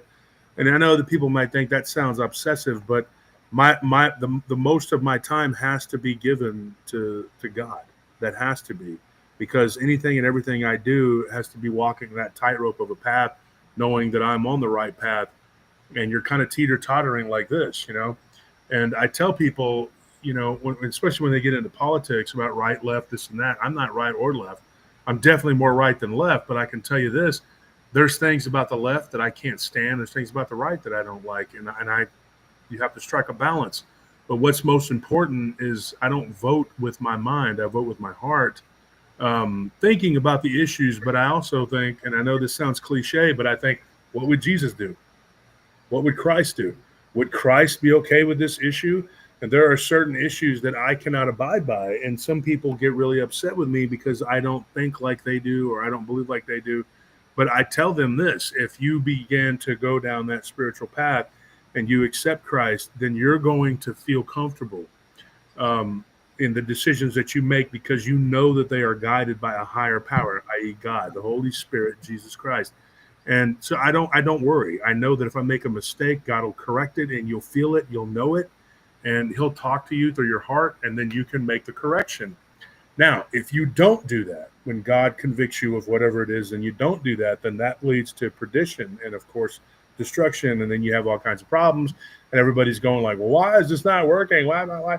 Plus, you got to also remember God does things in his time. And then later on, when you stop and you look back in hindsight, you're like, wow, I'm really glad that didn't work out, because all that praying I was doing for that thing, it wasn't supposed to be. Because if my prayers would have been answered, I would be in all kinds of problems right now. So, there's a song, I thank God for unanswered prayers. I mean, is it Garth Brooks? I don't know for sure. But the unanswered prayers can be the most important ones of all, because God's like, no, we're not going to do that, because he sees everything. And when you open your heart to his guidance through the Holy Spirit, which through Christ, it leads you to that, which he's the guiding light, And I tell everybody, I say, I cling to God, to Christ, like driftwood in the ocean. If you're floating in the ocean, a piece of driftwood comes, that's all you got. You better hang on to it, man, because that's your lifeline from drowning and from whatever else.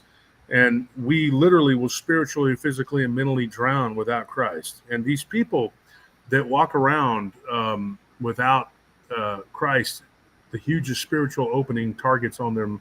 I don't know how they do it. I cannot even imagine. I can't even fathom walking around, living my life with that opening there.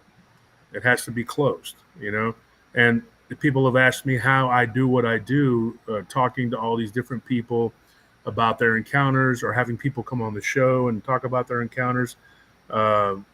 This Saturday, we're going to have a guy come on. I got to do it in the afternoon because he's in Britain, and he's going to talk about Tartaria and all of the, what our history could have been erased, the Cabbage Patch Children. I don't know if anybody understands or knows what that is.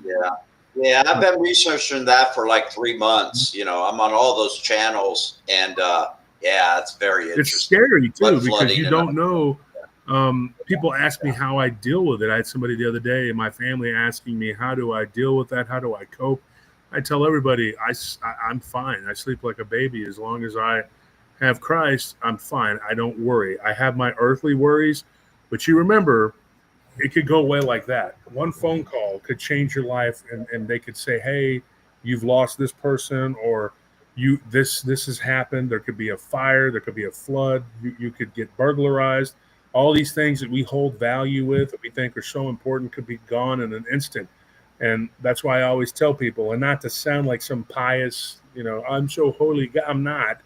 What I'm saying, though, is like I said this on the show, test yourself. Test yourself. If God took everything from you, okay, you had nothing earthly, physical in this world, and you walked around like a homeless person, and people looked at you in scorn and threw rotten food at you because they didn't want you around, and you had nothing but tattered clothing, or you walked the earth naked like a wild man, would you still love God? And I said, yes, because that world is what really matters. This is a temporary plane of existence. This is not what matters. What matters is way, way above us. Now, Jesus says we die for lack of knowledge, and that's one of the reasons why I do what I do. I'm not sitting here saying I'm on some higher calling or whatever. It started out as a passion or an interest, but that's how God works. He puts that in your heart and says, go look over there, and you do. And then you start. Yeah, that was me, man. That was me. Oh, my God. I mean, I was, if you want to, I was, a clock face. I was at every number you can imagine, I felt like I was 10, 20 years behind knowledge, of the spiritual things, but the beauty and the supernatural, what God, as I look back, oh my God, thank you, God, so much for closing those doors, opening the other ones, whatever, It is so wonderful to see where I am at right now. I'm like, I'm a little tentative. I'm frustrated on a few things, but I always remember, like, God has his own time to organize and structure things until it's time. And that's happened to me before, but I'm like, I have that mindset when I want to do something or think of something, I've got to do it very quickly, right away, do it precisely. Not that I'm a perfectionist, but I like to do it. So it makes me a little impatient, Yeah. One of the things that people need to understand too. Yeah. It's just, If, I don't know, go ahead. nature. If people are praying, folks, and if you're there praying and you're praying for something and it doesn't happen, and you keep praying for that something and it doesn't happen, stop, reassess, and ask God why. And then if you don't feel like you're getting an answer, ask yourself, because a lot of times when God he's not answering you, the answer is within you. Everybody needs to understand something too. Christ taught everybody this. The kingdom of Christ is found within, not out in the world. It's found within us. And so you can oftentimes find the answers to a lot of questions and if you just stop and just use discernment, use common sense. Common sense is something that they have thrown out of us. And I say they as in the powers that be, the principalities in high places. 20 years ago, the average IQ was 110. You know what it is now? 88, 89. That is crazy, dude. That was considered retardation 20, 30 years ago. Now it's considered like standard. You got to look around and go, look at all the stupid people. People don't even wear their pants on their hips like a normal human being. Can you believe this? It's crazy. I remember when my generation started doing that, my uncle, Jaime, who had gotten out of prison, said, man, that's what, pardon my French, but hortos, that's what homosexuals did in prison. He was like, why are their chones down around their what are they doing? Like, what are they doing? Are they gay? I was like, no, Theo, that's how kids are. He goes, man, you got some weird ass kids nowadays, man. These vatos are crazy, man. That's how I remember it being interpreted as. Yeah, I mean, it was nuts, dude. So when you see this kind of behavior, and then it just got progressively worse and worse and worse until it's become pretty much there's the retardation, as I say, and fluoridated water. And then these people get mad because you're going to take our fluoride out of our water. This is horrible. The Maha movement, it's make Hitler great again. No, it's not. It's not. These people are protesting against cleaner air, cleaner food, but then they say that they're for the environment, and I'm telling you, man, and it's easier to convince these people or to trick them than it is to convince them that they've been tricked. You can't tell anybody everything because everything begins and ends with one sin, and that's pride. You can't tell somebody that they're wrong. You can't even have a dialogue and talk to people nowadays. Yeah, I said that earlier. Pride comes before the fall. Before the fall, they would rather go down and get obliterated and get their ass beat. Literally at the gym, I had this kid. I came to the show one time. I was a little trained with this kid. Instead of learning, he would rather get his ass beat. Really, he picked a fight basically, and that was what he got. He would rather get that than take a lesson and say, he called me all kinds of stuff, and I said, okay. So that is the pride. These people, and then they're puffed up with pride with no substance for no reason at all. Okay. And you're looking at and I'm telling you, it has to be, we're entering the stages of the beginning of the end, the time of sorrows. That's where I think we're at. And I think that we're in a period where it's the time is speeding up, and it's like it says in the Bible, the days of Noah. And then that's what we're looking at now. It's happening now. It is. You cannot tell me that this is, you have people that dress up like devils in drag and they go and they read to children. And then it comes out that these people are pedophiles and that's what they're doing. And you're sitting there going like, how is this being allowed? It's not being allowed. It's being orchestrated. I mean, they are orchestrating it. You watch a movie, you watch a television show, they show a man's genitalia down there, and then they show a woman's breast, but they don't show the woman's vagina. Now, why is that? Simple. Look at Baphomet. Baphomet is a hermaphrodite, but not really. It has male genitalia and female breasts, right? So it represents transhumanism, transgender, whatever. And you have all of these things that collide, that are clashing, right? It was always the left would eat their own. Now you look at what's happening with Trump and the files, the Epstein files, and the right is eating itself, and the left is there in the middle causing chaos. That's because we need another party, which they're choking it out of existence. You can't come up with a sane resolution when you have fanatical people on both sides who are unwilling to reason and make deals and be common sense. No, you can't do that. If you're on the left, you have to accept all of the perversion and the depravity. And I believe in socialized medicine and food to a degree, right? To a degree. Common sense with firearms, although I'm a big proponent of the Second Amendment. But then again, I have a clean criminal record. So on the right, you have people, well, if you're on the right, you have to accept all of this nonsense that's going on here. And I do not accept that. I do not. And I don't accept all this support for certain countries like Egypt, Israel, Jordan. Those countries are all we're giving that money to. For what? And I could tell you this, common sense is out the window. While we have homeless veterans on the street. Oh my gosh! Don't tell me about You have to take care of other nations first. Yeah. Yes, and we should not be there. And so if you're on the right, you have to accept all of this damn nonsense that's going on. Now, sometimes people are misinformed, and sometimes they don't pay attention to the issues. I do. And so I tell people all the time, I was like, you know what's going to happen? I mean, look at Texas. They just decided that we're going to be accepting gold and silver as a form of currency. What does that mean? That means that in 2027, gold and silver are going to skyrocket even more than they are now. So if you have it, I would say hang on to it. Now, you have people that will lie to you and tell you, oh, don't do that. That's not true.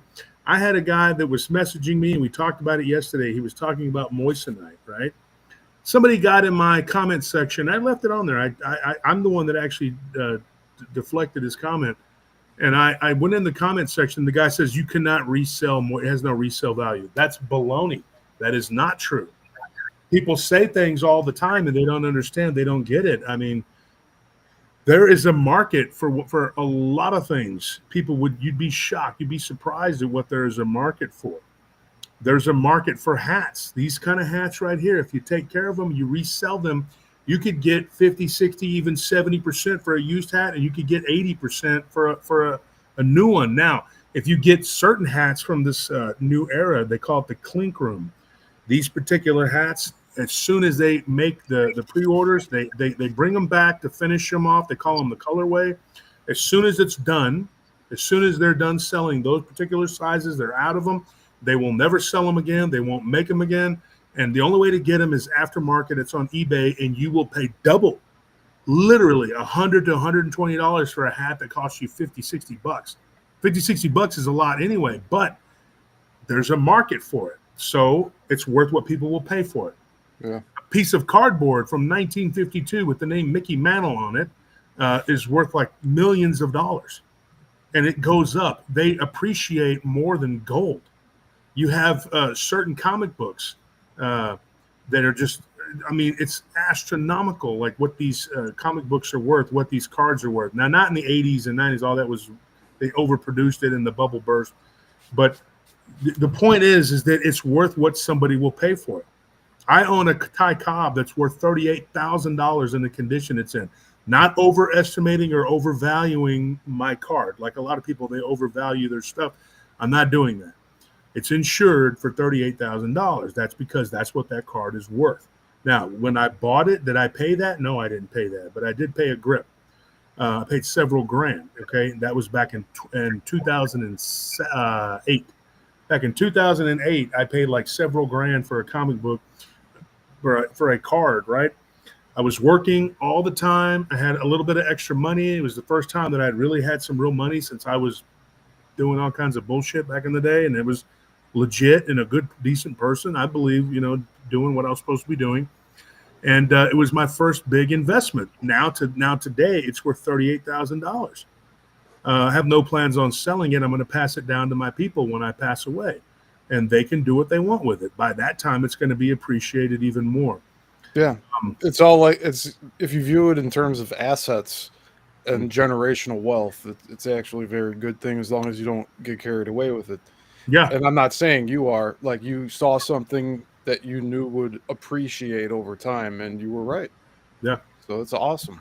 I've made several things that have hit, that have done very well.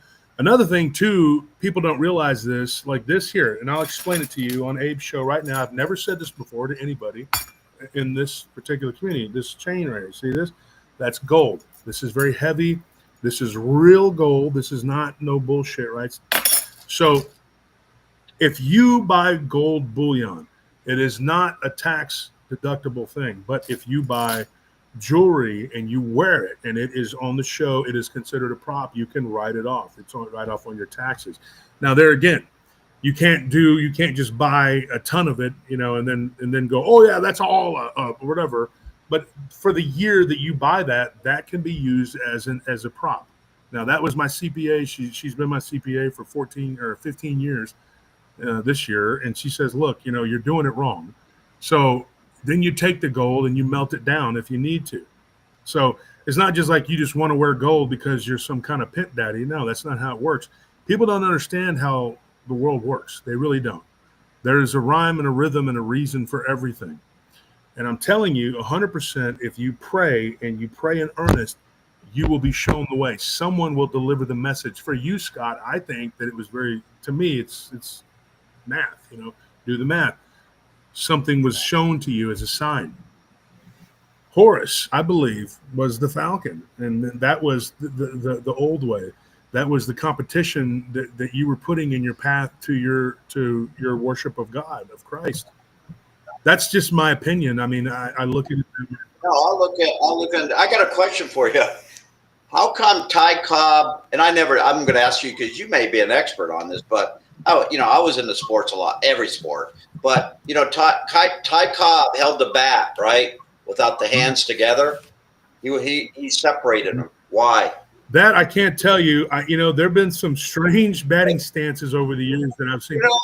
Weird. I was talking to some friends the other day, and to Anthony, he asked a question, and I was telling everybody at dinner about baseball. And I know this is going to sound odd, but baseball is sort of a supernatural sport, and I'll tell you why. They've interviewed people like Nolan Ryan, some of these amazing pitchers. Roger Clemens was another one I used to watch. When I was a kid, I used to watch This Week in Baseball, And so I would watch this show, and I would see these guys that I was like, these are my heroes, and they would be on there. And I remember the Astros back in '86. They had a great starting rotation. I still remember it. It was Jim Deshaies, Danny Darwin, Mike Scott, my favorite pitcher, and Nolan Ryan. That was their starting rotation. I could still name all their players, and I could still name every player from the 1986 Mets team. Now, I have a hell of a memory, but it's stuck in my mind because I hate that team and I hate those guys with the passion. Every one of them, from their manager, Lenny Dykstra, Darryl Straub, I don't like any of them. Mookie Wilson, they can all go to hell, right? Ron Darling, I remember him. I remember every one of them.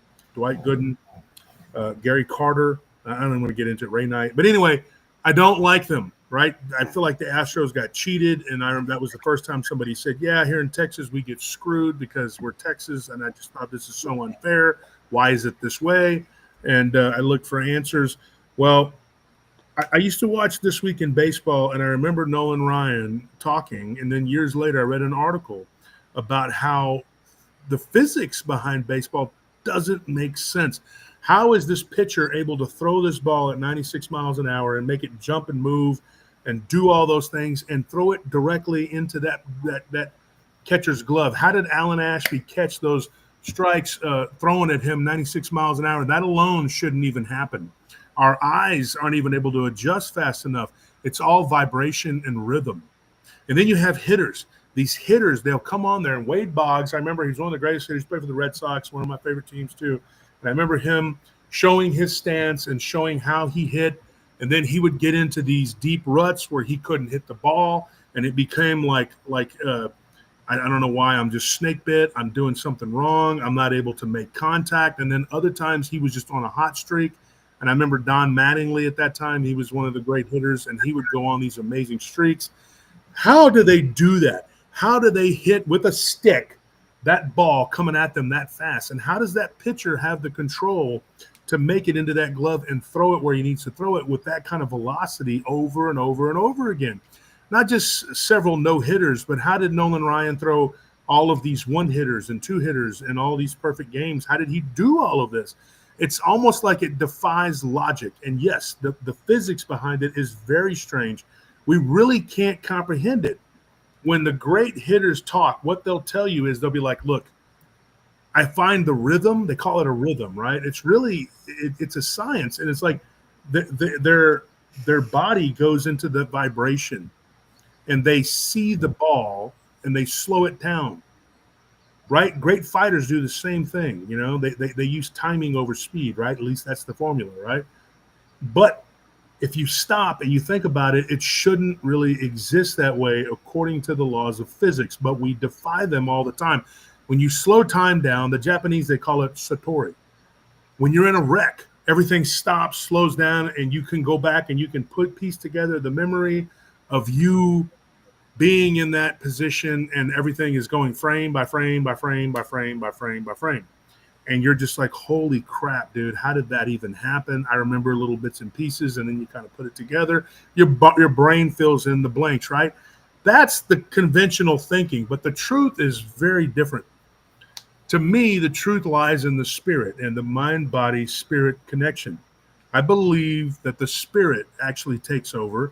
It is the one that takes over and fills in the blanks. And if you're connected with your spirit like you should be, then I think that these guys that are hitting these balls, I think that they're having a spiritual experience that they're not even comprehending. They don't even know.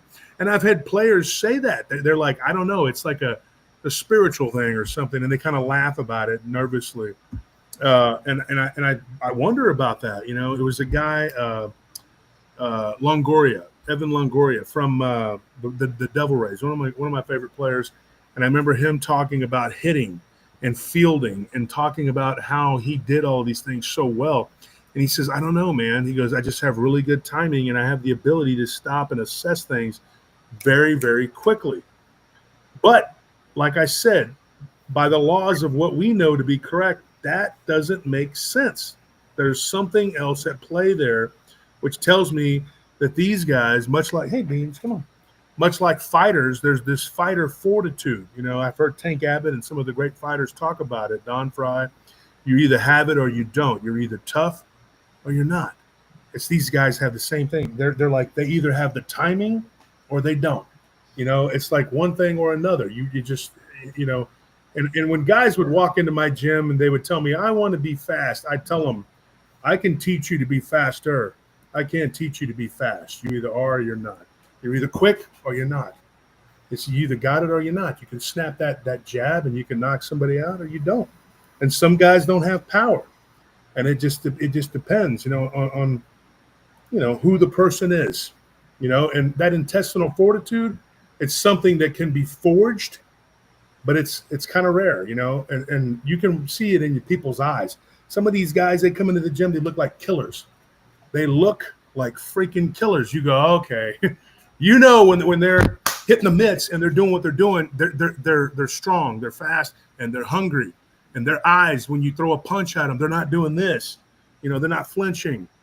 You know, same thing when you see someone shoot a rifle, they're not closing their eyes.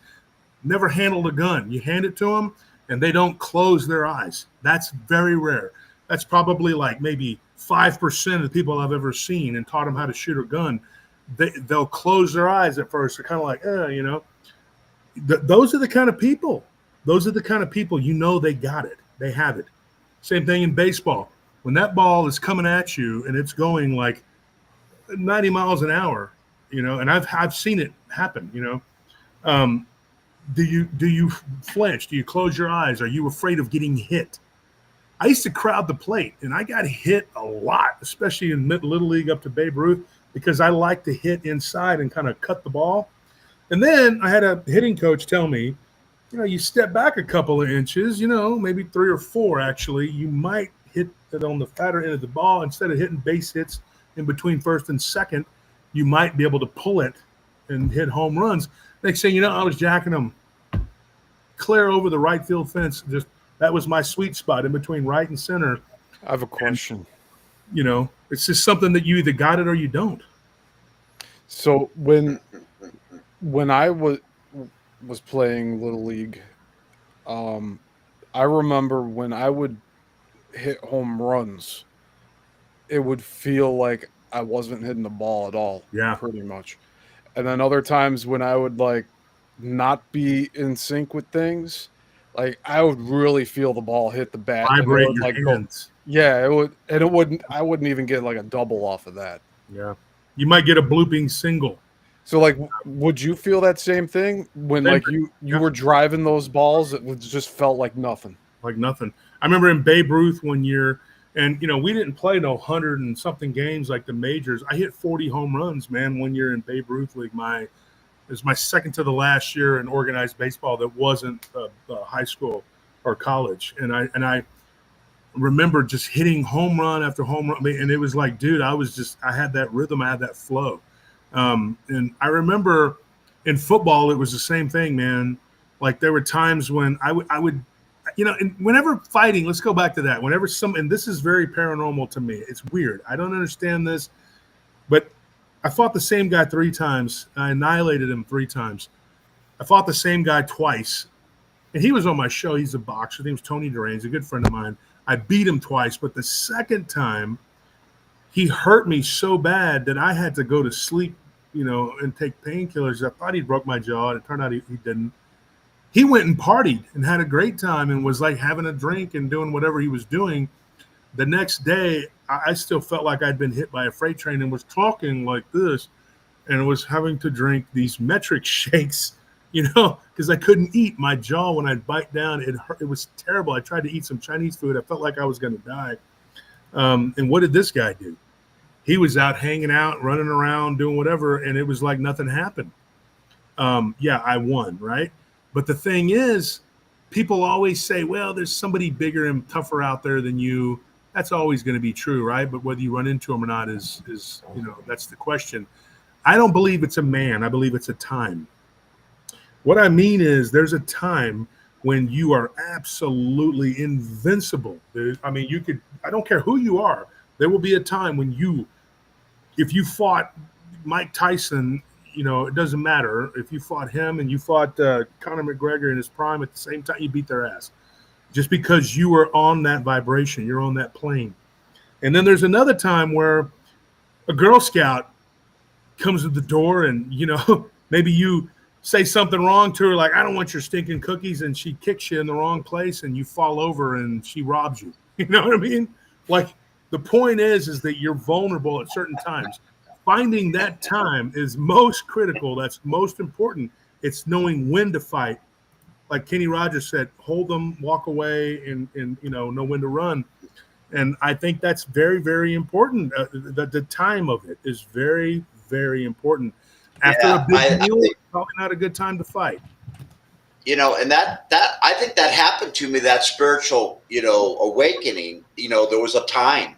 There was a time for it. Absolutely. And I was hitting home run after home run after home run without, I wasn't even trying, that spiritual, I'm using your story exactly the same way I was, not sports, but spiritual, stuff. Because I wasn't trying. I was like being introduced, dude, all this stuff was like coming so easy. And it was like, boom, boom, right there all the time. I didn't have to try for anything, being led here, being led there. And, I'm going like, and I didn't even, I didn't really, I didn't really think, well, I'm going to go with the flow. I didn't have that kind of concept. I was in that other word you said, the timing, but it just, I was in the zone, I was in the zone, man. Yeah. There's a time when you, like, if you eat a big meal, or if you just wake up, or if you go to sleep, you're really tired, you're really sleepy. And I think some of these gunfighters back in the day, they knew how to get somebody when they were being plied with alcohol. I think some of these guys that were known as these intense gunslingers, they knew when to fight somebody. That was one of the amazing things about Doc Holliday. Him and Wild Bill Hickok, 2 of the best gunfighters ever, maybe John Wesley Hardin too. If you stop and you look at those guys, they were drunk all the time. They were damn alcoholics, and they could still pull out those pistols and shoot 2 or 3 guys dead. It was just a thing, you know. I mean, it's that certain intangible. They just had it, you know. And then there were other guys, though. They knew how to take people on when they were at their most vulnerable. You know, well, you know what? Let me meet you at this time. Let me see. He won't be drunk enough at that time. How about I meet you at sundown, like right when the sun's about to go out, and let's go out in the street once I'm sober and I know you're going to be drunk, and then they shoot and whatever happens. But other guys, though, you can't say that, because Doc Holliday was always drunk. So was Wild Bill. And the only way that Wild Bill was killed was because, you know, somebody got the drop on him, you know. But that's you know, how I believe a lot of these great pugilists are too. They know when to fight somebody. I think Mayweather was a master at that. I think he was a horrible, not a good fighter, honestly. Good boxer, yes, not a good fighter. He literally only knocked out 3 people. Now, I'm not talking about TKOs where they stop it or whatever. He was the king of that. He has no power, and he just did that Philly shell, and he was real good at picking the time to fight somebody. He fought Canelo in the early part of his career. He fought Golden Boy, De La Hoya, yeah, and he fought Sugar Shane and all them guys when they were toward the end of their career. You know, he caught Pacquiao when he was injured, very badly injured, shouldn't have been in there fighting. You know, and this is how he made his living. He made his living, and he won 50 fights, and then he's thought of as the greatest. And I'll tell you this, he's definitely not. Cesar Chavez had won 100 fights or 90, whatever it was, and was undefeated at the time. Before he went undefeated. Yeah, he kept fighting.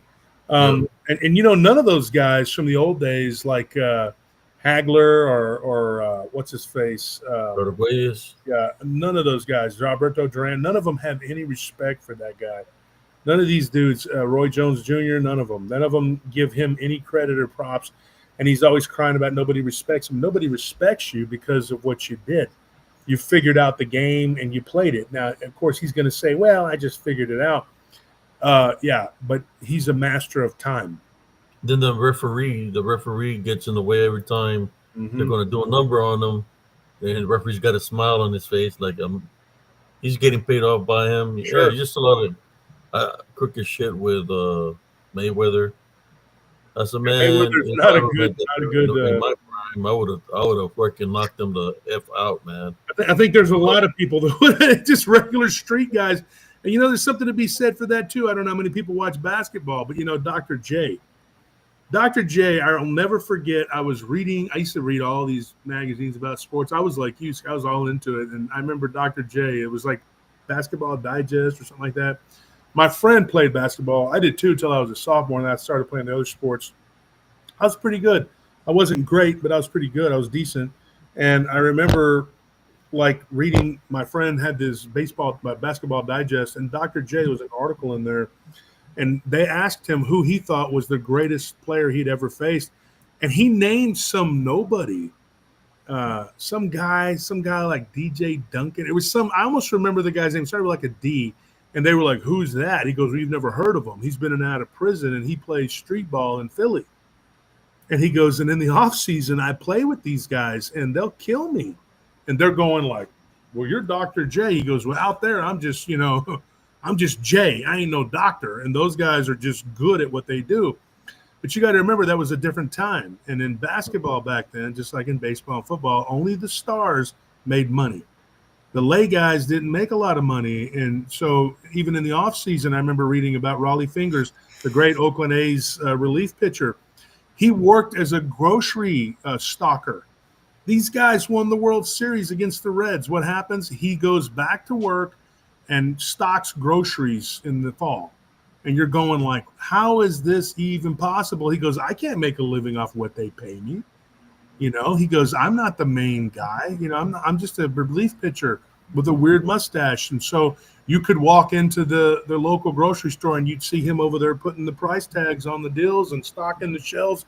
And you're going like, this is crazy, right? I mean, it's crazy. So Dr. J says the greatest players that I've faced never set foot in the NBA. So you got guys running around out there with amazing athleticism that can do some crazy things, you know, and maybe because they have some drug problem, or they drink, or whatever it is, or they have mental problems, or they're just in trouble with the law or whatever, and they don't make it to the time, to be that whatever. I know I heard a story back in the day. I don't know how much truth there is to it, but it was in Bakersfield. I'm not going to say the guy's name. He was an MMA fighter, and I've met him, a light heavyweight guy, back in the mid 2000s, and he got smooth knocked the heck out by some random vato in Bakersfield, dude. Like at whatever that grocery out of the side of a grocery store. Yeah, he got knocked out, man. He got into it with somebody in the parking lot, and the dude just bam, just tagged him, and he fell back. I didn't knock him out cold, but he fell. And there were people that witnessed this, and when they asked the guy, he says, "You know what, man?" He goes, "He just caught me on a bad day, right? It's a time." That dude was ready to go. This guy wasn't, and I'll tell you this: I'm a Cowboys fan, right? That bullshit back in the '80s, up and down. Oh, we're the Cowboys. Nobody gives a shit. Nobody gives a shit. When you're the Cowboys, nobody gives a damn. The Redskins come to town fired up, and they just drive their fist through your face, and they're beating the hell out of you because you're America's team. You're the Cowboys. That don't mean shit. What you need to come to play, and it needs to be every Sunday. It has to be consistent, or you don't win. Championship teams will lose, but you know what? Championship teams don't blow somebody out, then lose a bunch of by 1,000 points, and blow somebody out, lose by 1,000 points. That's squirrely ball, dude. And those are not. They're not going to make it. Baby him too much, man. Yeah, the Cowboys, they get baby too much. They should have the trainers that they used to have, those ex-drill sergeants, man. Look at what they got now, Abe. They got them lifting weights, and it's like a zoo. People can go and observe them, take pictures of Dak Prescott, Ezekiel Elliott lifting weights. Micah Parsons is working out, and they're over there watching him. Ooh, it's some kind of. What other team in the NFL does that? And the league hates them. I can tell you that right now. Goodell, he hates the Cowboys. The league hates the Cowboys, but the league is on this sort of communist system of profit sharing. It doesn't do anything for teams like the Cowboys or the Niners or the Raiders or the Dolphins. They make all this. They're like Kansas City.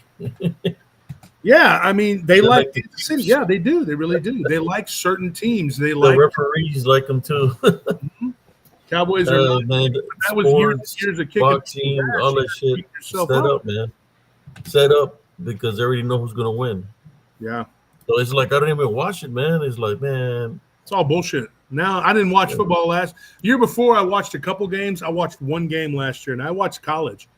I watched the Longhorns, but now it's becoming like so, with the NIL and all that, and it's like jumping around. For that, I just rather watch wrestling. Yeah, you might as well because they're considered entertainment altogether. There you go. It really is just what sells. Honest about it. Mm-hmm. It's really what sells. It's like I said, it's what somebody will pay for it. If somebody says it's worth this, then that's what it's worth. I get people all the time. They tell me, "Well, my thing is worth blah blah blah blah blah." You take this ring here, right? It's a custom made ring. It's a nice ring. I like it. It's really cool.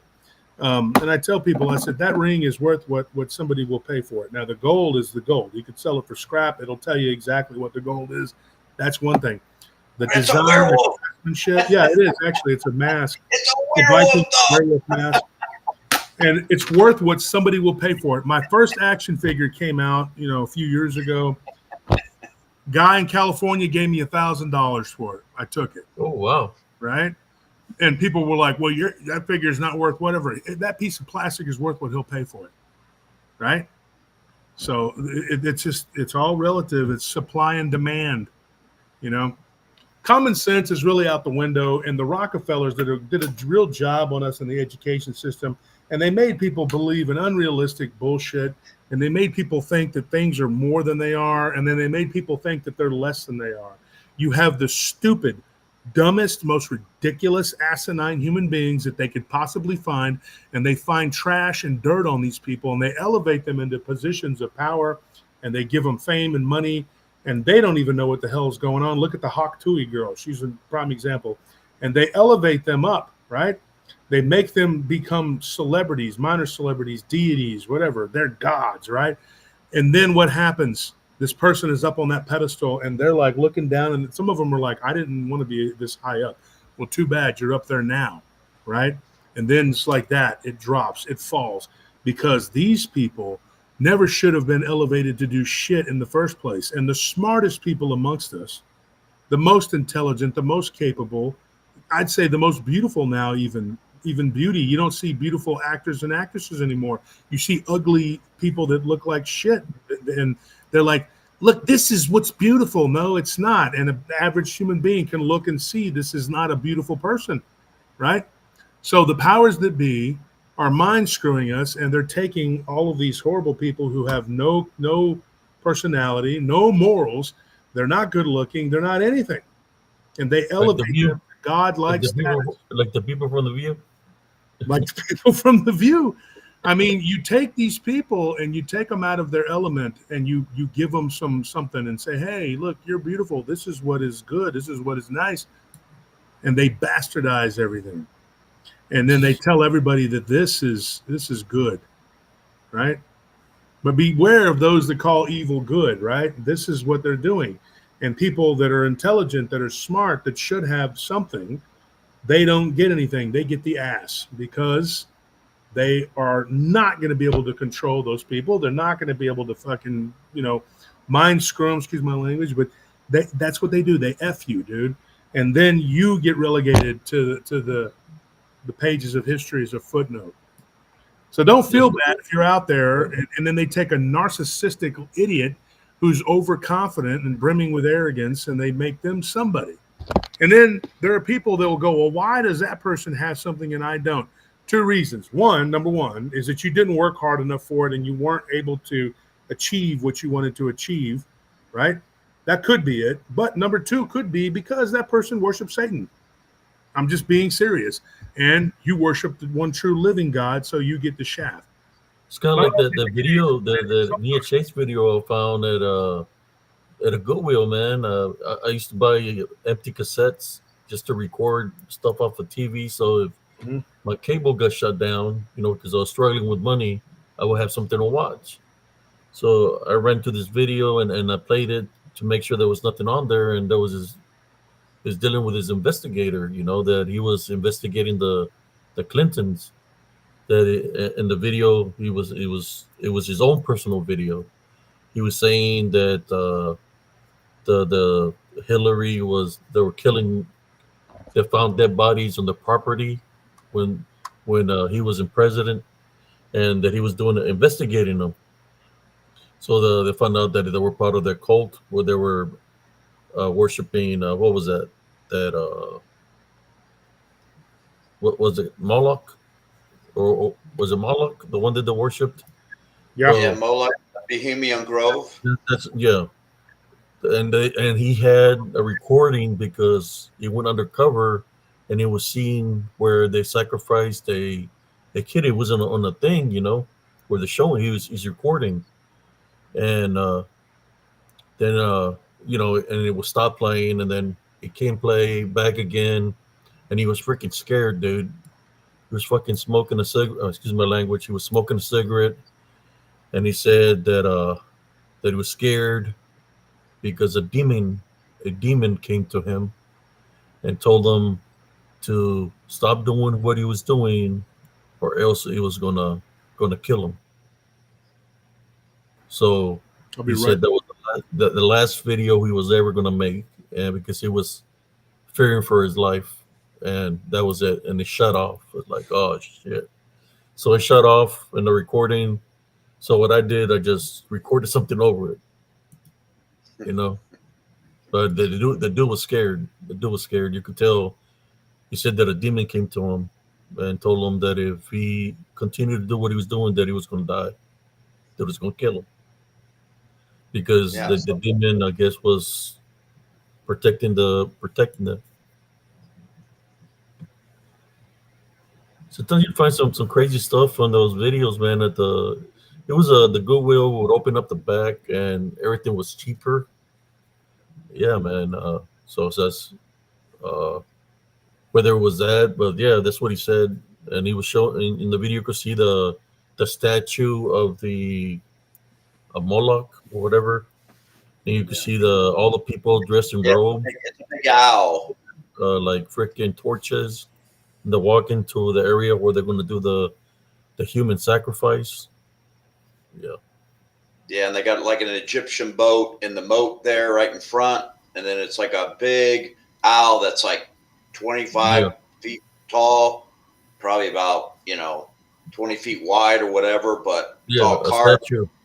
It's all Yeah. carved. I mean, it's legit. It's not something made up, but it's something somebody made, and they got those old 1800 pictures of people laying on the ground with, doing a mock, killing of somebody with the candles and stuff. Old 1800 pictures. This stuff goes back to this Egyptology, like Ra, just like Wolf was saying. It goes back to this Egyptian, Yeah. type of, Horus with the falcon head and different, Egyptian deities, and it's all here that these elites are, worshiping this stuff every year. All the elites are there. All the movers and shakers are there, not us, that's for sure. And I also believe that due to that some folks have unholy protection. That's why some people can still roam around even after all the stuff they pulled, even though they break laws like very clearly. Nothing will happen to them. They got some unholy protection. Well, it might not happen to them in the flesh, but in the spirit it will. Oh, they're getting being held They'll be accountable. going into the lake of fire, man. That's it. They could be thrown into that. They're gonna burn. Just like the story I was telling you, where the woman, they told me that what's the worst thing you've seen. Now, of course, I've been in combat, and I said, "Well, what do you mean?" And the guy said, her husband said that he's seen a boy get eaten by a shark, and she said she's seen somebody get killed.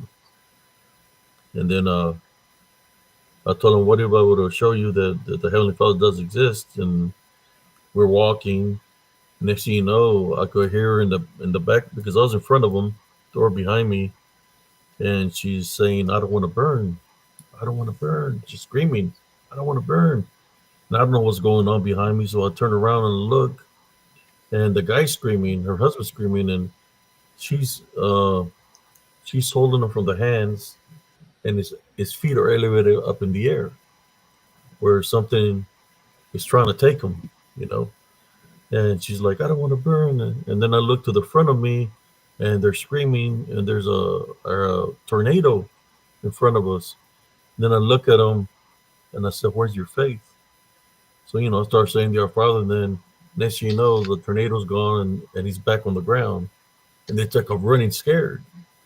Well, that's the way it's going to be. It's we got to maintain their heavenly foundation and their faith with Jesus Christ, because they wanted. I told them, if I can show you something, will you believe in Jesus Christ? And they said yes, but then they reneged on me. That's what happens when people are on that path, that they're being spiritually bonded, that they want to renege on you. So 2 weeks later passed by, and they came knocking on my door, saying, "We just came to tell you that what happened today really didn't happen, that it was just in our imagination." And I just looked at them, and I just laughed, and I said, "Okay, you're saying that you don't want to burn because you're holding your husband. Your husband, his legs are elevated up in the air because something's trying to take him." I said, "I believe it happened, but hey, y'all believe what you want to believe." Yeah, and I've seen some horrible places, and I can see why people don't want to believe in it, because I've seen places in the spirit where people were like up until their shoulders into the ground, and the rest of the whole area, it was all like a thick fog. So they, for the entire time that they are there, they just couldn't breathe, and they felt like they were suffocating for the whole time. And that's just one of the places I've seen. Because I mean, I get visions of these things, and it's like, whoa, it's I can't see why people want to deny that, to to say it like You that. know, To me, when somebody comes at me spiritually, because it happens all just about every time I go out in public. When I go out, I went out to take my wife dancing, and people surfaced up and then make certain comments that I already know they're on the other side of the balance, but I just ignore them, what they're saying, and I'm there to have a good time with my wife. So while I'm dancing, I do the sign of the cross and I pray, just in case they're trying to do something through witchcraft or necromancy. So, I'm going to take my Heavenly Love Foundation, but I'm aware of what they're up to or who they are sided with spiritually, just like the people that come up against us. I mean, this is what I'm trying to do is ignore them and not even say nothing about them. Make them irrelevant and I'm here for the people to the people that to support Paranormal Table, uh, Spiritual Encrypted Encounters, Brother Steven, to anybody that's here that has their own podcast that are here. We're trying to unite together as one and come out with a spiritual or a logical solution of things. Right? That's what we do here, and of course, through Jesus Christ. You know, I get targeted. I think I've done that. The show What Lurks Beneath, and I think Corn on the Cob jumped in there with a fake profile, and he said a lot of bad things. And he brought your name up, Brother Josh, and he brought my name up, and I know it was him. And he's always, what he does. He always tries to make it seem that everything that you do or I do, it's about him. That we're messing with him in some kind of way. And like, get out of here, guy. Yeah, dude. Grow the F up. If you can't man up because you done said things disrespectful to Brother Josh Turner, you saying disrespectful things to me. We're old school, man. I'm an OG. Uh, I'll give you what you want.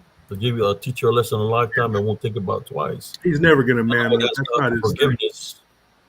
I would ask God for forgiveness, repent for my sins, and continue to maintain my Heavenly Love Foundation. Well, you know what it is, Abe? Everything nowadays is fake. Even our food. Everything is fake. If kids nowadays, one of the fakest, in my opinion, is McDonald's. And my wife said the same thing, brother. We haven't been eating there no more or anything. Oh, dude. She said there's something about the food. It's not real food. You're trying to give this to the burgers when you open it. It's all plastic. Yeah. Everything's plastic.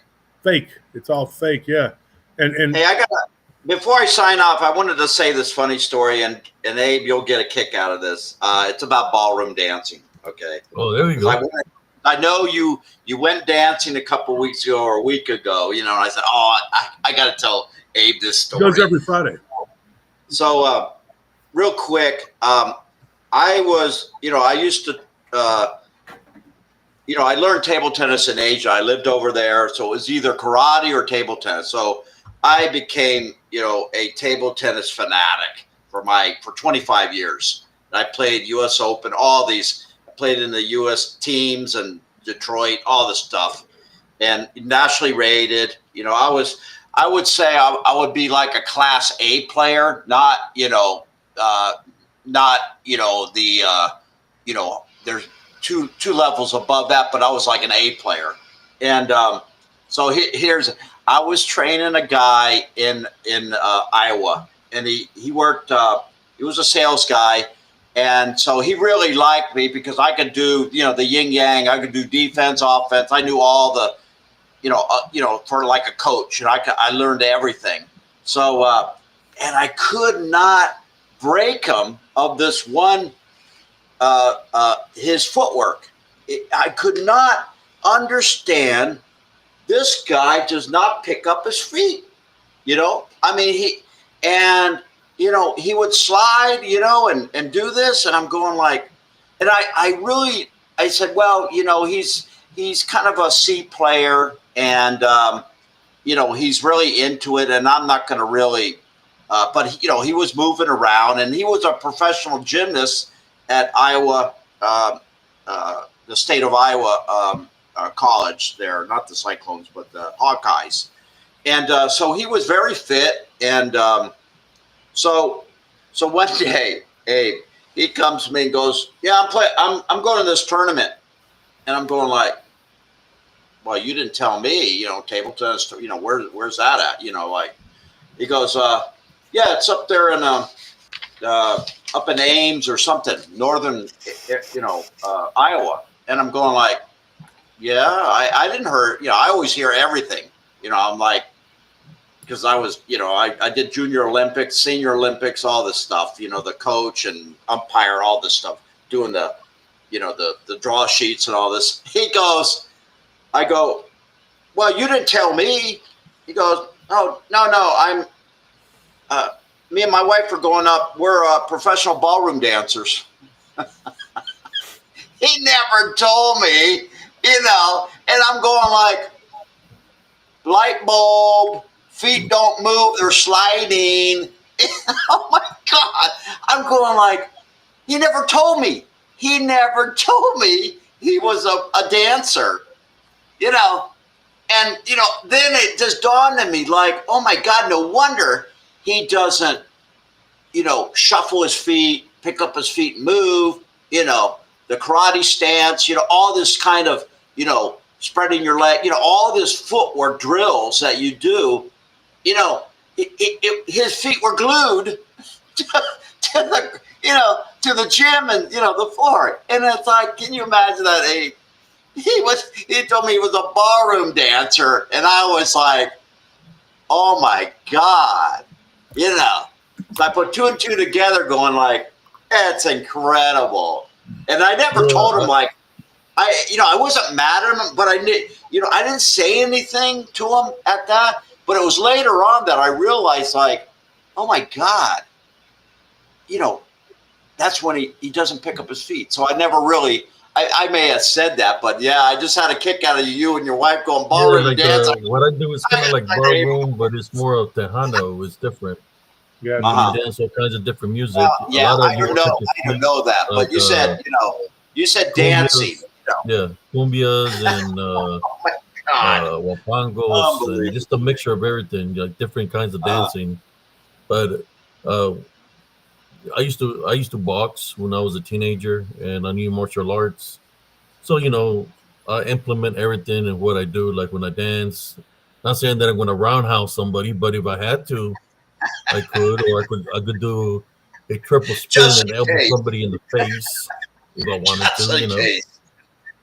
But but no, it's called Tejano dancing.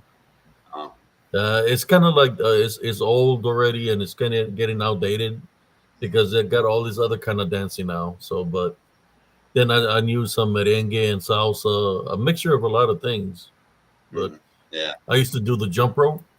Man, I could run 2 miles jumping the rope at the same time when I was in my prime. Run just all in sequence with concentration, wouldn't miss, and I'll be running full speed. 2 miles. I used to do a lot of swimming. That's how good I was. Road work. Swimming is a hell of a. I used to swim a mile like every other day. I did that for 2 years. What about wrestling? Have you guys ever wrestled? Yeah, I did that in high school. 3 years. And and this, I was like 10th grade or something, and I was really good at fighting and all that. Like I said, I was like undefeated at elementary school fighting, everything. At rest, I played little league football, first grade, second grade, third. Anyways, not to go into sports, but I thought I was a good wrestler. I thought I was a good wrestler until we started doing that wrestling, on the mats and stuff. And I'm like, every muscle, that I never used, I was like, this is this is the most brutal, hardest thing that I've ever experienced. I'd like walk out and I was like, because I was like really into it, but it's like I was so out of shape. I was in shape, but man, that was like a wake up, man. God, that was that was a wake up call for me. Oh my God. Yeah, I knew when I was stationed in Fort Hood, Bobby Lashley, he used to wrestle for the Army, and he used to go to Abrams Gym, where I used to go work out, and he'll be working out there in the same. The gym wasn't that big, but he'll be working out there. And I had another friend that was a boxer also that I knew. So I knew Lashley. He was younger than me, man, but it was a big dude, man, and he would whatever weights they had there, he would lift them. He would max them out. He would just bench him, lift them like if nothing. So I met a lot of people in the military. I knew one that in Germany. That's why I learned the pressure points. His master was IP Man, and Man. he had asked me if I knew who Bruce Lee was, and I said yeah, and he said, well, I trained with one of his masters. Bruce Lee was a table tennis player too. Yeah. Hey, Wolf, I saw Bruce Lee in Hong Kong in '71. In the hit, we had to stay in the Hilton, and he came down. We had to stay there before our apartment was ready. My dad got transferred over there on a job, and he was coming down the escalator. And we were going up, me and my sister, and I looked over, and he was coming down. I think he was probably making that movie Enter the Dragon. Then I told Abe this story already, but. Again, it's just kind of, these people, that you see, that later on in life, you find out, that they were, he was a student of IP Man, and he was an African American. He always wear the black thing, and he showed me a picture of him with IP Man. That it's the same, master as Bruce Lee. And when I got in all those Bandingo fights, they were trying to get him to fight me, and he refused to fight me because he was my friend. And he said, I can't show you what I know, but I'm gonna give you something. I'm gonna lend you something, and you give it back to me. And he gave me this, this book, and he had all the pressure points, and that's what I used to overcome some of those guys, especially the last guy that I overcame, which was real big. I cut his circulation to his brain, but you know what they did, because he didn't want to fight me because he was African American. He went to a club, and there was like 3 or 4 people that tried to do a number on him because he didn't want to fight me. So he took out 4 people. He broke like 4 knees, or took out the people, like cave in their knees and shit. But they were trying to kill him, But yeah, he took out 4 people, took out their knees, just because he didn't want to fight me, man. Yeah, this is in 19. It was like in when that happened. It was in 1990.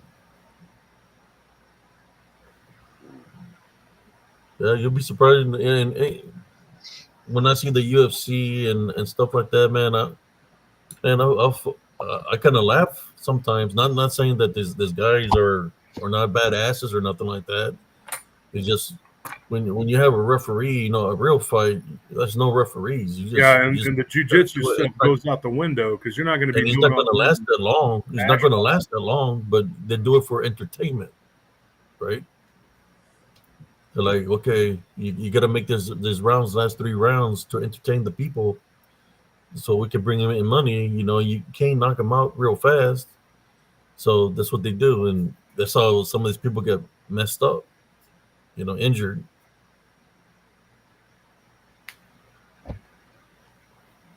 I'm going to sign off, guys, ladies and gentlemen. Brother Scott Baker. Yeah, I'm.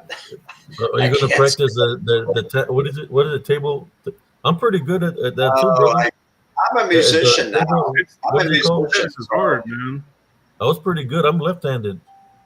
I think I will give you some competition.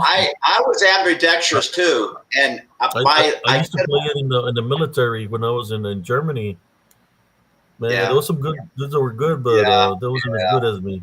I No, like you know, selecting the little ball, man, hitting the little I'm edges. hardcore. I'm hardcore. I'm a musician now. I do I play for, I play in assisted living homes music.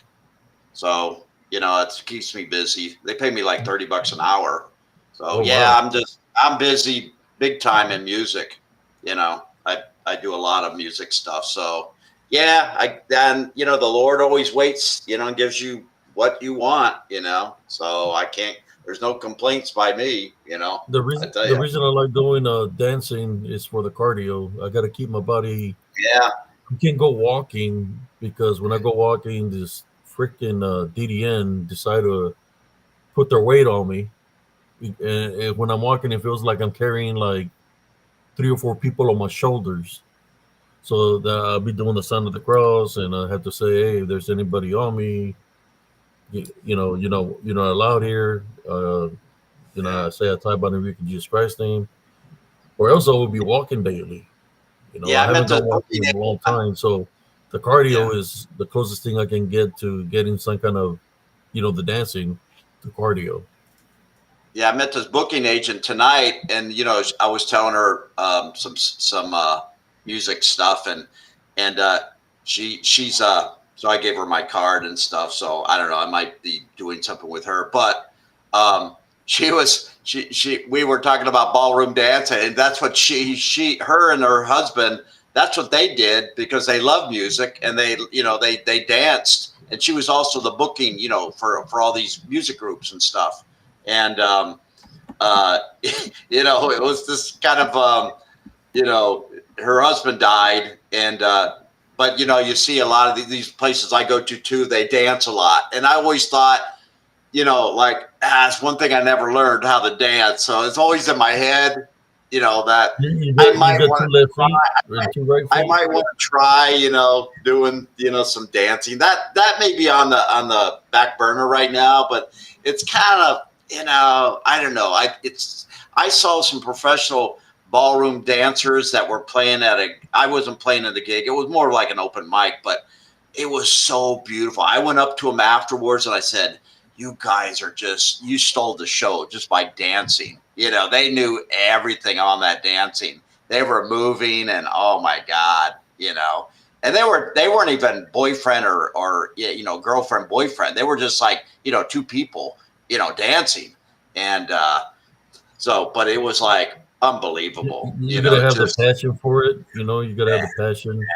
I mean, it's, And just yeah. relax. But when you're doing the spiritual works, sometimes things happen even on the dance floor. I remember not too long ago, like a couple of months ago, we went to the dance, and I had my wife walking into the dance floor. As she turns around, and I take like 2 slides, I see something coming from the front door, and he's standing on the side of the floor. Is this dark shadow figure looking at me? As he's looking at me, I just look down because I have this around my neck, the protection, and I start praying. And when I start praying, he takes right back out of the VFW, Wow. out the door. It went right through the door, but it happened very rapidly. So when you have things like that I'm gonna happening, sign it's like off. sometimes it's hard to have a good time, Yeah, Abe, you kind of So what inspired me. happens when you encounter something like that? You can't drink because it's lurking somewhere, so you have to stay sober. Oh my gosh. So Yeah. you still got to perform for your lady on the dance floor, and then after hours and stuff.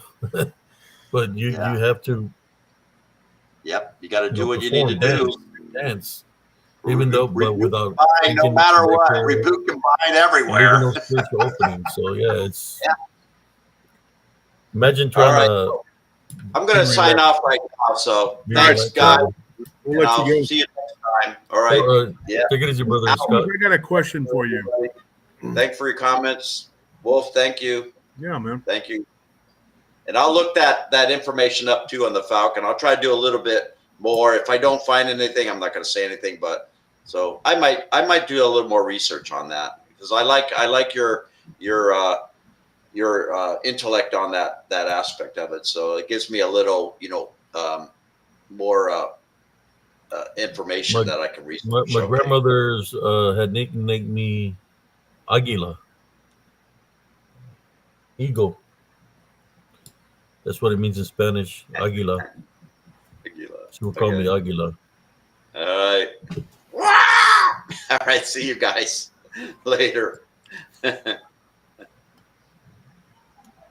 So, Steve, I got a question for you. If you Go ahead. So your name is Yasu, right? Yeah. Or Yasil. So it's a Hebrew name, right? No. Scottish? No. What is it?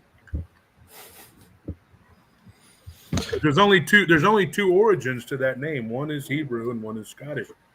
No, it's Arabic in origin. Really?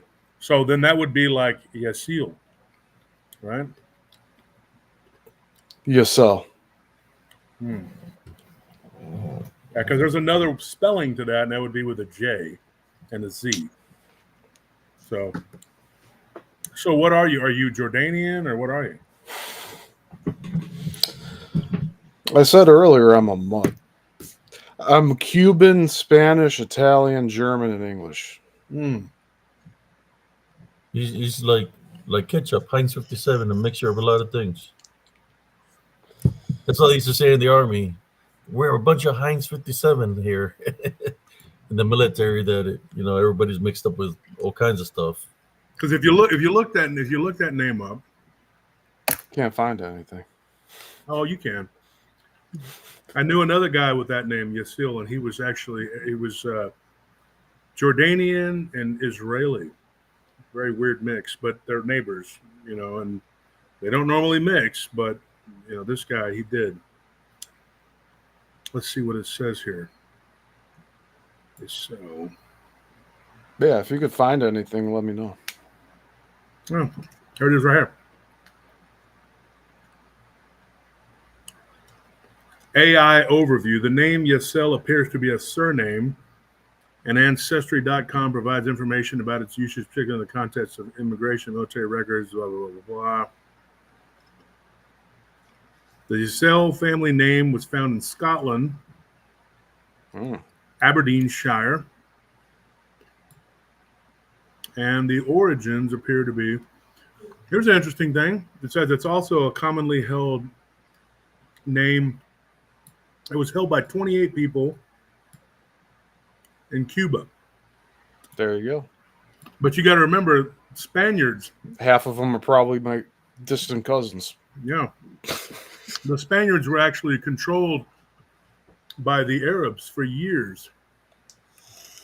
It says here, okay, so Yasil can be a surname or a given name, and its origin. Now, the origin doesn't necessarily mean that it's going to be the same as what it currently is. It says the origin and meaning are not definitively clear. It's sometimes associated with Hebrew origins, potentially meaning sharing of God or God shared, distributed. However, it also appears as a surname, particularly in Scotland, with a heavy presence in Aberdeenshire. Additionally, Yasili is a surname with roots in Eastern European cultures, possibly linked to the Polish or jasny, meaning bright or clear. Because there's another spelling. Here it is, right here. Yeah, Polish is a beautiful language. The name may have variations like Yasil, or Jasil. Right there, you can see it. Jasil. Because that's how this one guy spelled it, but it was Yasil. But it was J-A-H, and he was Jordanian and Jewish. So he hated himself. But yeah, that's interesting. It's an interesting last name. A lot of words that we use now in Spanish were actually Arabic roots. They have Arabic roots, like camarón, pantalón, vaca, just all these different words that you would think of and associate with being Spanish, but they're actually Arabic. Quite a few, actually.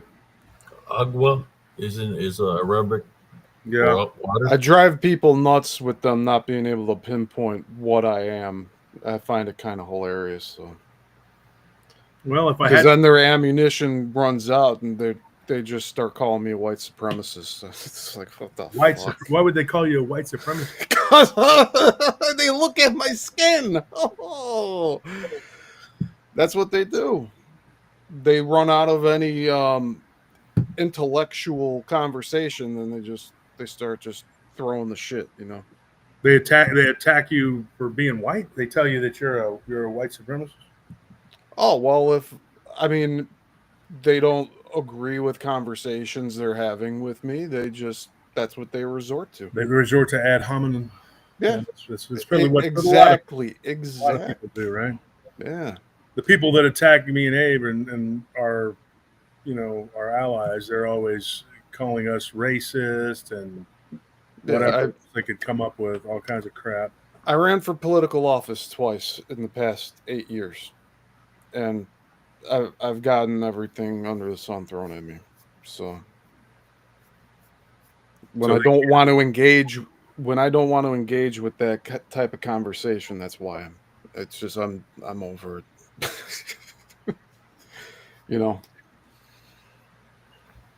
So you have a show on YouTube. Yeah, I have a YouTube channel. What is it about?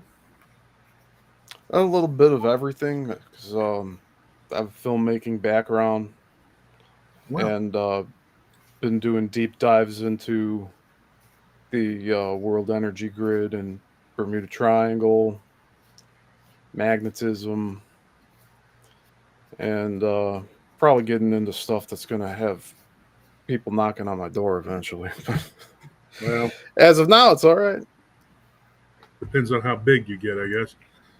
Yeah, they keep me small. They make sure there's only like 10 people at most watching my streams. What do you think about the Bermuda Triangle? What do you think it is?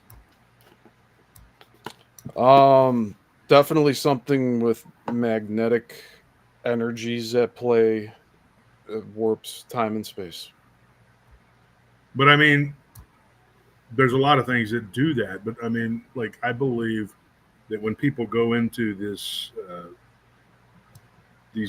I want to call them portals, actually vortexes, and they probably go into an alternate timeline. What do you think? Maybe they merge. It's possible. I don't rule that out.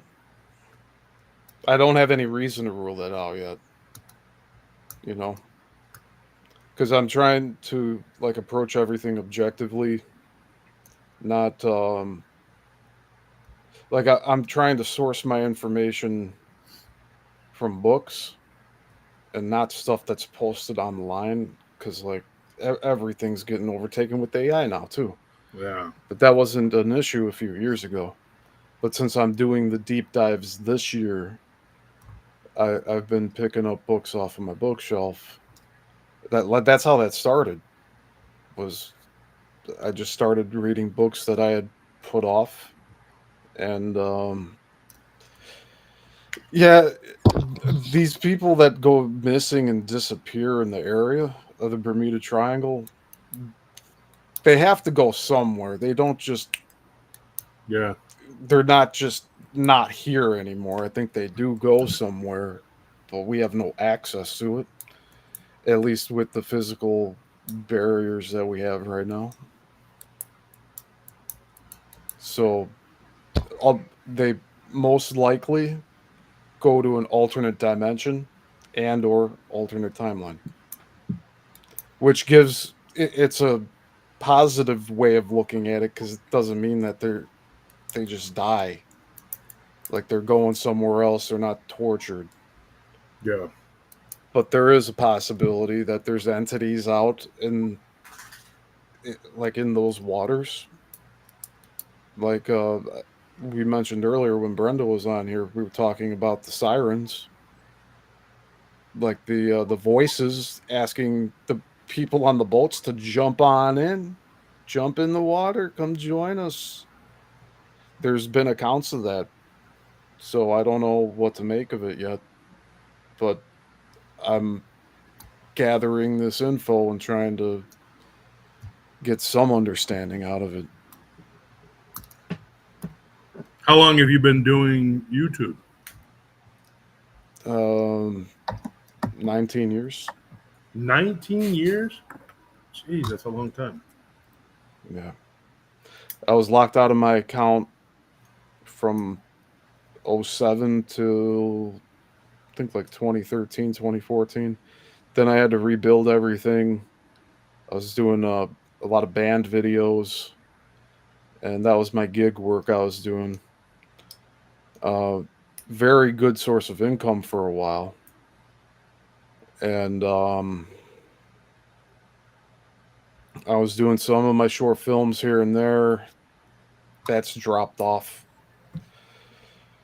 I wanted to do a feature film. The funding is the thing that's keeping me from doing that. So I'm just doing with what I have, or making with what I have. So I've been doing a lot of just research, and I mean, coming on to Abe's show here, it's opened me up to talking about a lot of my paranormal experiences. I mean, there's not that many of them, but it's stuff I wouldn't have shared before. And I think a lot of it was the circles I was in. I was just getting a lot of judgment for those things, so I just shut up about it. And I'm tired of shutting up. That's why I'm out here for like 6 hours at a time. How did you find Abe? Through Brenda on the Beyond the Box channel. Huh. So I was helping, trying to help someone get, I guess, their truth out on the internet, and they were on Brenda's show one night, and they didn't want to be on it anymore and asked me to join. So that's how I met Brenda, and I'm thankful for that. So what are your thoughts on Dogman and what we talk about on here? I mean, definitely demonic entities, and I mean, there's the Chicago Mothman winged humanoids, probably different ones. what do you know about the Chicago Mothman stuff? There were big flaps of them about 8 years ago, like in 2017, and all different people saw it, from like children to old, more elderly individuals. Like, it was just all across the spectrum. But I don't know, they appear in both daytime and nighttime. Abe and I had said they may be enjoying the death that happens all around this area, like the Violence. the violence, yeah, like the mindless violence, like people just killing each other because they're overtaken with emotion, and those are openings for demons, and that these things could be manifestations of all those feelings we have, or just like an amalgamation of all that, like the sorrow, the grief, and I can't really explain how it works, but that's the pattern that I see with it. So all these entities have red eyes. They make screeching sounds like the CTA train, the wheels going on the track. Like, I don't even want to make the noise. We tried doing that before, and that attracted some weird individuals. So, but yeah, make just those noises that they make. It's very consistent. You also hear the wing flaps a lot. But thankfully, it hasn't been around this area in a while, or at least it hasn't been reported on. And there used to be a big, like plotted map that this one researcher had. Yeah, Lon Strickler. Yes. Yeah, he's full of shit. Really? And my first conference, I've made no bones about it too. He attacked me when Abe and I and a few of our constituents were fighting with a guy named Dark Waters, who, and make no bones about it, he started it. It was this guy Mike that Abe's been getting attacked by, and so have I. And he ran over there and jumped on his live, and while he was trashing us, Dark Waters gave him a donation. And so anyway, out of the blue, while I'm fighting with like 5 of these bastards, Lon gets on there and says, is anybody else getting tired of Josh Turner threatening people or whatever? Some kind of bullshit. He's a real leftist shitheel. And I don't give a fuck. He can, whatever. He can piss off. I don't, he attacked me and said a bunch of crap. And then I said something back, and he went back to his hidey hole eating sticks of butter or whatever his fat ass does. And so anything that comes from him, I'm going to say this, and it was brought up at my first conference, before the conference, that we weren't going to invite him.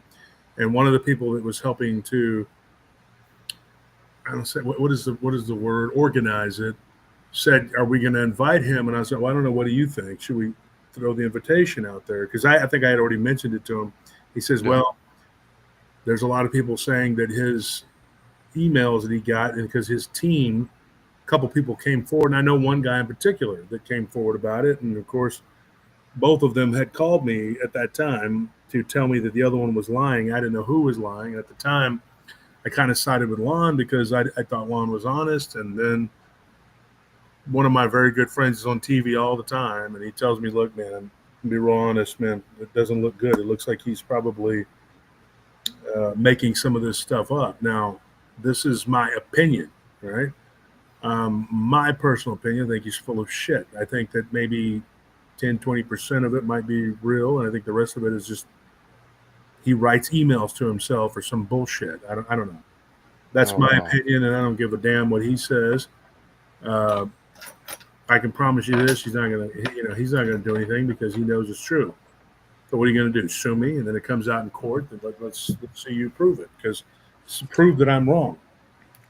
That's the thing. And so I quit dealing with him and giving people his books because I didn't feel like he was legit. So how many of those stories are real? He's produced a handful of witnesses, but I mean, and it happens. I mean, there could be people out there saying that all this is happening, but to this date, who else has interviewed those people? Not very many.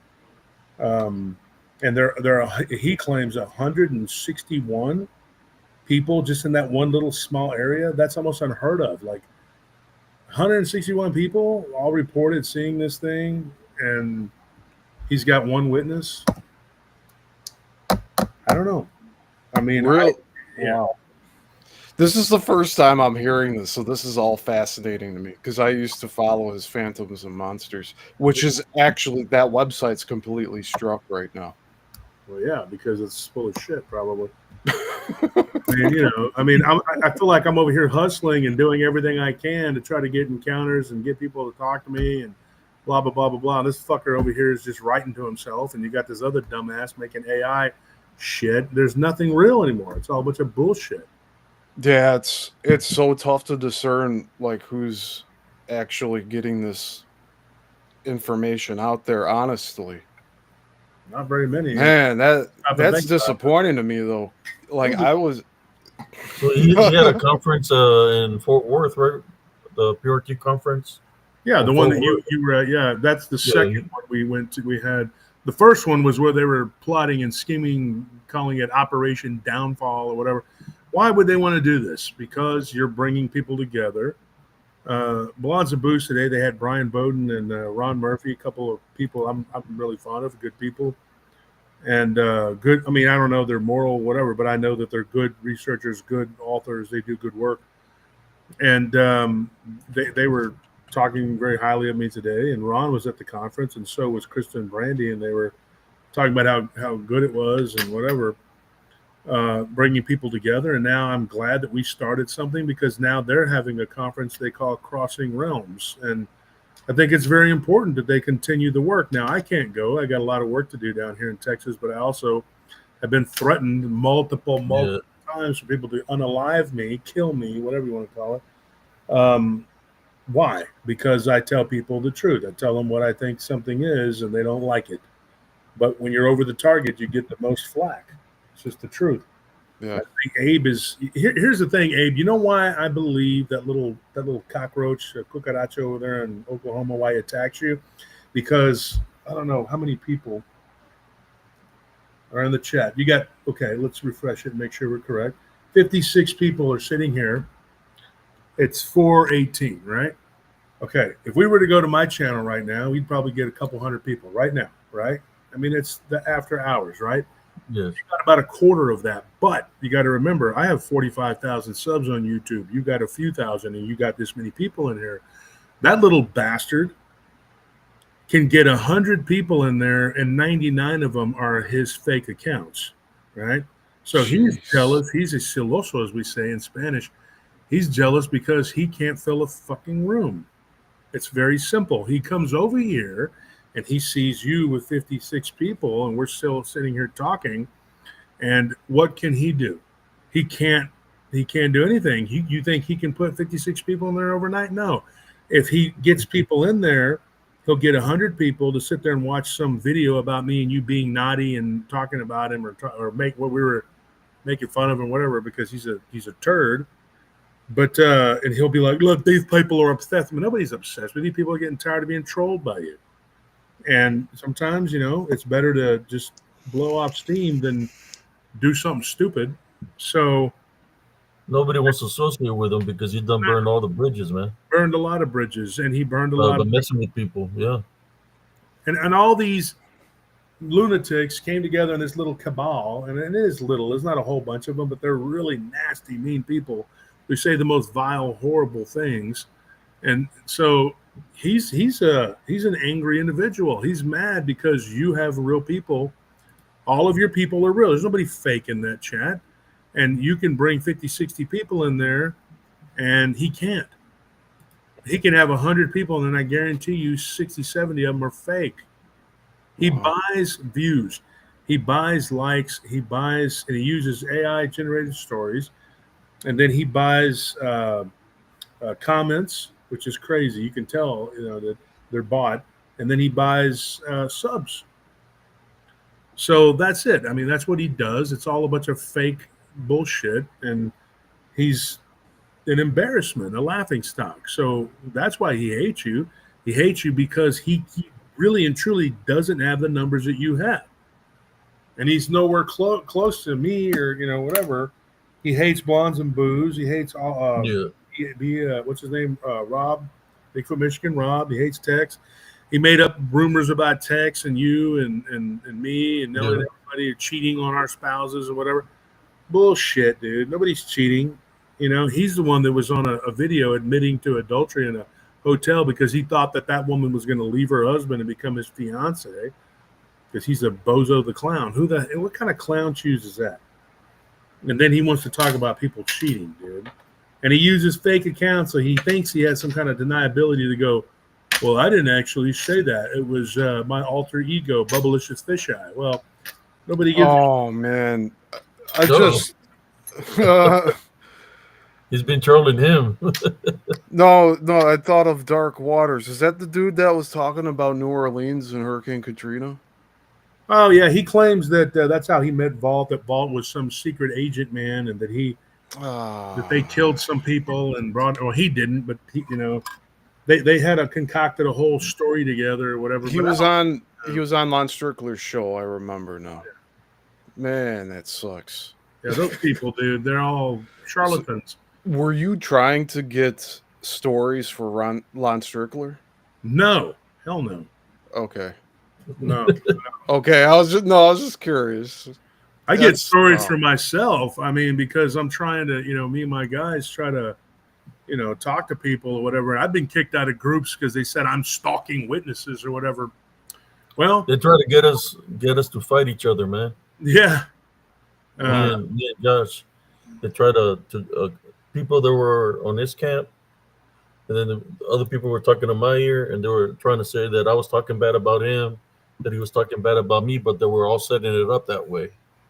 And then that evil bastard, David from Texas. We're friends, guys, and they're like, like, why didn't you go to the funeral? Why would me and Abe go to the guy's funeral?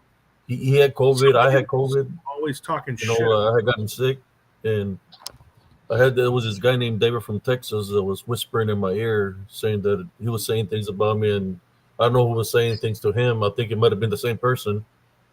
I know you want to But get there was people saying things, and they wanted us like to fight. Yeah. I was like sick, and I was like, "What the hell?" And then we was doing the show. We had already done the show. This was a haunted. We were waiting for the premiere. Yeah. When it happened, and then I figured out when I went to the conference that Puffington came to me and they said, "I want to apologize. I'm one of the main person." Oh yeah, he admitted it. And he said his name was Titan, and he was trolling me on YouTube, trying to get us to fight. So yeah, it's crazy, man. But it's like that's what sometimes I have to address the issue because they keep on targeting me or saying something about my military career, and man, they're not going to man up. They're just going to be talking crap. And you know what I just like the most is that they disrespect women the way they do, man. This guy's disrespecting the women, like Brother Josh Turner's wife, Sister Madeline, and other women have disrespected very horribly, like saying a lot of fucked up shit.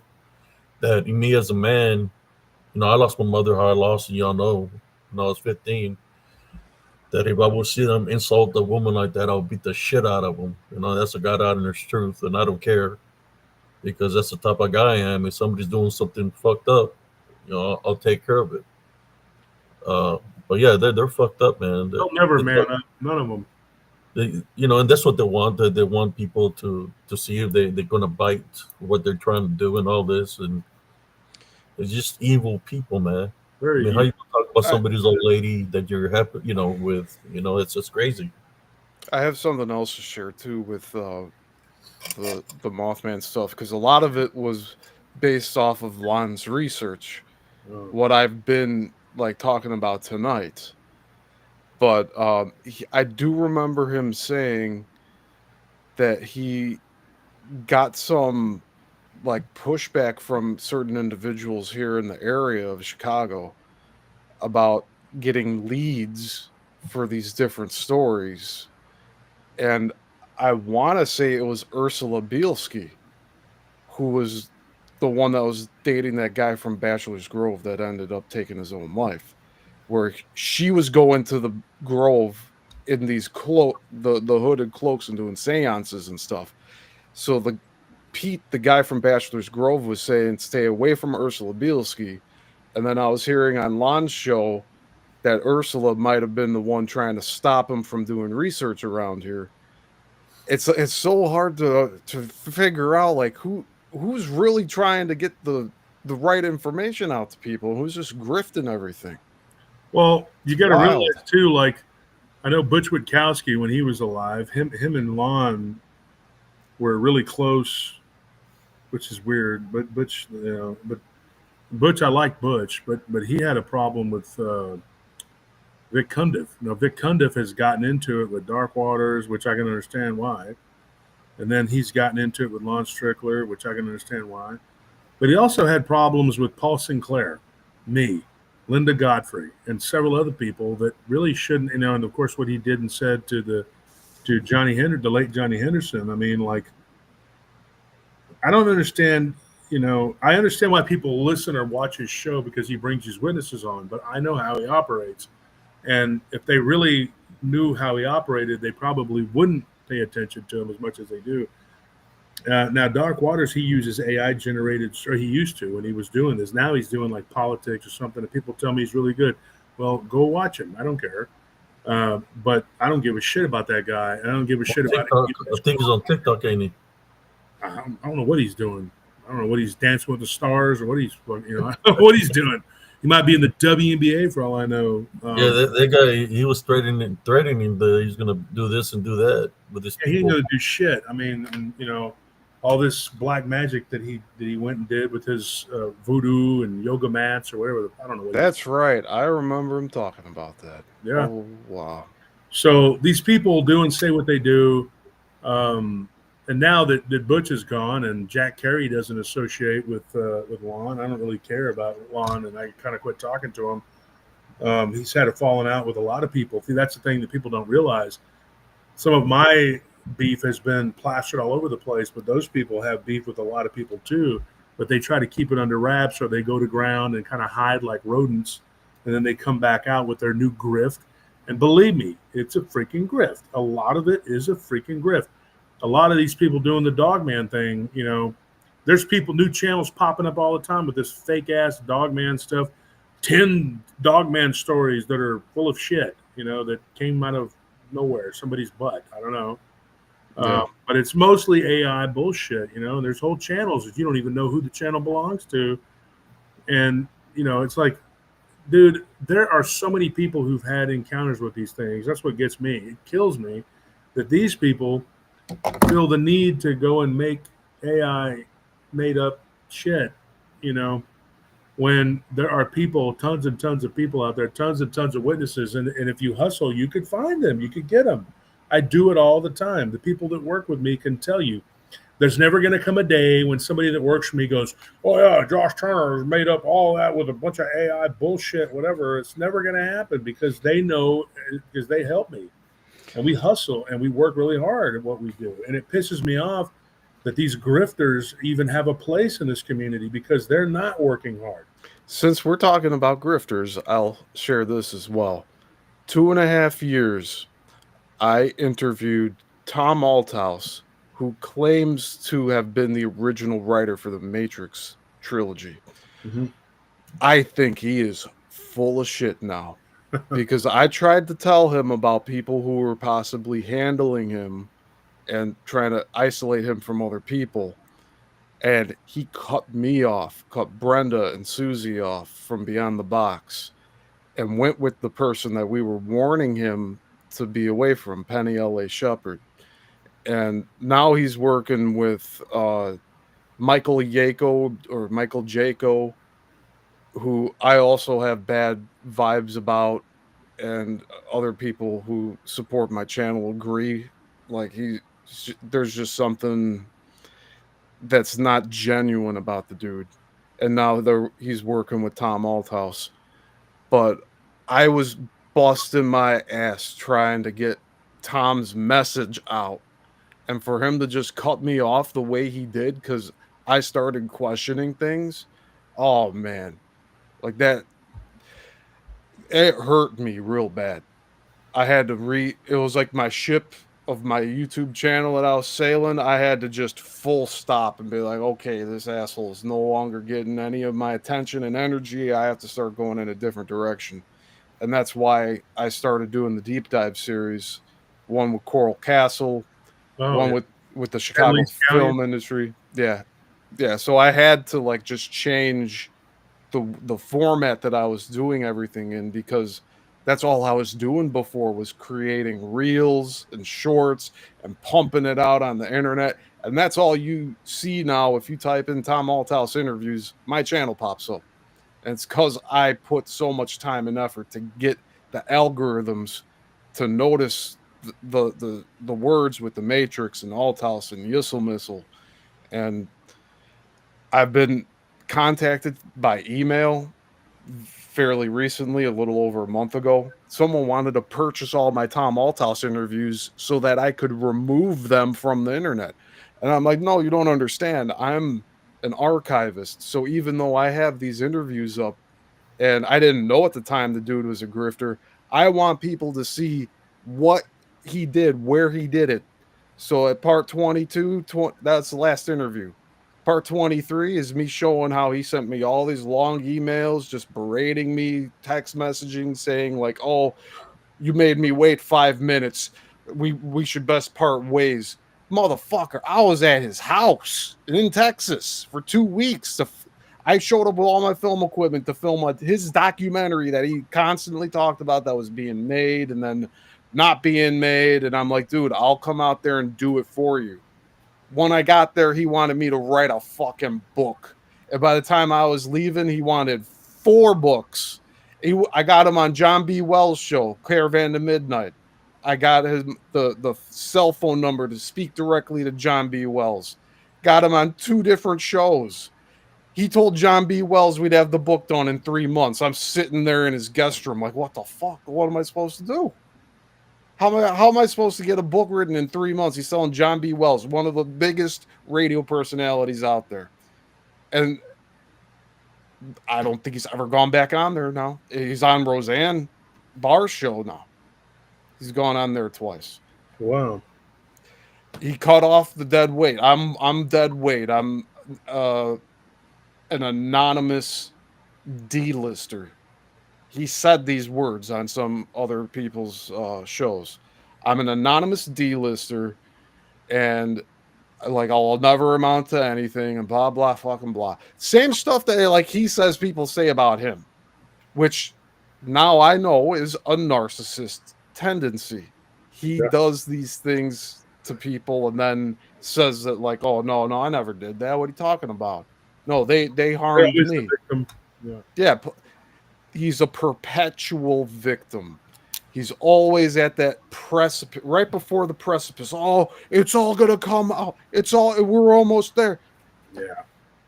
And new absurd shit always pops up, like the break-in without a break-in at his house. He claims someone broke into his house and left his older scripts on his bed. No evidence of break-in. No broken door. Oh, the CIA did it. I don't think the CIA gives a fuck enough about this guy to even do stuff like that. So I was so invested in trying to help this dude out because I had studied the Matrix trilogy for a very long time. And I realize now that like a lot of the films that I watched, it was projection. It was finding things in movies that like I related to, and like I think that's what most people do anyway when they watch movies is they're trying to see themselves in the characters. Like, oh yeah, that's me, I'd do that. But like this dude says that about every movie, and that they're making it about him and his life, and that they stole his script, and it all goes back to that. It's like after he started saying that like Ratatouille and Kung Fu Panda are ripoffs of his film, I'm like, dude, you're going too far with this shit. Like people aren't gonna like tune in; they're tuning out. They're not buying it what you're selling. But I really believed that what he was like selling to the public was genuine for a long time, until he did his turn and like got rid of me. After everything I did, and like, dude's going to UFO conferences now in Florida. Like, explain that one to me. Yeah. How does he fit into the lineup? Well, whatever the grift is, those kind of people will follow. They'll go to wherever the grift is at. That's what they do.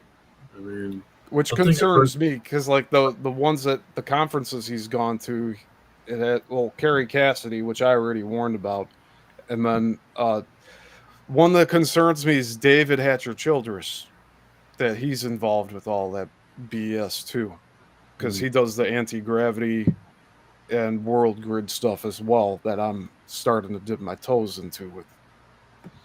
So I'm being very cautious with everything that I do so that I don't sound like these people who are grifting, because I'm not doing that. I'm trying to just produce content. I'm a creative individual. I'm going to be getting stuff out there, but I'm not going to just fabricate stuff. I'd rather get knowledgeable information out.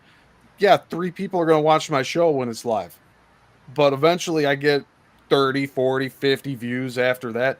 It doesn't concern me because I I've like accepted that like I'm on a blacklist of some sort, or the algorithms just don't like me because I'm using certain words. But like, I mean, at the end of the day, I want to have a creative outlet for things, but I'm also trying to educate people while I do it, and that's where I'm at now. And then here I get to be a guest on Abe's channel here. I feel blessed being able to do this. Like I ran a 2-hour show earlier tonight, and Abe started his show. I ended my show, jumped on here. It's just that's how my night's been rolling for most of the week. It's like, let's go check out what Abe's doing. I like being here. I feel welcomed here. And so that, I mean, it's not like I'm just trying to find a new group of people to be around. Brenda from Beyond the Box is the one that introduced me to Abe. She's like, oh yeah, I'm going to go watch Abe's show. You should really check it out. What is her show about? What is it? She does a lot of, she hosts guests, and she used to do a lot of shows about like the super soldier programs and MK Ultra. She's moved away from that quite a bit, but I'm supposed to be doing a show with her now Saturday. We moved it a day because of the Hulk Hogan thing. I'm doing a show tomorrow about that. But Saturday we're doing a show on my photography I got while in Texas earlier this month, and seeing these lights in the sky that just appear, float around, disappear. And I showed a few of them here on Abe's show. And I have more of that, so we're doing a whole show about that on Saturday. And there's also Susie's Story Time on Beyond the Boxes channel. It's Susie Q. She was in the chat here earlier. She shares just stuff that she's looking into and stories about her life, very faith and religion based. And there's just so many stories that everyone has. So I feel like that's what all of this has kind of turned into. We're all sharing stories about our own lives. So this Beyond the Box, how, like, are they on YouTube or what are they? Yeah. She's in the chat right now. She's like, did I hear my name? She's actually from Killeen, Texas, from Central Texas. Yeah, she's not too far from Abe. Sister Brenda. Is it a big channel or because I've never heard of it? No. It's like a little over 300 subs. But like, I have a background in film editing. I went ahead and I made her a new intro and outro for the show. I'm trying to help people out that I think deserve it. So I didn't ask her for money or anything. I'm like, here's your new show intro. And she has to be the final deciding factor on it. If she didn't like it, she wouldn't have used it. But I mean, everybody's trying to do their thing. I try to do the right thing. I mean, I don't always do it. I fail because, admittedly, I'm a Christian, but I make mistakes. I screw up. I'm not perfect. I mean, I've said things when I probably should have kept my mouth shut. But, one of the things I don't regret is backing up Abe and Bettina. When that little shit did what he did, well, he's big fat shit, not little, but he did what he did. And then he tried to cut a deal with me and just kind of like, well, if you just let me attack all these other channels and I'll leave you alone. And I'm like, didn't realize that the guy was this absolute psychopath and that would not stop no matter what. And even when you whip the shit out of him in every facet of this field, he just keeps doing and saying the most ridiculous things until his channel has gone down in flames. When he started this war, he would get 250 maybe in his chat.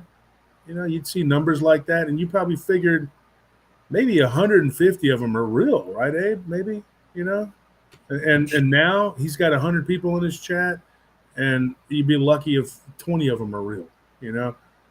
His thing just went down in flames because he attacked us all. And it was basically like, well, I'll be cool with you, but let me do things that I'm doing to these people. And I said, hell no. And so I didn't have to do it, but I Drop your link, use the missile, so I can post it on there. So end up fighting all these people, Thank you. man. But if you got anything interesting to talk about or whatever, you guys can come on my show at some point, and you and the box people, beyond the box. Wow, that'd be awesome. Thank you. Yeah, and you guys, we can. And Abe knows this. We have a Monday where it's a call-in. So we got so many stories, and I think Tony and Anthony are in the chat right now, and they help me with the emails and stuff. It's a family thing. My nephews, and gosh dang, man, we get so many stories, and it blew up, and we got like 50,000 probably something on the podcast and 40 something thousand on the YouTube channel. Real numbers, not fake, and we always have a huge chat, not huge, but 500 something people, and it's crazy because, like we just said, we have too many of these stories. Let's just open up the lines. So we chose Monday. And you'd think Monday wouldn't be a big day, but we get a few hundred people in there, and Abe can tell you this. We fill that queue up, man. We had like 9-10 people on there. We had Joe Doyle from Hellbent Holler, Jerry Williams is a Choctaw Tracker. We had Tex from Texas Front Porch. All of them were on there on Monday, and we had a bunch of people on there just talking. And, anytime Abe knows he's got an open invitation anytime he wants to jump on. I mean, Abe's like my brother, and but that little punk thought I was just going to let him and Bettina get attacked and Jerry get attacked, and no way, dude. There's no way I was going to do that, because even though I might have been like, well, I'm just going to let them deal with it. It's not my problem, because a lot of people do that because they don't have that fighter's fortitude to take on people like that. But I saw this guy as a real threat to the community, because, when you can make that many fake accounts, I call him Multiple Mike. We call him Dirty Ike, but because of Ike Clanton, from the Cowboy War. But he's Multiple Mike to me, because I don't know what he really is. He's just an ever morphing, just a weirdo, man. And he got all of these other trashy people, and I'm telling you, Dave, in my opinion, they're trashy people, to get together. But the good thing is they're all on one ship, and it's sinking. So all the rats are going down in one ship, and people in the community now, they kind of know who to stay away from. They can run and say all the horrible things they want to about me. The numbers don't lie. The proof is in the pudding. Go to Social Blade. I said this in the middle of the war, a year ago. I said, go to Social Blade, look at the numbers, look at the graphs, look at you'll see who's real. Now, if I was faking it and I was doing all this crap, why would I tell people, go look it up, go check out my numbers? You'll know the truth. You'll see the real deal. I've pulled up my algorithms before, and I've showed people, the growth of my channel on my that YouTube studio, whatever. I don't hide anything. I'm not hiding anything. They say the most ridiculous, stupid things, but we have an army of people that are very, very loyal. As Bettina Moss once put it, I have super fans. And our friend that interviewed Abe recently, Josh Nanoki, a very good friend of mine, has been at both of my conferences. What Lurks Beneath, great guy. I've known Josh for years now. And he said it himself to me. He says, I have all these subs, and he's like, but he goes, I don't have that connection, a closeness with them like you do with yours. He's like, you have these people that are like ride or die. And him and Bettina, we were talking about it at the conference together. We were sitting at the table eating dinner. Matt Imps was there, and he's got a channel, whatever. And Chris Garitano was there. We were all sitting there, and we were eating. And Garitano from, what's his show called? Well, the new one's A Haunting We Will Go, but he's got one that he's working for AMC. He's a filmmaker. He did Strange World, and he did, God, what is it called? The Montauk Chronicles. And then the Dark Files, or whatever. What is it called? Not the Dark Files. It's called something else. He made 2 or 3 really good shows, and I just saw him on TV one day, and he was here in Austin, and he was doing something about a house that I know very well about that area, because I fielded a report of literally a werewolf, not a dog man, a werewolf, from a guy that was a security guard and another dude that was a pest control guy at the docks. And I used to work security, and I have a security company.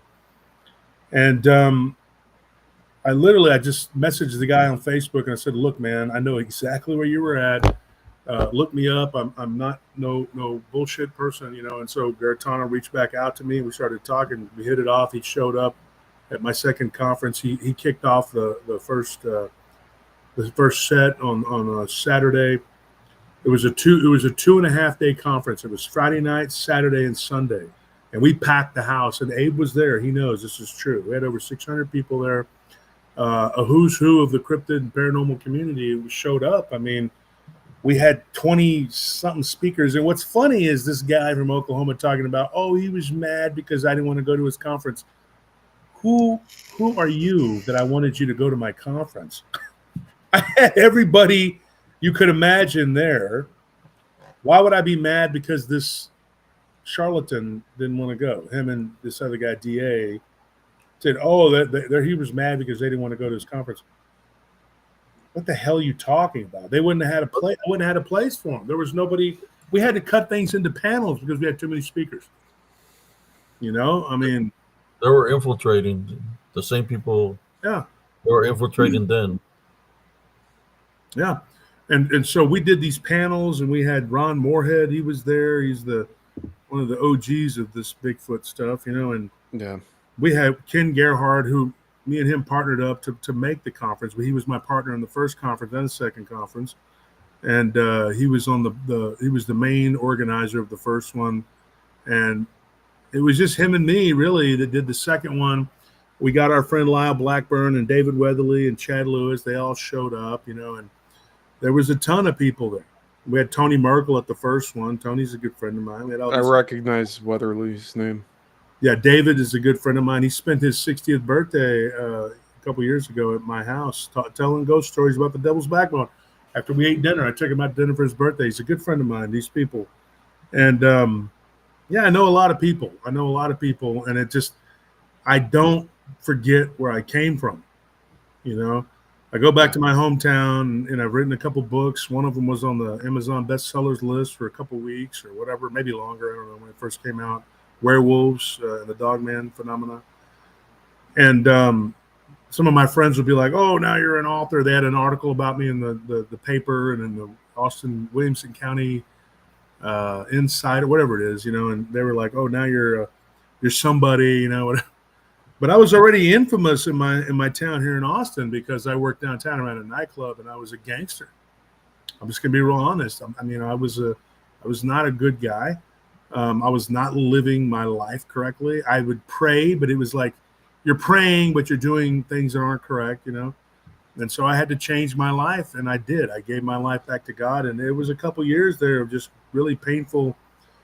Had to introspect. You know, you had to look at myself and change my life and become the person that I knew I was destined to be. And, you know, and I worked. And for 3 years, I think I had like 6 or 7 days off in 3 years. So I put myself into work and I cut off the world and I tried, I guess I kind of cleansed myself, you know, and got myself right with God and did a lot of praying and did a lot of fasting, praying, doing all these things. And, you know, finally, you know, a friend of ours, and Abe knew the guy very well. He was Armando Salazar. He was in the military, a sergeant in the Army, 16 years. He was a decorated soldier. And he'd get in touch with me and he says, hey, man, you need to write a book. You know, you get all these stories. So I let him look at my journals that I had. I had 16 of them, or 17 of them. I had 34. I lost half of them, right? And I said, these are my journals I've been writing, and these were all these years that I had spent collecting stories. He was looking at them. He goes, man, he's like, you need to, like, you know these people? I said, I know a lot of them still. I don't talk to all of them, but yeah, I've collected these encounters, and I can recall things from memory very well. And he, you know, so he tested me a couple times. He says, man, that's incredible. So I was on this show called Dogman Encounters, and he was like, we need to get together and do a podcast. He'd always been dreaming of doing a podcast about this weird stuff. And he says, you need to do this, you know? And so for a couple of years, from 2016 to 2000, or from 2016 to 19, he kept working on me. So I met him in the summer of 16, and he said, "Dude, you gotta do this. You know, we need to work together." And he went out there and he visited Abe, and he was one of the people. He says, "Dude, there's this guy Abe Cias. He's got these encounters." Well, me and Abe had more in common than we really knew. And but Abe was friendly with these people in the community that I didn't like, and they were from that Dogman X group, and Abe knows about that. But neither me nor Abe nor Armando knew what we were dealing with. We didn't realize what kind of people they were. We were just kind of like, well, we just want to work with everybody and be nice and everything. Well, Vic kind of told me, he says, that's not going to happen. He was right about that. And I don't really, not one of my favorite people, because I don't think he has a real good moral compass, my opinion. But he was right. He said, dude, you're going to fight with people. These people will not, they're dog eat dog. He encouraged me to be cutthroat like everybody else and be this way and that way. And he goes, once you got a witness, you use them and then you move on. And I'm just like, you just can't. I can't abide by. I'm not that kind of person, dude. I cannot do that. I mean, and I try to be as nice and accommodating as I can, but that altruism got me in trouble. And sure enough, I ended up in that first war. It was with these people. They were atheists and communists. Literally, one of them is a true card-carrying American. He's in the Red Workers Part, whatever it's called. He's a communist. And I didn't know all this. I didn't know that they had a vested interest in being so damn ignorant and evil. And I stood my ground. My wife was in the hospital, and I had to fight these people. And I pleaded with them. I said, look, my wife is in the hospital. She's not doing good. Can you please just leave me alone? I'm going to move on away from your group. I won't. But I'm not going to help you grow it, And nope. They came in and they just attacked. And they wanted to destroy me. They wanted to wipe me out. And I said, I'm not going to fold. I just started this channel, and I'm not going to let you people run me away. And so I stood my ground. Well, every time I've had a problem since then, they've had a hand in it, and they just come right back like turds that won't flush. One of them, the communist, as I call him, he's still over there doing what he's doing. He's hanging out with the guy from Oklahoma. His name is Cyrus. And if you're listening, you know it's true. You've been in his channel. You've been doing what you do, and you just won't let it go. Little punk, he'll leave, and then he'll come back. But he always comes back to like a moth to the flame because he thinks it's an easy grift. That's my opinion on him. So these people, they do what they do. They keep on, they keep on, and they keep on. But it's because when you're over the target, Steve, you get the most flack. And I think that's going to be the case with all of us, as you get more deeper into this and you start to unravel these mysteries that were never meant to be unraveled by the people in charge. And so they use these low-level entities to attack you. But you got to realize these are the minor demons. These aren't even the big boys. And, the bigger you go and the higher you get, though, the worse it gets. And this last war is kind of in two parts. It has been very taxing, very trying. So my wife made a group called PRT News. And then Abe followed suit with SCE News to keep people abreast of what these people are doing and saying and how they're coming at us. And don't let them scare you. They got nothing. They can't do anything. They just talk a big game and they talk a lot of trash and they slander people. But like I said, the proof is in the pudding. Our channel continues to grow. We pack in big numbers. We do good. We have a lot of really good support. I would say the paratroopers have just been awesome. They go above and beyond. Anytime I go to another channel, they come in mass. They support me. They know there's not going to be some fake smoke blowing up their ass, Sometimes people come up with some wild-ass stories, and I just repeat them.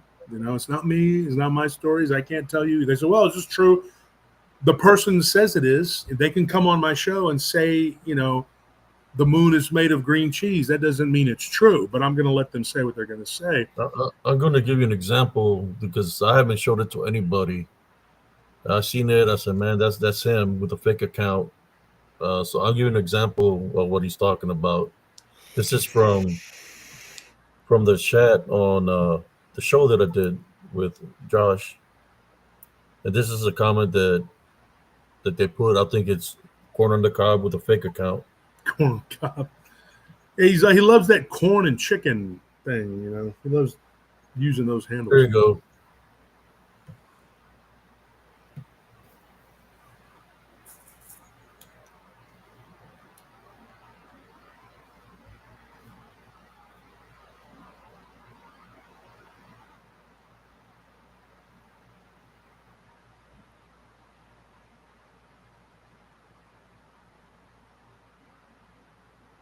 He's always trying to make it about him.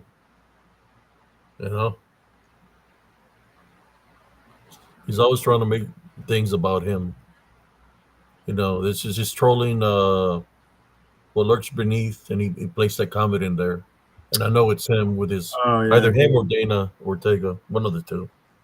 No, that's him. He likes to use that Yeah. that weird vernacular because he that's AI generated because he can't spell. He can't spell, so he uses this guy that sounds like he's some kind of like he says chap or whatever. Yeah, that's not real. We've become experts at figuring out these people. You know, their little mind games or whatever. I just wanted to share it. You know, it's like, man, tell the old me is like, man, it was. I need to stay calm and relax until my love foundation. Yeah, I know what I would do when I Full was. of them, and they don't even have an IQ of 12. You know, Abe taught me one thing, and I'll tell you that. Well, he taught me a few things, but that maintaining of a love foundation is one of the most important things. You got to do that because even though you want to, you got to be cool, and you can't do anything to them anyway. You know, they're out of range. You know, so you just got to be like, okay, let them spin, let them talk, because the numbers won't lie. Yeah. You know, you'll pack the house and you'll put butts in the seats, as Vic used to call it. That was the most important thing to him. But to me, upholding integrity is more important than any of that. Yeah. And people can smell your bullshit when you're peddling something. They know, they can figure it out, and they'll be like, yeah, whatever. And when enough people do that in mass, well, then you're done. And that's what's happened to these people. That's why they're falling away and they're going the way of the dodo, because the wheat from the chaff. I was shocked that Lon Strickler's site was just gone. You know how much content was on there? Like, I didn't understand it, but like you explaining this now tonight makes a lot of sense. He might have pulled his own plug on it for all we know. Or someone else. You didn't know what? I didn't even know it was gone, Steve. I don't deal with that guy anymore. I don't talk to him. I was buying his books and giving them away as prizes on the show. He would sell them to me at a low price, and he'd autograph them and send them to me. I had about 20 different authors that I was doing that with, and Bartonelli was another one. We and him were very close, me and Barton, and he stuck it in the back with those guys, man. They made up some bullshit, and he claims to believe it, but I look at it like this: if somebody believes that the lies that somebody's smearing about you, it's because they wanted to believe it in the first place. He had a channel, and he was trying to get it to grow, and I think that he thought that he was going to get the paratroopers to follow him, because these people all want something that I have, and that's my listeners. Mm-hmm. And so they want that. They want those people. They see them giving donations. They see them helping us grow. They see how close of a community we are. Like I always say, Abe does like the night shift. You got 60 people in here, and a lot of them are paratroopers. We're going to do a 2:00 in the afternoon show on Saturday with this guy from across the pond. We might get 200-300 people in there. It's the afternoon. It's not our normal slot, not our normal time. We don't have a lot of time to advertise it either, but I guarantee you the replay will be on there, and you'll get several thousand views on it. Some of our bigger shows have hit 50, 60,000 views, and it's all real. We're not buying the views and the subs. And you can tell if you look at the algorithms, man, when you buy that shit, it will mess your channel all up. You'll never get it back correct. And, the only thing that slowed us down was these dickheads all mass reporting us. And YouTube investigating us, and they've investigated us 50, 60 times. But one thing it has done, and God works in mysterious ways, I can say that 100%. One thing it has done is it's opened up a dialogue between us and YouTube now. We talk to them, and we have somebody, usually you have to get to 100,000 before they'll give you like a representative. We're talking to somebody pretty regularly, and just letting them know what they're doing, and they've slowed down their bullshit from where when they report us, it's kind of boomeranging back. And I think now they probably know because I'm saying it, and I don't give a shit what they know. But the war to me is not going to keep going. And I'll tell you why. Because there's going to be a handful of them left, like there already is. And it's just going to be them fighting it, because eventually me and Abe and Hellbent Holler and Wanza Booze, Bigfoot Michigan Rob and Tex from Texas Front Port, we're all going to just ignore them and do what we do. And they're just going to fade away because they're irrelevant. They've turned themselves into a laughing stock, and they cry, well, Josh Turner destroyed us, and he destroys his enemies, blah, blah, blah. Well, when you attack somebody, stupid, what do you think is going to happen? You're stupid if you think somebody's not going to sit there, they're going to defend themselves. The stupidest advice I ever got was block and delete and ignore. Well, yeah. Then they go to Reddit and they smear all kinds of shit about you, and they tell everybody that you're a homophobic, homo, Nazi, Zionist, communist. Yeah, that's like everything in the book they throw. That's what I was saying earlier. Everything they can come up with. You're this bad. You're all the bad, and they're the good. And then if you sit there and you ignore it, there are people that will buy into it. And unfortunately, every now and then they'll catch somebody who's worth a shit, and they'll convince them, and they'll bend their ear. And you got to deprogram that person and show them the proof. That's why my wife created Paranormal Roundtable News. PRT News has all of the screenshots. They're always saying, where is their proof? They have no proof. We have a ton of the proof. The proof is all on Paranormal Roundtable News. There's almost 850 people in there. Go look. It's we have a group with like 10,000 people. That's the Paranormal Roundtable group. We don't bring it to there. But the people that want to know, there's like 800 and something people that read it, and they tell the other people, like, look, man, the proof is all right there. They are attacking these people constantly. Me and Abe are constantly being attacked. Then they try to use some skit trying to say, oh, this is proof that they use fake whatever. Bullshit, dude. It's a skit mocking your bullshit, attacking us. That's what it is. They don't understand satire. They understand comedy. Oh, and there's no proof that I was a part of their own medicine. They do us. I mean, it's just, 2 + 2 is 4. And you can twist it and turn it any way you want. It's not going to change the outcome of that addition. It's going to be 2 + 2 is going to be 4. Mm-hmm. And they think if they jump up and down, hard enough, that the earth is going to tilt in another way. It's not going to happen.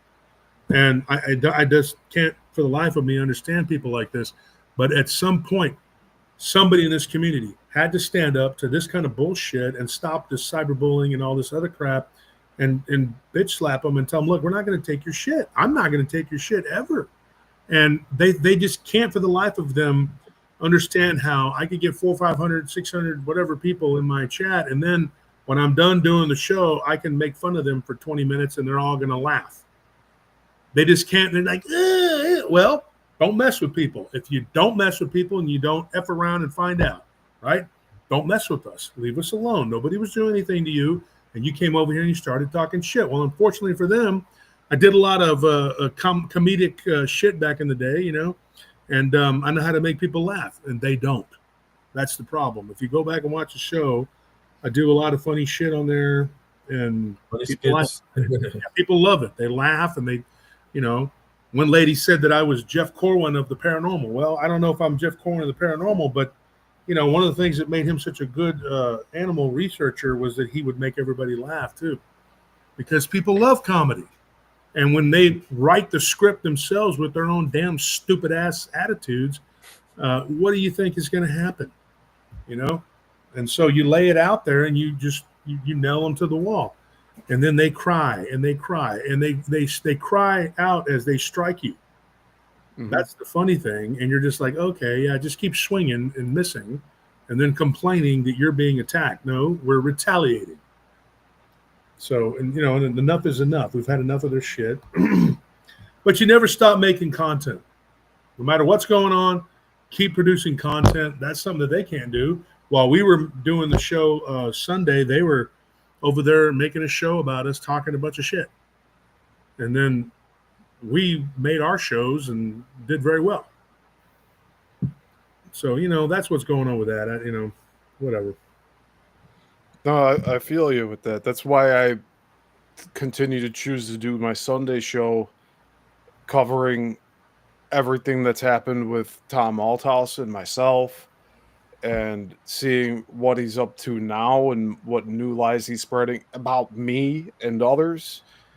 And I just try I don't want to be like these other hosts that have had him in the past where they delete their entire channel archive of the interviews they did with him, like they don't even exist, and then they don't talk about him anymore.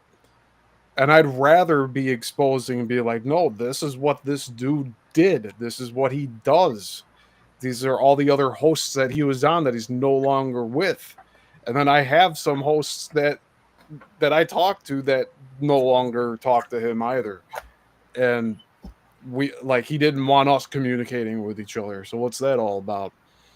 So yeah, instead of being quiet about it, I've decided to just continue, like you said, producing content. I'm doing different content now. I'll be right back, Willis. And it's just something that you really shouldn't be quiet about, especially when people are trying to destroy your credibility, your character. They're trying to assassinate your character. Screw that. Yeah. If you sit back and let them do it, they'll do it too. Yeah. And then no response from my end after that happens. It's like, oh, well, maybe, like you said, like, oh, these people are going to think that's true, what these other people are saying bad about us. Yeah.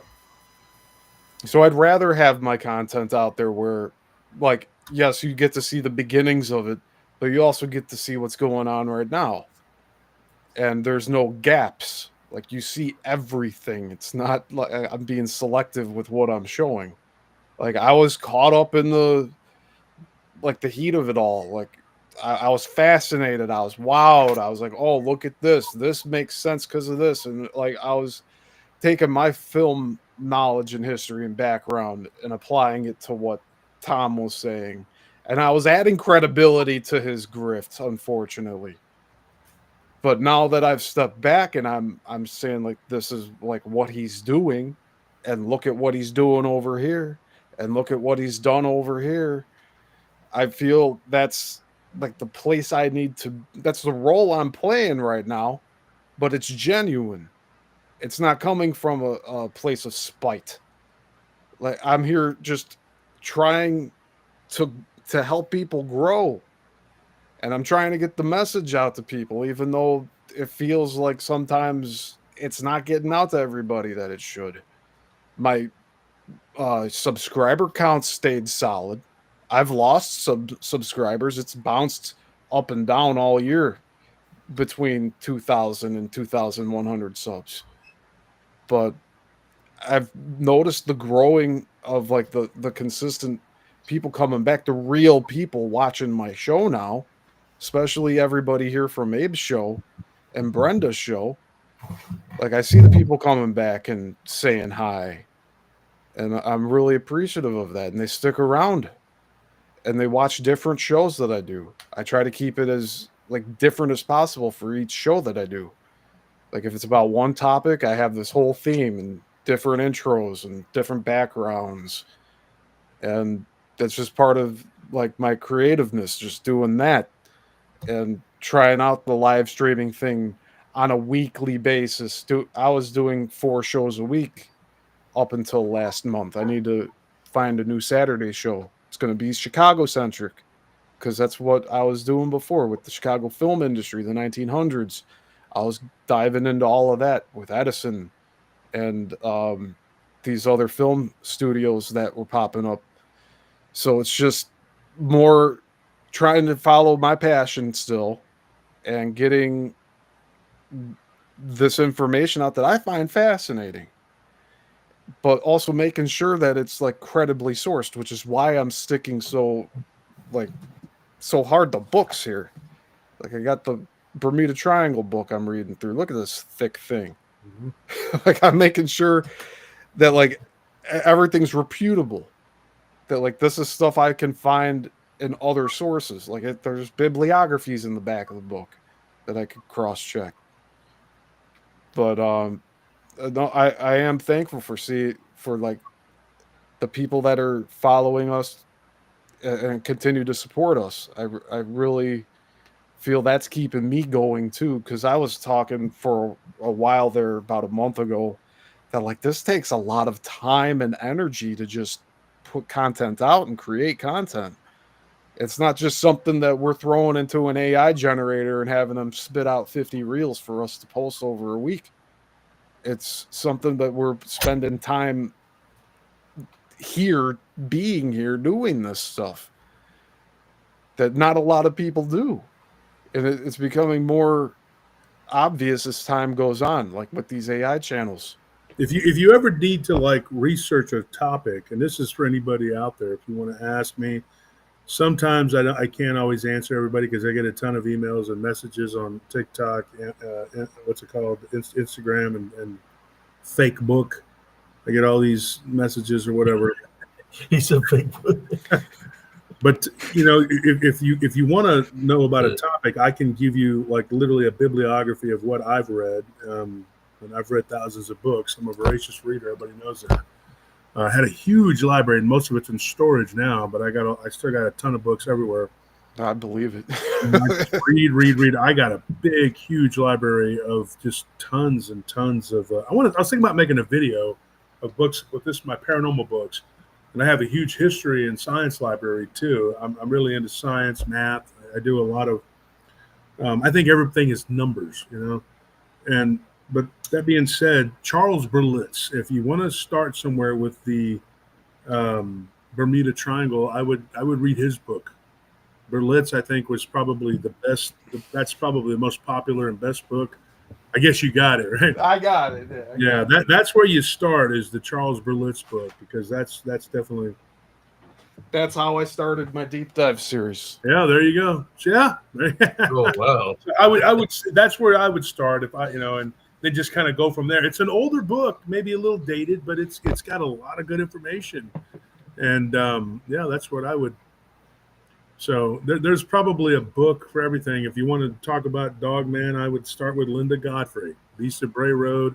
My favorite one, though, Hunting the American Werewolf. I still think that was probably my favorite. I've read like 7 of them. Didn't read them all. But yeah, there's a bunch of them, and that's where I would probably start. What are their names again? Linda Godfrey. Linda Godfrey. That's definitely an OG. She was a really good friend of mine, great author. She passed a couple years ago. I've heard of her before. Yeah. But yeah. Who was the other one? Hunting the American Werewolf. Yeah. Awesome. Ken Gerhardt's book, A Menagerie of Monsters, also another good one. And even though it's a boilerplate, a lot of people have said that, I still think that Barton Nunley's book, Inhumanoids, even though Barton was the Brutus to me, that's fine, whatever. But it doesn't take away from the fact, Broken Clocks being and all that, but he's still got a couple good books, Mysterious Kentucky, and he's got a good book in Inhumanoids. So I would also go with Josh Cutchin, where the Bigfoot phenomena, where the footprints fade. Yes. Yeah, Joshua Cutchin, yeah. Timothy Renner. What about that guy? Yeah, that's another one. Okay. Awesome. Another book is Into the Thicket. Rob, gosh dang it, I can't remember his name. Into the Big Thicket. It's East Texas and all the weird phenomena from the Saratoga Lights to Bigfoot. It's a really good book. There's so many authors. Nick Redfern. Happy to say I helped write a book with him, and didn't see the light of day. It was about MK Ultra. One of our witnesses got nervy, and Garitano was on board saying, "Yeah, this is correct." Blah blah blah. Whatever. As a consultant, so that book, the manuscript it's written. It's just sitting on my shelf, and kind of like with the werewolf book, I had to take out a chapter because it was dealing with one of the counties here in Texas, and it was a cover-up that was given to me by a police officer who's now deceased. Same thing with the chapter about Claudia Ackley, who from California, you might have heard of her. She was on Fox News, CNN. She sued the state of California. She was one of my witnesses that I interviewed for the Bigfoot book. And she has a chapter there, and we debated back and forth if we should take it out. It was me, Ken Gerhardt. I think David Weatherly might have been involved in that conversation too, along with Barton Nunley and can't remember who all else, Sibylla Irwin. And then we just said, you know what, we're going to leave it in. And Claudia died. She passed away. It was really mysterious circumstances, and she was telling me up until the day she died, she was just like, "Look, these creatures are going to kill me, or that these people that want me to be quiet are going to kill me, or they're going to let them kill me." So it is controversial. I was on my live stream and I had to bring people on there that could attest that the words that I wrote in the book were correct. They were her words because she had told them to. So they couldn't come back and lie and say, hey, he didn't write something that, this isn't correct. This isn't true. It was true. And so I basically had to pick and choose what I wanted to that was very controversial in all of these books. Same thing I'm having right now with the vampire book. It's 3/4 done, and I'm vacillating back and forth between what to put in there, what to take out, because some of it. How many pages is how many when you do a book? How do you words page wise, word wise? I mean, is it a certain? Is about what I have on the other two books. I try to keep them about the same size. I don't want them too big because people will lose interest, and then they get weary. They're like, here's this book. I don't want it to become a chore. Years ago, I read a lot of books that just choking them down, like the Greek War of Independence. That sounded like it was going to be an epic adventure. That was the boringest shit, dude. And it's like taking history and turning it into a wheat thin with no topping or nothing, and you just eat a box of them, and you're just like, God, this is tedious. But then my OCD kicks in and I got to finish the damn thing. And so it was, hey, come on. Hey, Panzer, get down. He's trying to get up. My cat's really, one of my cats, I have 3 of them, but he's really overweight and he's trying to get to his food. So I hate it, but I got to put his food up because he's just looking at me like, you son of a bitch. Don't talk about my weight. I'm a human. I can go to the gym. You can't. But no, so you have all these different variables when you write a book. You got to be careful, because you don't know. And on the Mothman thing, on that Mothman thing, I was talking to the author. He was at the Paracon. He's written several books. Big, tall English guy. I forgot his name. Damn it. I corresponded with him before, but I sat there at the conference and talked to him for like 2 hours. John the Keel? big guy? No. It's, not John Keel. With the glasses? No. He's a big, tall Englishman. Used to box. He's good friends with Anna Choate. They used to have a show where they went around and ghost hunted. I'm trying to remember his freaking name. If Anthony or Maddie are in the chat, they were at the conference too. Panzer. Martis scared him. He said Panzer. Panzer, because he's a big gray cat, like a tank. He's built like a German tank. Oh. And Anthony named him, not me. Anthony's the one that named him. My other cat's Martis. He's named after Scott Martis, the Lake Champlain researcher, paleo researcher. I'm trying to remember the guy's name. I got on the tip of my tongue. But anyway, the guy's he's a good author. And I was supposed to invite him on the show in April after the book drop. He wrote a book about Mothman. And let me see if I can look him up. But Ken Gerhard was writing a book about it too and was kind of keeping it under wraps. And these Mothman researchers are very territorial. They're like you got to be careful with them. But the thing is, some of them are full of shit. Of course, they're territorial because they don't want they don't want their grift being destroyed or whatever. Yeah. Man, I got to question the stories I got from Lon Strickler on the Chicago Mothman stuff now. But I was putting some credibility to what he was saying with the accounts that he was taking because of all the different source. It's hard to explain now because you're saying that he's full of shit, basically. There were accounts that were shared from like O'Hare Airport, and that resonated with me. So the stuff that were the stories that were being told, at least some of them, I'm like, Like that sounds like something that would have happened. So you have 3 people that I'm friends with, very good friends with, that written books. One of them is the head of the NADP, Jody Cook. He wrote a book, The Mothman Case Book. It's got 4.1 stars. Ken Gerhardt's book only has 3 reviews, but it's The Essential Guide to Mothman. And he wrote a really good book, The Essential Guide to Bigfoot. But The Essential Guide to Mothman and Other Flying Humanoids, Ken Gerhardt, and 3.9 stars with 3 reviews. Now, Richard Estep, his book's coming out September 8th. That's Richard. That's the one I was talking about, Richard Estep. I hung out with him at the conference. It's Mothman Sightings and Investigations of the Iconic Flying Cryptid. Now, Estep's got some really good work. He's done some really good stuff. He's got several books. Go look him up. But when he was talking to me, because he's mostly into ghosts and stuff, and I do like Abe, we're spiritual and cryptid and cats. He literally has the name of what we do. I mean, So Estep was asking, he says, I don't know exactly about this Mothman thing. It is a cryptid, not really my cup of tea, but Panzer, stop. There's no food in there. This cat is obese, man. He's like 22 pounds of just. His dad was an evil, mean tomcat, dude, and he was a little baby. We took him from one of our government housing job sites that we were working security at. Really bad place. But anyways, he tells me, he's like, I'm not real sure. He goes, I know these Mothman researchers and authors that can be very territorial. And I'm like, I told Richard, I said, they're also full of shit.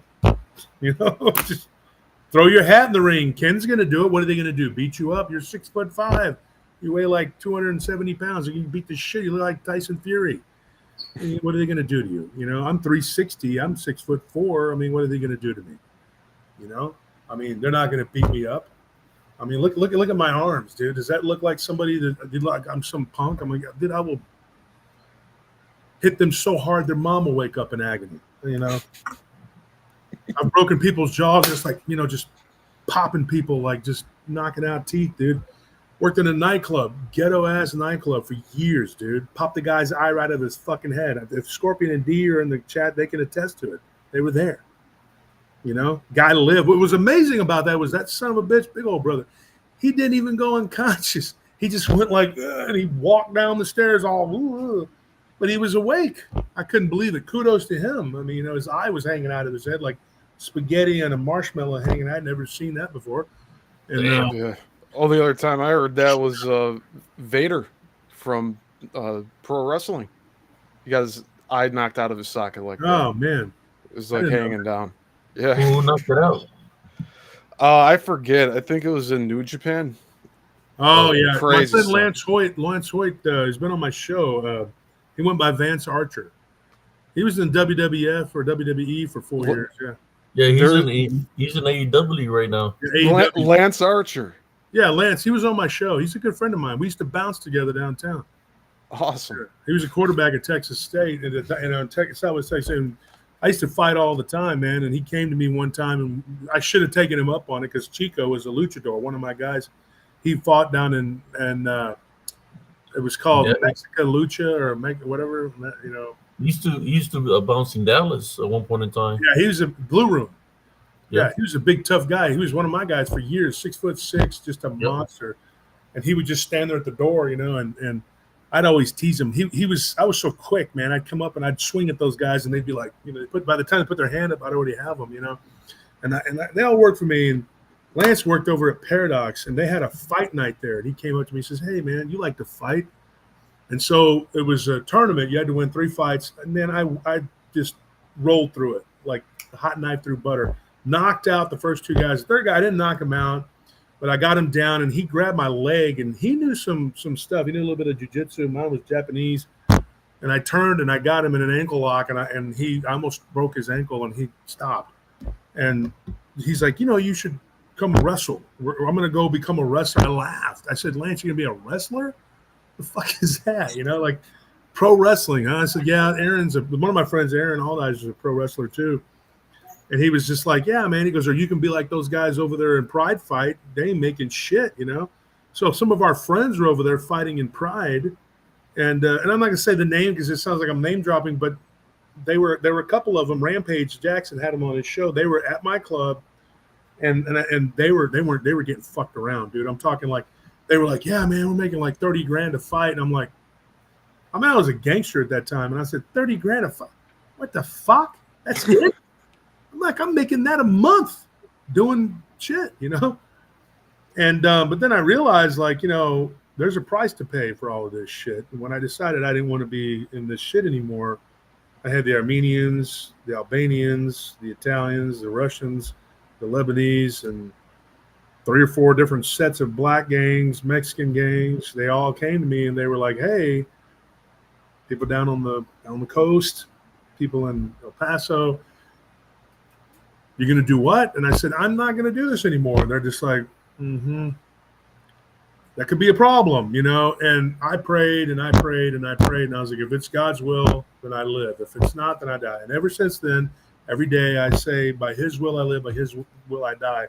This body is His. I commended my spirit to God, and it's every day. And I almost died. And it was an unlikely person, a little punk that wanted to take out his uncle. And he had a couple of these Russian bodyguards, and they took me out in the middle of nowhere, and they threatened to kill me. And by the grace of God, I lived. Long story short, I don't want to talk about it right now, but I could have been dead. And I remember when I was walking, I thought, it's a weird thought that just pops in your head. You're like, I should have gotten to pro wrestling. I laughed at those guys. I'm like, you're not going to make shit. You're going to get your body tore up. You're going to be fucked up. I told those guys that Pride, you're making what? Because they were like, dude, they work at the gas house over there in Tokyo. They're like, we're bouncing. I said, well, if you're making so much fucking money, I'm not gonna say his name, but I said, why are you bouncing? And one of them bounced with me, you know, before he went over there and did all that shit. They were from Dallas, right? And then he told me, he says, well, you know,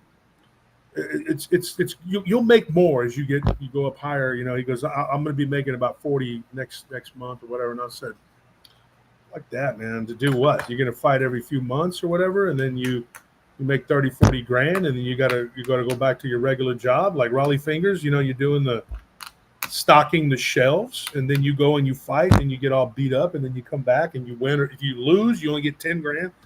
F that, dude. That ain't worth a shit to me. I mean, you know. And then you see some of these guys, and this is why I don't want to say their names. I don't want to be rude, but you see them, and they're kind of like, you know, and you're just like, if I would have done that, now I wouldn't be able to do what I do now and reach people and talk to people and bring people to Christ and do whatever we're doing. People die for lack of knowledge. Jesus says that.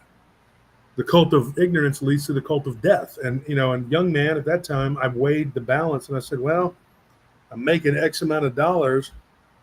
But then years later, that show Narcos comes on there, and I'm watching it with my wife, and they had Narcos Mexico. I'll never forget. And I was watching it, and I was like to my wife, I fucking know that guy. Like, I fucking know that dude. Like, literally, I knew this guy. And he's gone now. I mean, you know, he died or whatever. And new management came and went, and new people came and went, you know. But you're sitting there, you're going like, how close to the fire do you want to get? You know what I mean? Like, it was like, you're getting really close, you know. And at the end there, I was thinking, dude, I should have went to wrestle or fight or whatever. You know, all my friends telling me, you know, whatever. And I didn't do it. It was because of the money. There was just no money there. And I looked at it like everything was like that, you know. Now, looking back on it, I think I did the right thing, but I wish I would have got out of all the bullshit sooner or not gotten that far into it, you know. Because it is a rough life. You don't live that long. Whether you're on top or not, you go to jail or you die. You don't. There's a lot of old guys in this business that I was in, and so, you know, we did some business over there, right? You know, with Fort Hood. There was a lot of dirty shit going on. Yeah, a lot of gangs and shit. And I was, you know, there's something in Mexico that they had, and there's something up here that they wanted, and it was like, you know, yeah, there's a lot of cartels that reside in a lot of businesses, a lot of bars were just what do you call it? Fronts, money laundering. Yeah, money laundering. Very bad people, man. Yeah, I had an experience where there was an old major from the military, and there was a I don't know. He was cool at first, and then all of a sudden he just started looking at me real ugly, and I didn't know what was going on. Then that's when I found out that he was part of a cartel from Mexico. Mm-hmm. So he's there with this guy that was a Texas Ranger, and that day I was shooting pool with this young guy, and we were shooting pool a couple of games. I was telling him that where I was coming from. I had come back from guarding the borders, in '95, and he was a young guy, and he was talking to me. He said he was from Mexico. He said he could use a regular knife and cut a whole cow with just one knife. That he had a nickname that they call him something dealing with the blade, in Spanish. I just can't remember what name he said. So as I'm there and we're shooting pool, I go to the restroom, and I come out of the restroom. That old man that was a major in the military and the Texas Ranger, they're like, "Hey, we want to introduce you to somebody." So he grabbed me like that, and it's that guy, and he's looking at the guy. He's that's him, that's him. So the guy's looking at me, I'm looking at him, and I seen how he was looking, like telling him that I'm the target, right? So I walk out of the bar, and I got my back to the door. Then I seen the young guy come, and I had already told him, where I've been in combat and stuff like that, what I've done. Then I turned around and I looked at him, and he was looking at me, and I went like this, "Don't do it," you know. And he just looked at me. He turned around and walked back in the bar. I was able to, go to the vehicle, and man, those guys that were, I don't know what happened to the guy, but they were pissed because they wanted him to take me out. So I don't know what happened with the guy, but I never seen those people again. But yeah, it's a big that shit right there, man. It is bad. I will see them fighting for the bar because of money laundering. So guys from Mexico, from other cartels were coming in. They're trying to take over the bar. So there I am in the bar. I'm not affiliated with nobody, but I know some of the people in there. So I'm stuck in a situation where there's like 10 people, 20 people coming in there trying to take over the bar.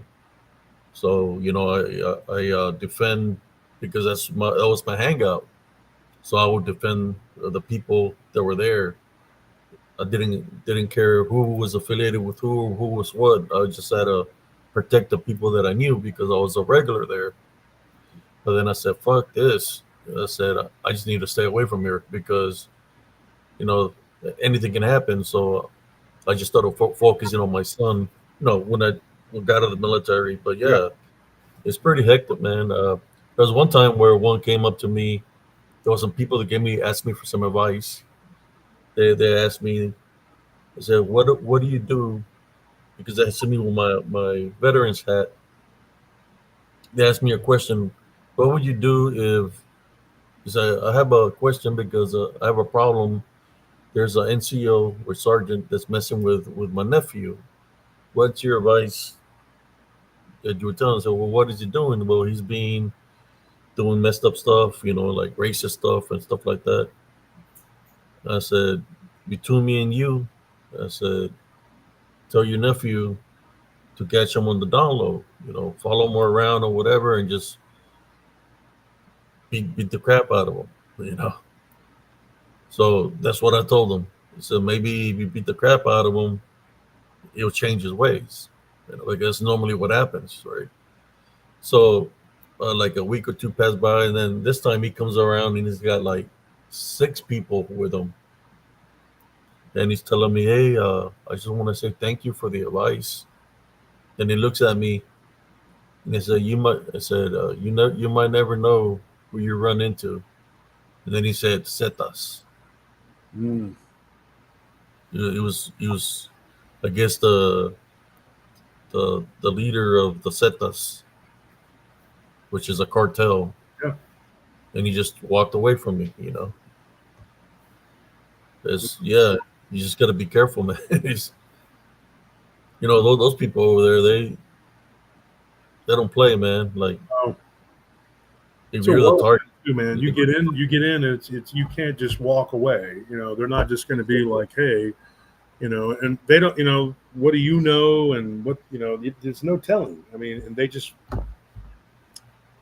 you know, the same thing with the Albanians, the Armenians, and all these other people. They're just, they can be nasty, and you got to be careful who you deal with, and you know, you can step in shit and not get it off you real quick, real easy.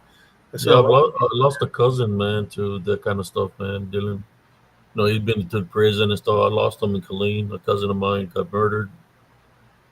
You know, he was missing for about 3 months and stuff. So yeah. And you being from the valley too, I know some pretty. I grew up around all that, man. Harlingen is the Jaguar Club, and down in McAllen is Stilettos.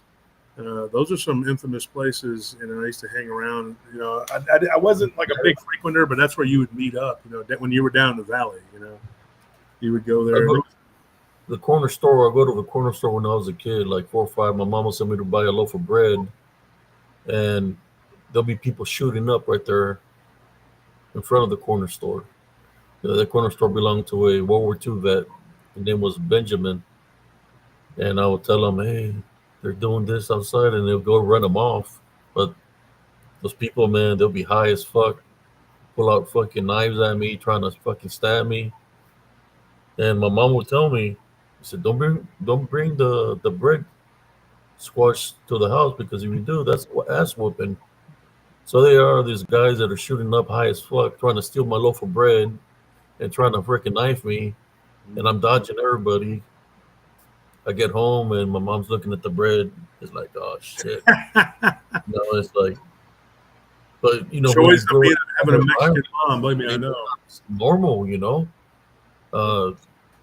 So you know, it was fucking a tough childhood. You know, we got people shooting up. They're coming after you, and they got the shit strapped with a needle stuck in the arm, trying to slice you for the loaf of bread, because I don't know what they're seeing. Fucking what the hell they're seeing, but I know they see me as a little demon or something. They're trying to stab me with a knife. Pinche pelotos. So yeah, and then one time I was there. I go to the store, and my mom would always tell me, "Don't squash your bread. If you squash your bread, that's a whooping."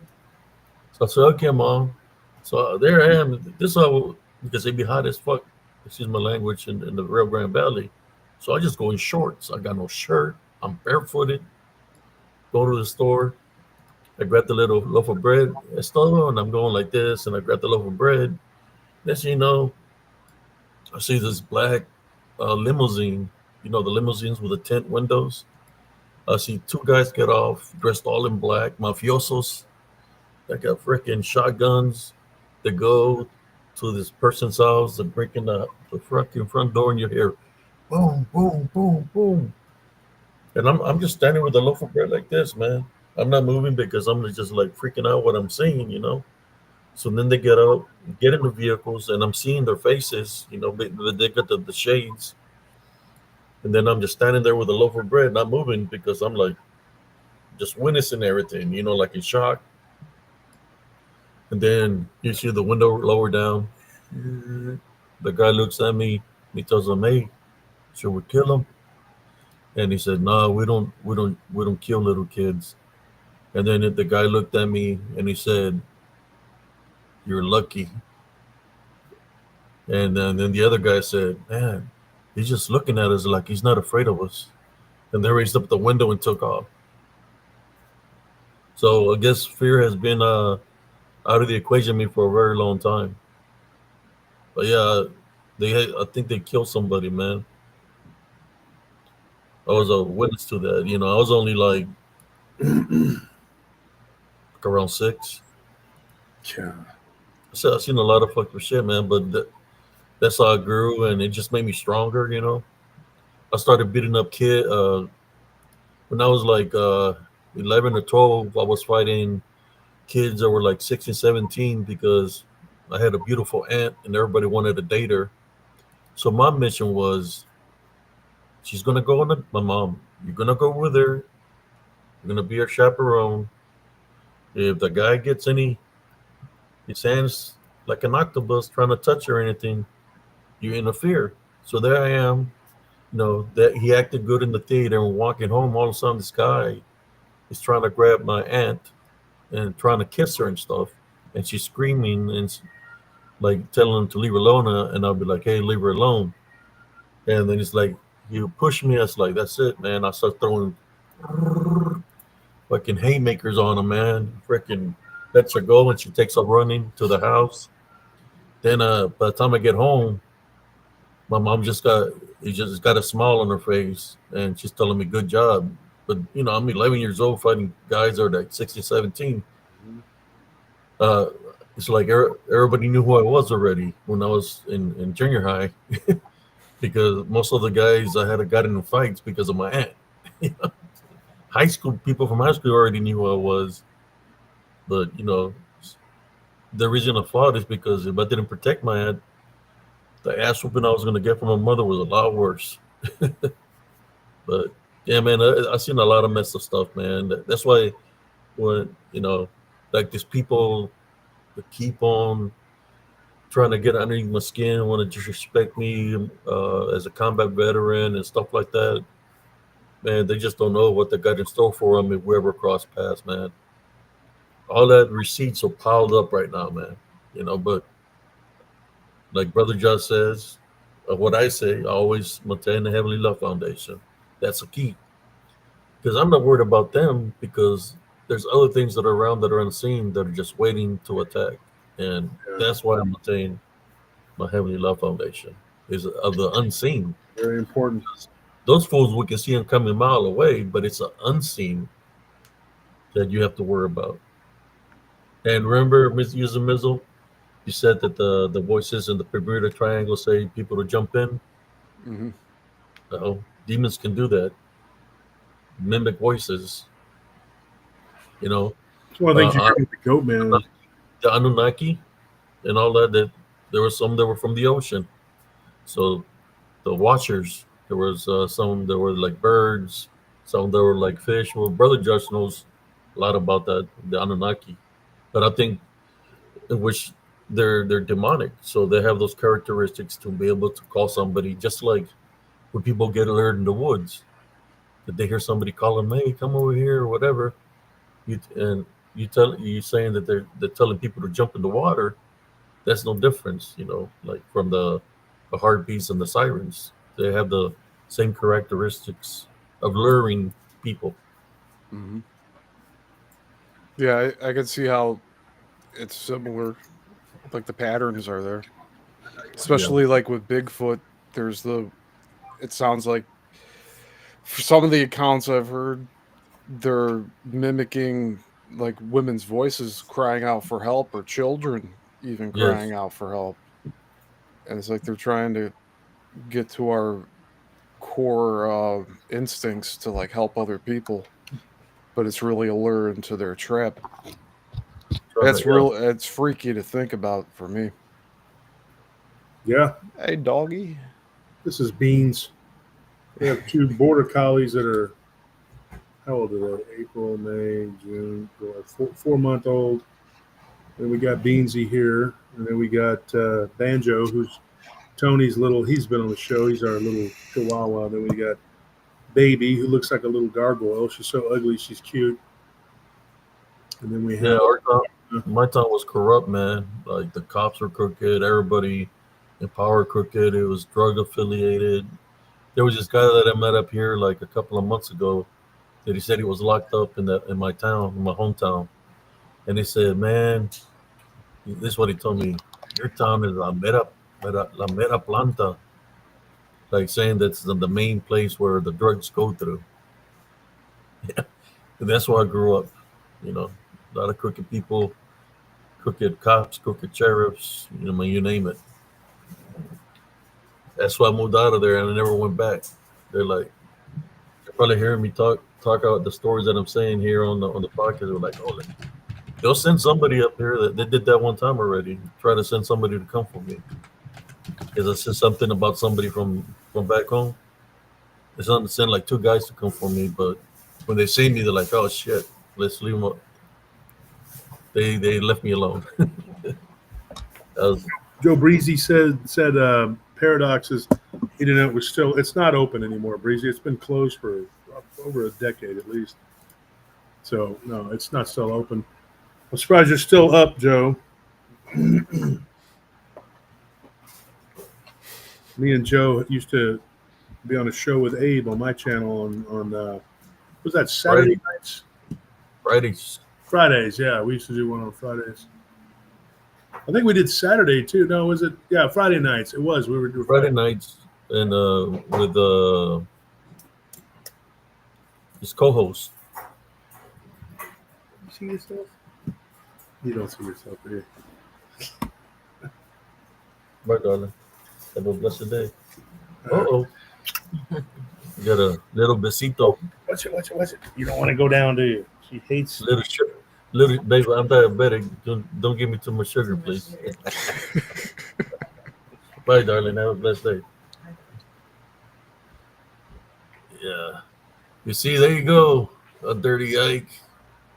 You got to know how to treat the ladies, man. You got to know how to treat the ladies. That's what with the Love Foundation, man. So Jesse's doing better?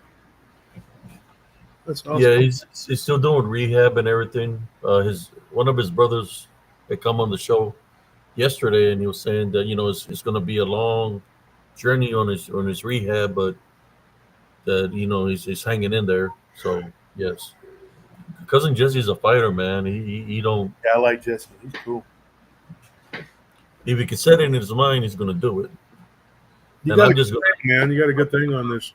I just give him space because that's tough love, man. Is just going to make him stronger. And I know he comes and tunes in and sees the people that say that we got him in prayer and stuff like that. So that is going to encourage him to get even better. Yeah, his presence sure is missed here. Right now, my niece is in the hospital. She had a heart surgery a couple of years ago at a very young age. Her heart was working at a certain percentage, and she's back in the hospital right now. It's only working at 15%. So I'm gonna have to go visit when my wife gets off of work. We're gonna go visit her. Pray for her and stuff. So yeah, it's like with my brother that he lost his daughter the way he lost his daughter. It's just been one thing after another, But hey, it's spiritual warfare, man. It's very real. We gotta protect our loved ones. We gotta tell them about prayer. We tell them about having the relation with Jesus Christ. Like the things with the vehicles that my lights in the back were on. I had to get a charge, and then my son comes from work, and the red lights are on, bro, like just on, and we're trying to figure out what the hell's going on. Because it happened to the red car, then happened to his, so I had to do a prayer out there. I said, hey, I don't know what's going on, but if there's any negative energies here affecting the vehicles or trying to affect us, you're not allowed here. So I bind and rebuke in Jesus Christ's name. Then we took it and we figured it out with O'Reilly's. There was one of the guys came out. It was I guess like a plastic ground or something that had fallen off. And then when he put it back on there, the brake lights came off. So yeah. But red lights, what do red lights symbolize? It's not good when it's red, like for example, when we talk about red orbs or the red lights that you captured, in which you got real good footage of. Thank you. But when are you going to do that video?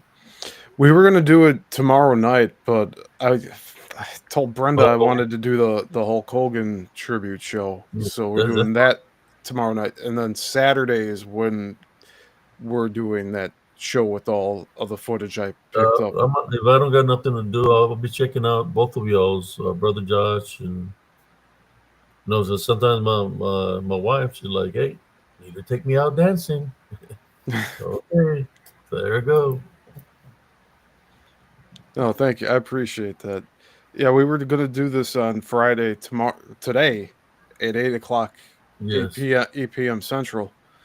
But thankfully Brenda's very accommodating to moving things around for me. So Let me see. Okay, here's a brother using missiles uh link where you can find him. If y'all want to go in there and subscribe to him, he thank puts you. out some good content, man. I mean, the content you put out there dealing with I mean, after what I experienced in the freaking airplane, it makes sense, man. Like with the grids and the power, the energies, it makes sense where somebody would do something in an area like that where there is power, like energy. Yeah. Yeah, and like what we were seeing, thank you for saying that too. We looked at the ley lines, that whole that website with the maps of the lines of Yeah, the I remember. magnetics. Like that all plays into it, I believe. But the thing that I'm questioning right now is like, were those put there by other civilizations, or are those just naturally occurring?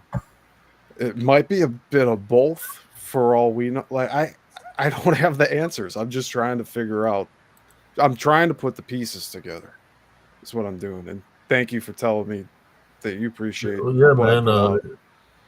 You know, because we did that show before I went on the trip, and then I had the freaking experience and up in the air, and it's like the only thing I could think of was that the ley lines up. You know that they're not just on the ground; they're up in the air also, Yeah. right? So And when the witch was doing what she was doing, and I rebuked in Jesus Christ's name, it makes sense. And I'm thinking there was more than one witch, not in that plane, but in other planes. So if they were uh, doing a what do you call it?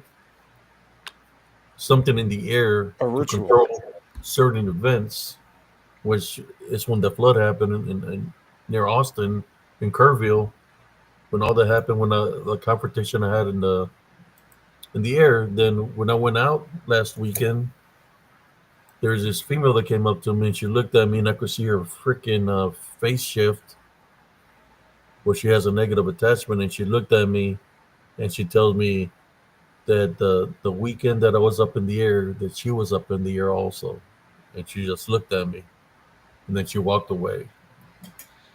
Yeah, That's crazy. it's a remember I said that that guy that was on Susie's property that she had me meet to try to suss out what he was doing there. Hmm. And then he told me and my uncle like he was surprised that nothing bad happened to us on the trip down there. It's like, why would you say something like that? Especially someone you just met, almost like they were anticipating me traveling and possibly something really bad happening. Like that's Yeah, not cool. they gotta identify themselves. Yeah, and they have to do that. So like the first thing he said to me was he's a secret agent. I'm like, wow. Wow, thanks for letting me know. But it's something they have to reveal at first, and then they could make up their lies after that, after they tell the truth. I Like didn't I've know they had noticed. to tell you that. What's that? I didn't know they had to tell you anything. I mean that from what I've been told by others that are really deep into this connection with Heavenly Father Creator, like the lies need to be told, and also are like they need to be revealed. They like the truth needs to come out first, and they also do this stuff in the films where they put the truth in the films so that people can people can be told ahead of time what they're going to do, the bad things they're going to do. Yeah, But there are certain spiritual laws that everybody has to follow. yeah, like I don't have any evidence for it. If that's what you're asking, it's more of like a spiritual law, just a thing that's like there's barriers that they have to give they have to like seek the permission out because that's what it seemed like to me. They were trying to get my approval. They're trying to like wow me, telling me all these stories about people in their family and and friends they know, I'm like, but like, what about you, dude? Like, you're telling me about everything except you. And it was just kind of wild to experience that. And that was just a short, like 10-minute window. And they were asking me stuff like, "Oh, how would you launch a business worldwide? Would you use AI to do it?" It's like they were trying to get information out of me. And then they were even questioning why I was there. Like, "Oh, you're really here because you went to pro wrestling?" It's like, "Yeah. What do you want to do? Check the back of my car for the action figures because they're there." It's just really bizarre. I was like cross-examined, and Susie, the property owner, she said after the fact, because she was there with that conversation, and she said that the guy, that these agents, they do these lines of questioning, and the way that he was talking to me came across like a secret agent. That she's actually, like, she housed a secret agent for nearly 7 years on her ranch without knowing it. Like, she knew it. They would talk about it all the time, but it'd be more of like a, "Oh yeah, that's something she says." Like, it wasn't really taken seriously until she got caught in a lie, and then she ran away. It's like being very technical. Like they could justify it. Well, I technically told them, and I don't really know how I know it, but it just Well, makes sense if you look at the fruit. witches and warlocks do the same thing. They talk to you indirectly and say certain things to you just to see what they get out of you. Yeah. But you can tell because they talk like that, like in secrecy. Yeah, and Susie had also mentioned, like, why would he be asking you the same question over and over? Was he expecting different answers? And I'm like, probably, like, because I've had people do that to me before, but I'm not hiding anything. Like I said, Yeah. I was out there for the All in Texas show. Yeah, I mean, you said it on my post that you were coming for the All Texas show to watch the wrestling. You know, Let's say hi. Beans is attacking. there's another one. Oh wow, that's another one. Another one. Haircut in a bath. She's been out playing. We cut the grass yesterday. Beans, stop. Beans is celosa. She's being very jealous. Beans don't want any other dog around. Can hardly even pet the other dogs or the cats. The puppies are real rambunctious too, and they play all day long. Oh boy, we went 6 hours. Yeah. Yeah. Time flies when you're having a good time, and when you have the followers, you know, tuning in, just listening. You know, it's pretty awesome. We'll say thank you to whoever's here. They're viewing. I see comments here on the stream. But yeah, appreciate whoever's here. Really yeah, everyone's been sticking around for these 6-hour streams. We've done like 3 of them in the past week. It's done almost a whole day for the week. It's like I'm going to try to get off, and then somebody comes in and starts talking about something. So we continue, and it's like my brother is working the night shift, and he gets off at 8:30. So I've missed. By the time I go lay down, so he calls me, says, "Hey, you want to go eat breakfast?" But by then I'm asleep. So like, oh fuck, I missed the breakfast. By the way. And he'd be watching brother Josh show. He's like, man, he said, man, he'd be having me cracking up when he be playing those parts. When y'all came in, you and man, he was just cracking up, man. My brother laughing his ass off. Yeah, we have fun. He said I was trying to hold it in, but I couldn't. You know, just laughing, man. You know, sometimes we just have fun here. Sometimes I know everybody, Brother Josh got a lot of wisdom and knowledge. I know Yuzamizo has a lot of wisdom and knowledge, and me, I'm just me, man. Too many, uh, too much discipline from my mother with a broom on the head. So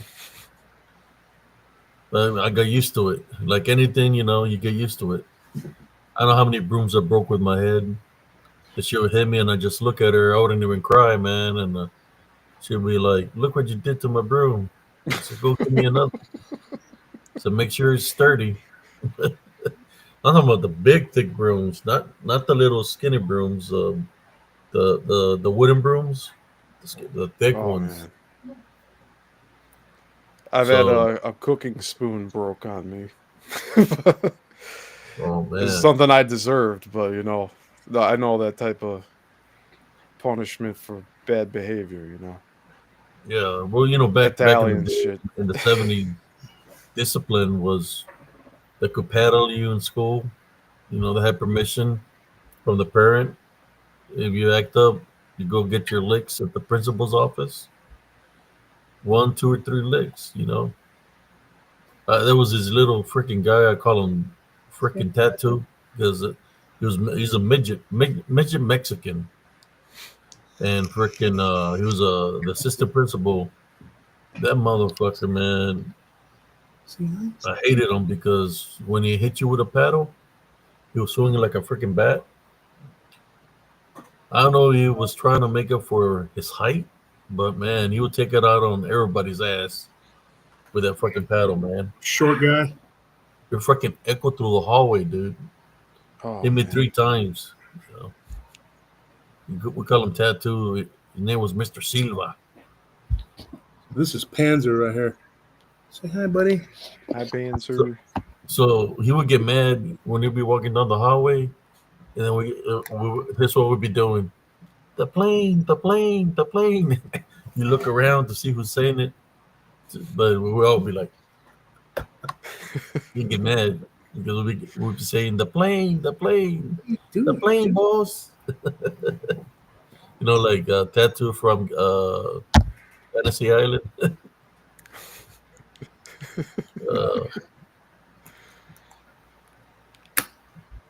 Next time I'll bring my ferret on.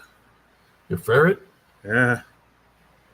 She's cool, man. She gets loose. We let her cage because we want to let her run around. She has a big old cage, dude. She might as well be like takes up half of a room. So my wife's like, I don't like putting them in a cage, but she'll get loose and she'll go into places where she could get hurt.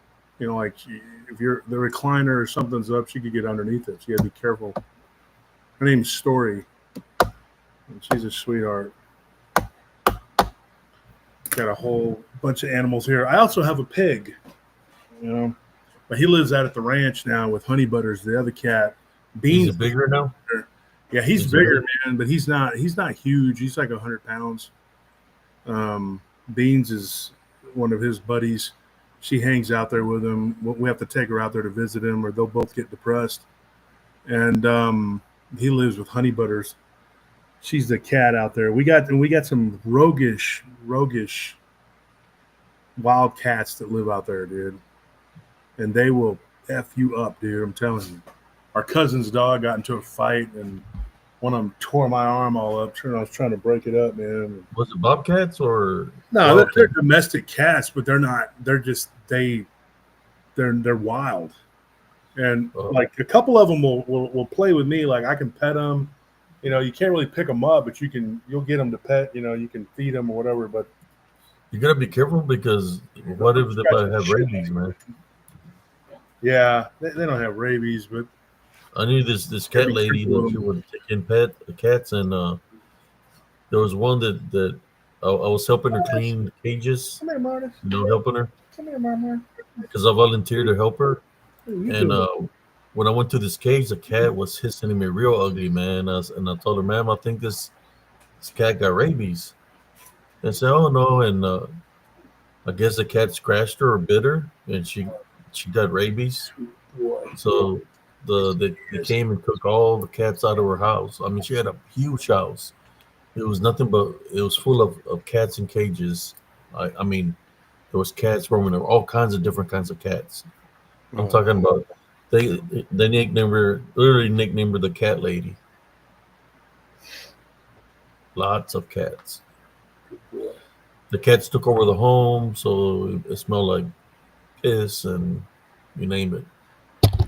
It was a big house. Smartest. So I think black. her husband even broke it off with her, and left her because he was in the service. He came back and the house was full of cats. Every room had cats. I'm over here on the computer, so they're all coming up to me here. How many cats do you got, Brother Josh? We got 2 here. We got one at the ranch. That's Martis. That's the one I named after Scott after he passed away. Yeah, I got 4 German Shepherds. They like I to used to study have wherever 4 I'm at. cats. Yeah, I got 4. Rebel. Everybody knows Rebel, Rebel's always around. but we got another one. His name is Rocky. And then we got 2 females, Bell and Oddball. Oddball is all black.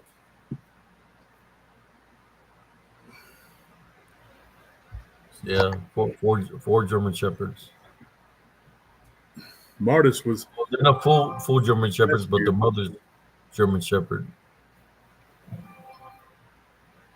When we went to the place to get Martis, it was like, they had all these cats there. They were rescues, and he was a baby. He wasn't a little bitty baby, but he was a baby.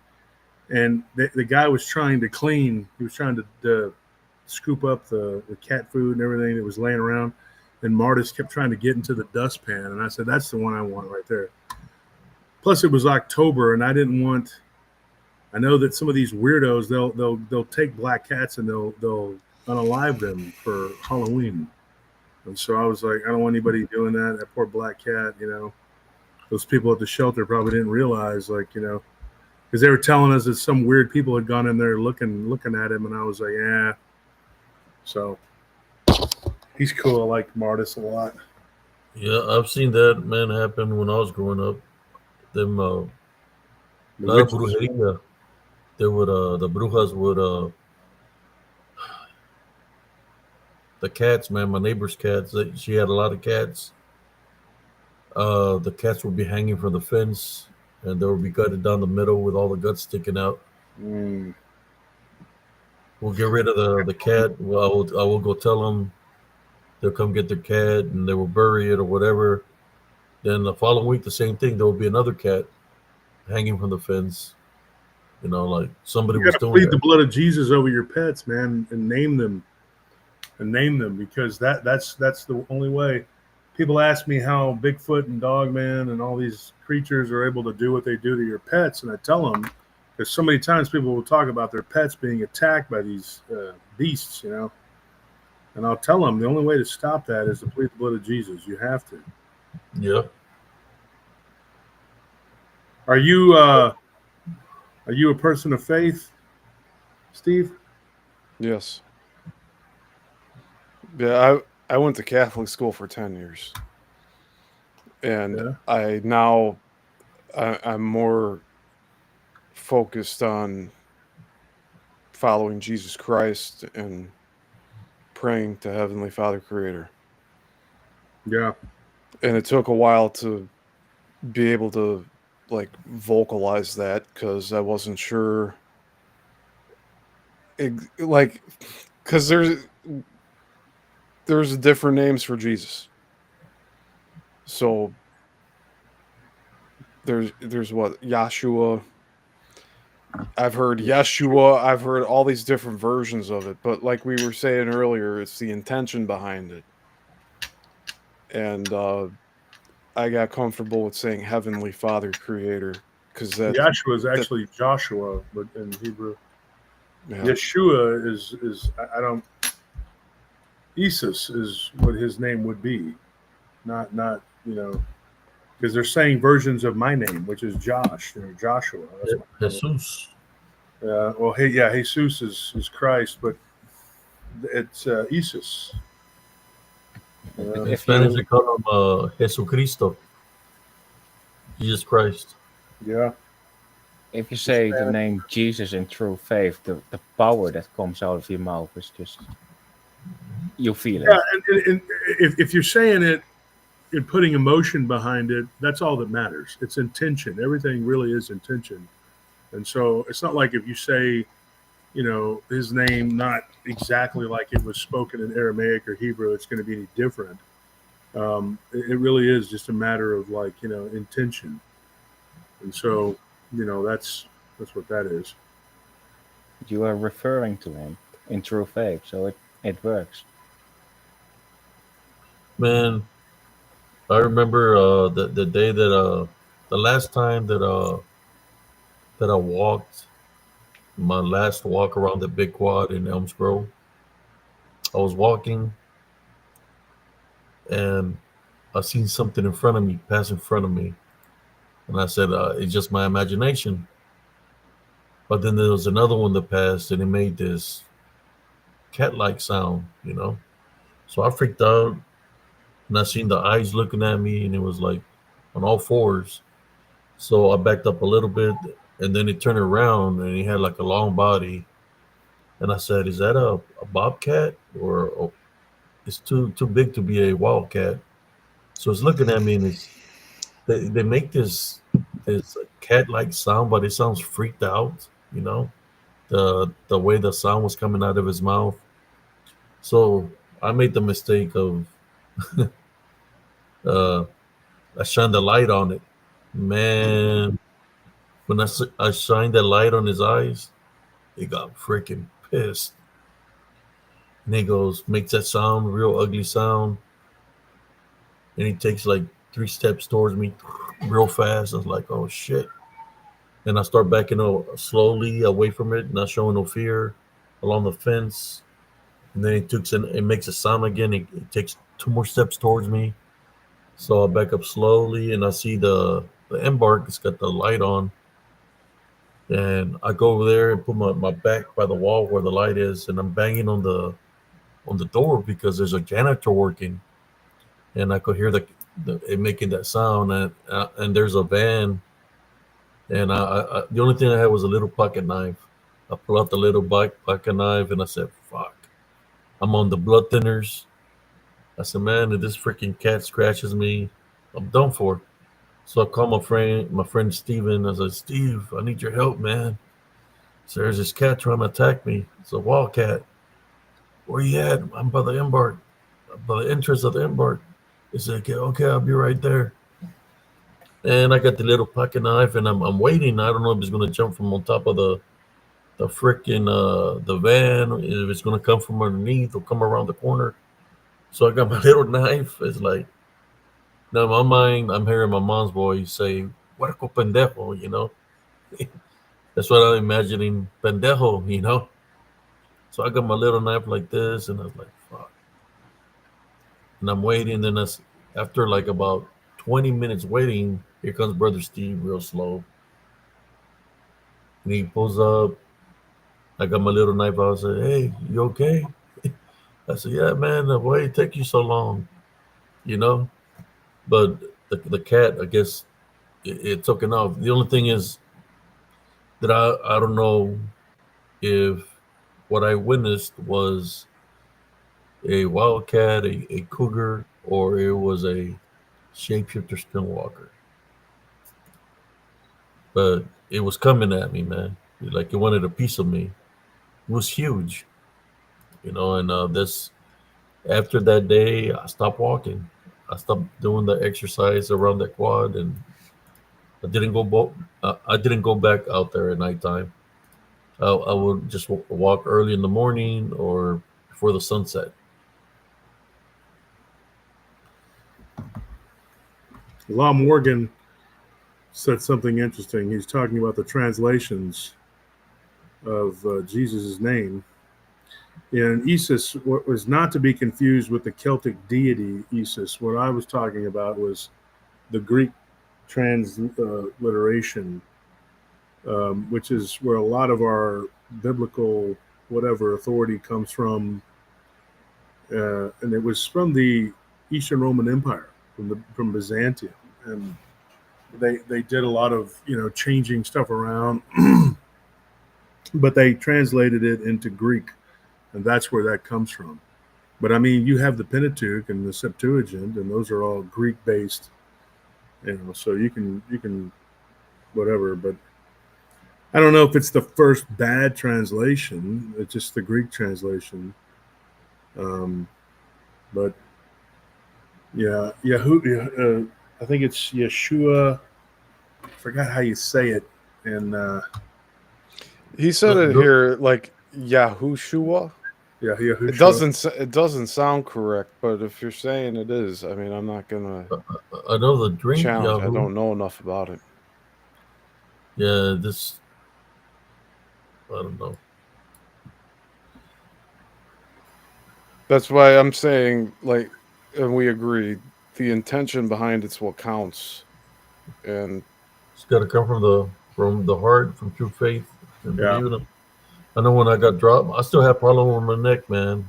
My neck got jacked up when I got dropped by those DDN, man.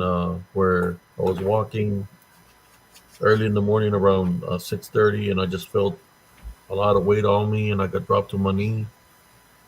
Both my hands got pulled back behind me, like something was. I was getting holding. Something was holding both of my hands. Then my neck started getting pressed down to my chest, and I could feel a lot of heavy weight on me. And I said, the only thing I could say, like this, I said, God help me. But I said it out of true faith and believe in Him. When I said, God help me, my hands were released. I was able to lift my neck some. And when I got up, I was like very weak. That I didn't even know how I made it home. I stumbled to the house. I had no energy. And I got home. I slept all day. I didn't wake up till like around 6:30 in the evening. And I got the picture of those things that I guess ambushed me. It was like a spiritual ambush where they're in disembodied form. But yeah, man, I wouldn't wish that upon anybody. It's not a good experience, but I know that God exists because when I call upon Him, He came and assisted me and helped me from the situation I was in. He did not forsake me.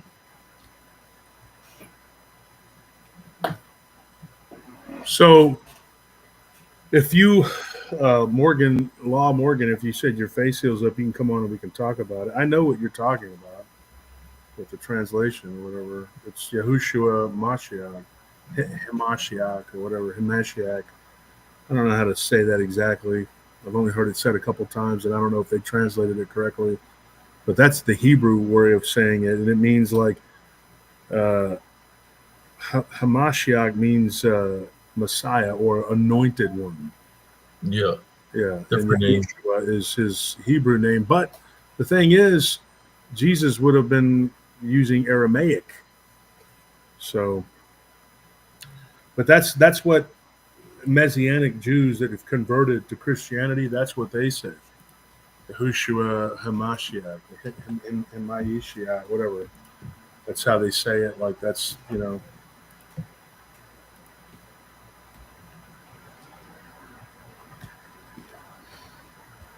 Yeah. Joe Breezy just had Yeshua Hamashiach. But it's some people say Yeshua and some people say Yahusha. So who knows? It's different ways to say it, but it's the same thing, I like to speak the best way to say it is say a tie bind and rebuke you in the name of Jesus Christ. It works every time. It does work. The different ways to say His name is it works. It works because He knows you're talking about. If you have a relationship, He knows you're calling upon Him. Yeah. To assist you spiritually. So Texas Learning. Before I jump off here, what are you? Where are you from in Texas? Oh, I'm actually not from Texas. The nickname Texas came from high school friends. I'm really? actually from the Netherlands, and I live in the UK now. So you're Dutch. I'm Dutch. Yeah, a lot of people. Okay, so let me ask you this: how many people? I mean, no cheating. Okay, people in the audience, no cheating. How many people believe that the Netherlands is in Holland, and how many people believe that Holland is in the Netherlands, and is Holland its own country? So it's How multiple. many people believe that? Like worldwide? Hold on. You wouldn't be surprised. So let's see who can get it right here. You only have a few seconds, and if somebody can tell me, they'll win a PRT shirt. How about that? Oh, there you go. Okay, on what scale? Of how many people? So anybody can tell me, is Holland the country that the Netherlands is in, or is it the other way around? Oof. Or is Holland its own country? Uh-oh. Let's see who gets it right. Holland by itself. Well, you're wrong. Sorry. The Low Countries, but because She there's said, LOL, like I'm wrong. Dutch and Deutsch. Deutschen is German and Dutch is Dutch. Deutschland. Deutschland. Because they don't call themselves Germany. They only say that for our sake, Look, Ramirez, they just said that Holland, but that's not correct. Holland, no. Einzelnes Weiße bitte. Wir sprechen Sie Deutschen. Ja. Jawohl. Obersturmbannführer. Plaudern mit een therapeut. Alvirishing. Verslimbessen. That's got to be my favorite. And they keep saying it's its own. Come on, man. Well, hey, what does Shatsu mean? I guess nobody's gonna get it. I guess. Shatsu means sweetheart. Uh, Yeah, I was called that by Senorita over there. One shot. Not to be confused with Schweitzer. Two different things. Not Schweitzer. Schweitzer is not a good term. Okay, so we have no winners here. Holland is actually a region in the Netherlands, and Amsterdam is in Holland, right? Yep. Yeah. Amsterdam. Prostitution and marijuana is legal. I don't know about now with the drugs, but it used to be very stiff penalties for cocaine and heroin and things like that. But you could do all the other fun shit, whatever. Yeah, the more milder version. Like the hard stuff like cocaine, that's still a no-go, but you can have marijuana if you wish. You know what's funny though, Abe? If you were in the Netherlands in the time that you were in the military, these guys had long hair. Can you imagine going to boot camp at Fort Benning and you're like showing up for duty like, I'm here for dive school. I'm here for jump school. They put my hair up and let me go jump off of this big 40-foot tall wall, and then let me get out of a plane with my hair flowing like Fabio. Can you imagine that? It's crazy, dude. Did you know that in the Second World War, the Dutch army went to Germany, and you know how they got there? They went on bicycles. Oh yeah. There was an entire Dutch division though, the SS Viking, and they actually fought for Germany along with a lot of the Finnish had their own army that they fought against the Russians for Germany. But it was very popular to fight against the Soviets. The Soviets were so freaking vile, dude, that the NKVD had done so much killing that, by the time that the Germans rolled in with their allies, they were treated as liberators. Yeah. Very interesting stuff. Yeah, it is. So nobody got a shirt. Lerny, do you listen to PRT or are you? Yeah, I do. Yeah, he didn't sound too enthused. He's like, yeah, yes, yeah, I do. I mean, I try not to. I'm going to do him like him. No, I try not to listen too much because it rots the brain and not too much sleeping after that because of the bullshit that you spew from the mouth. But I try. Well, I'm usually still asleep when you're on, so that's why. I try to not listen to this man. No, it's a good channel. I like it. Okay. He sounds not enthused at all. He's just like, yeah, that piece of shit, when it's on, it's on. No, it's an awesome channel. I like them. I like it. Like the people there. It's so good. I don't know. I try to do my best. I guess I'm not always on my A game.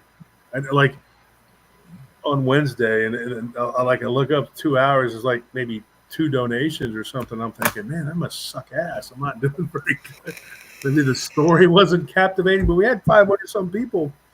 So I don't know what was going on, because I kind of feel like sometimes I'm not on my best or something. Man, I think you're doing great. Well, thank you. I appreciate that.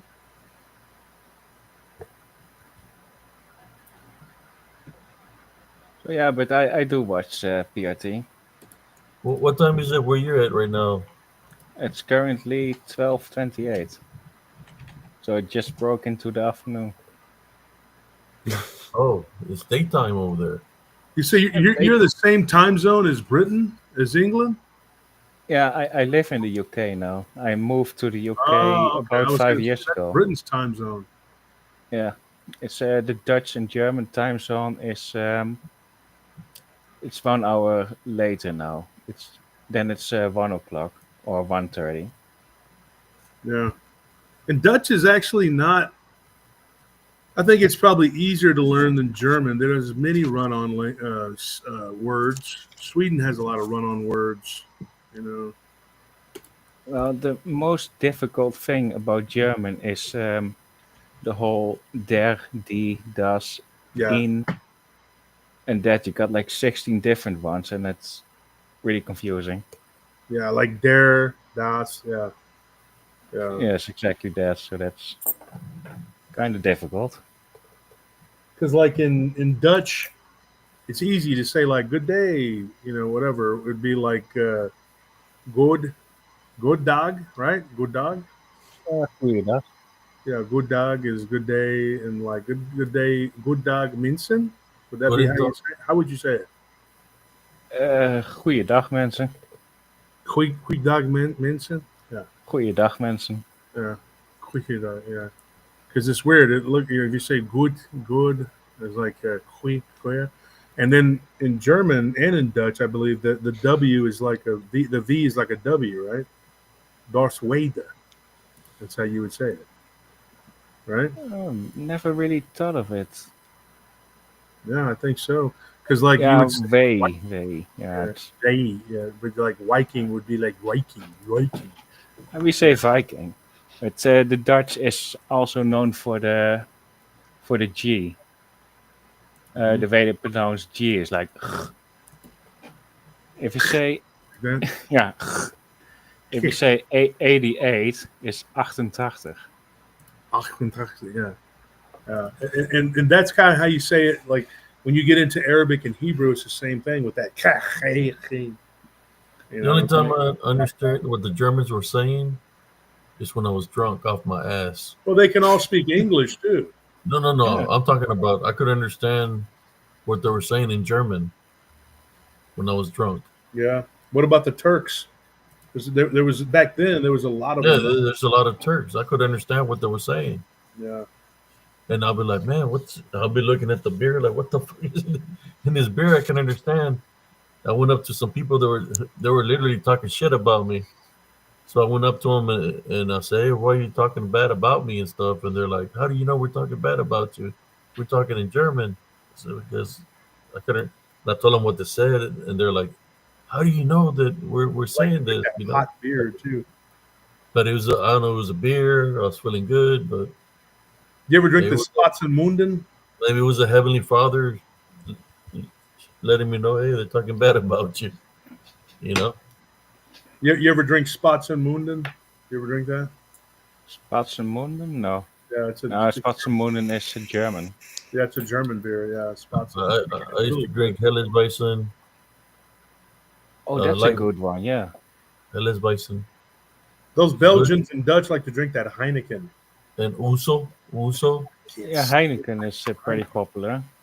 The Uso drink, you could light it up. Nasty version of Rolling They call it a blowjob. They put some Cool Whip on it and they light up. You grab it. Okay. Uh, Uso. I didn't know that one. I thought Uso was more Greek. Yeah, it is Uso. Greek. Oh yeah, but you can light it up. You can you can light it up. My favorite beer from the Netherlands is called Hertog Jan. So I have a question for you. Would it be root up, or nuken up?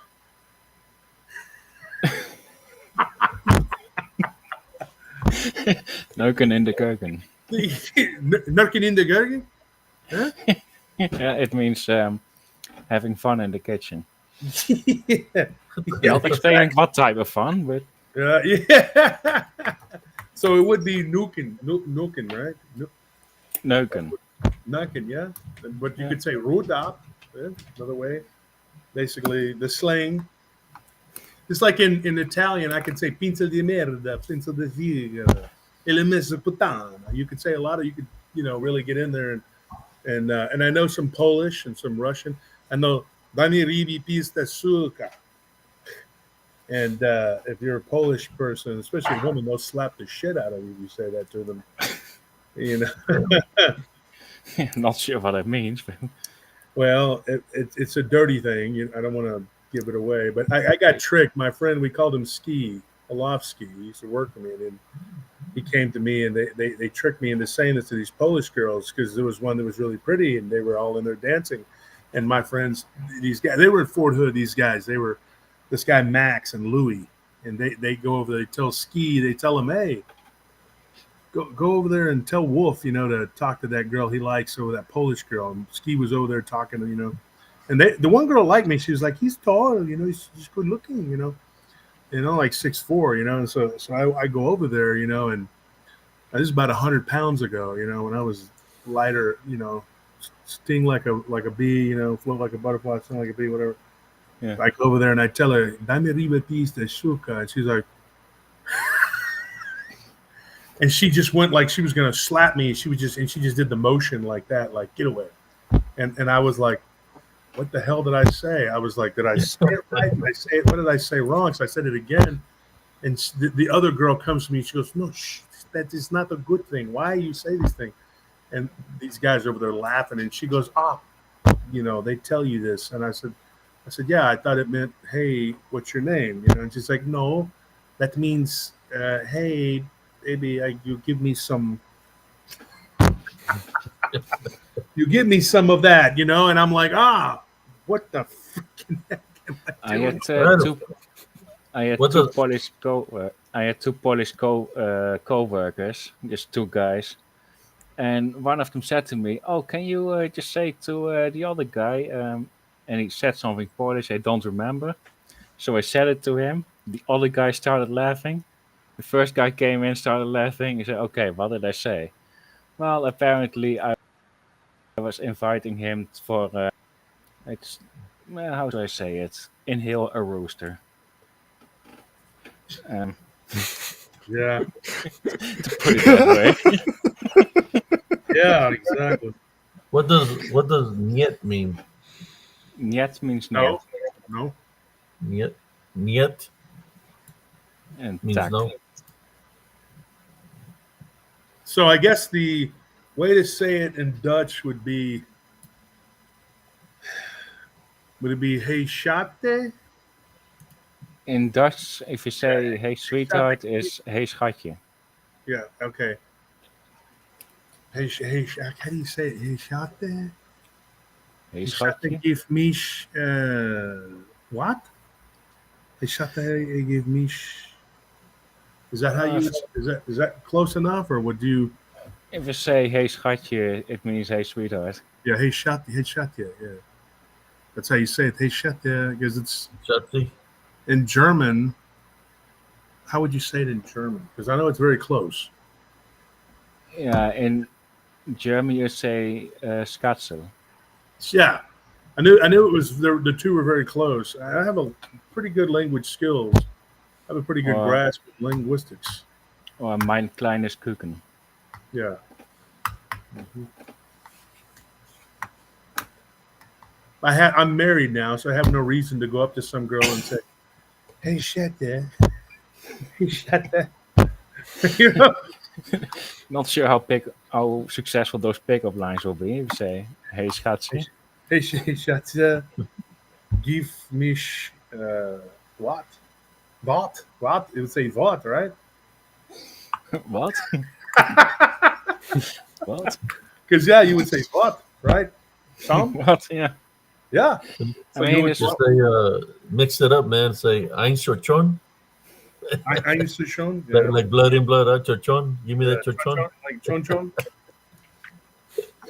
So it would be, because I mean, hey is hey. It doesn't matter. There's nothing for hey. yeah, So that's everywhere. it's like saying hey anywhere, or saying no. Unusual though, because the Germans and the Dutch are nit and nine. It's very similar. Right.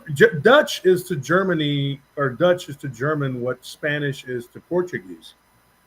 Yeah, Distinctly different exactly. languages, but very similar in their way that they're done. You know. I mean, Just like if he got Dutch roots, he would kind of make out what the Germans are saying, and I reckon it's the same for Spanish to Portuguese. yeah. Ich hatte give mit wat. So guys out there, if you're going to go to Amsterdam and you want to pick up a woman, you go up to her and you say, "Hey, Shatte, give mit wat." And you probably get slapped unless you're in the red light district, and then they'll probably just roll their eyes and take your Then you just say 14. What's the name? Marks, because they go by marks. You know, their money is marks. Yeah. If you walk up to a girl who has a drink in her hands, you just have to open your mouth at the right moment, so you get a free drink. If you say that. Yeah. Yep. You get the They say, you get the "Danke." the wall and the red light district. Yeah. Yeah, the Wallen, that's the popular, Number famous one. What part of the Netherlands are you from, Lernie? I'm from the east side of the Netherlands, about 50 kilometers from Germany. Oh, okay. So you would be Westphalia? Would it be close to Westphalia? Westphalia, no, I'm not sure about that one. Yeah, Westphalia would be. That would be. What would if we looked at a map? Like Germany would be Luxembourg. I think. Yeah, I think it would be. That would be the border with the Dutch border. Let me look it up. Yeah, if you look up Zwolle, I'll just type it in. Don't mean to dox myself, but okay. Let's see.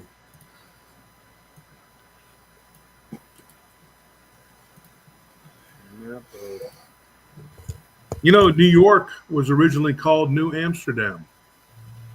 Oh, that's it. Yeah, that's interesting. Yeah, that was the original name was New Amsterdam. Is it New Amsterdam somewhere else now then? So you're in the east. Yeah, I am. What state are you in?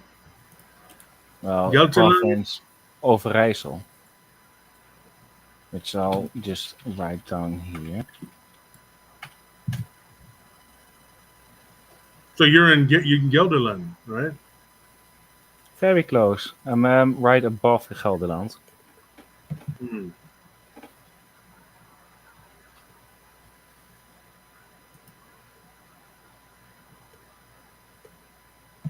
Yeah, because there's an IJssel, but you said Rijssel or IJssel? Overijssel.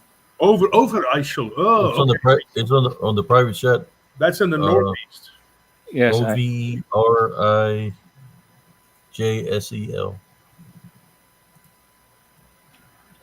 So you would be. I think it would be Westphalia. Oh, it's double S, by the way. Oh well. Double S. Yeah. Yep, I was right. So it would be Niedersachsen, Niedersachsen in the north, and then where you're at though would be Noorderrijn Westphalian. Yeah, so Westphalia. Yeah, but that here in the central Texas there is Prussian, Bavarian, and Westphalian people that are descended from here. There's even a place called Westphalia. It's like a bakery. And then Rhineland would be right below that. Hey, come on, guys. And then Hessian would be central Germany. That is the state where the Hessian soldiers came from that fought in the Revolutionary War. I'm a big history guy. I love history. I have a lot of, Yeah, I've noticed as much. Yeah, I'm always into that. I love learning about history and. Hey! Chill out. What you just said about Neder-Saxies or Nieder-Saxies, it's what our dialect is called. But if you're in the Netherlands, anywhere you go, you drive for 20 minutes, you hear a different accent. So that's... Yeah. And then Bavaria is down in the south, of course. That's Bavaria should be German. Oh yeah, that's down in southern Germany, and Thuringia or Thuringen, depending on if you're speaking it the German way or the American way. That's right above that. Saxons to the right.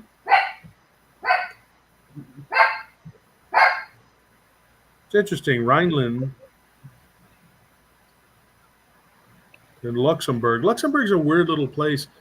It should be part of Germany, but it became. Hey! Come on, guys.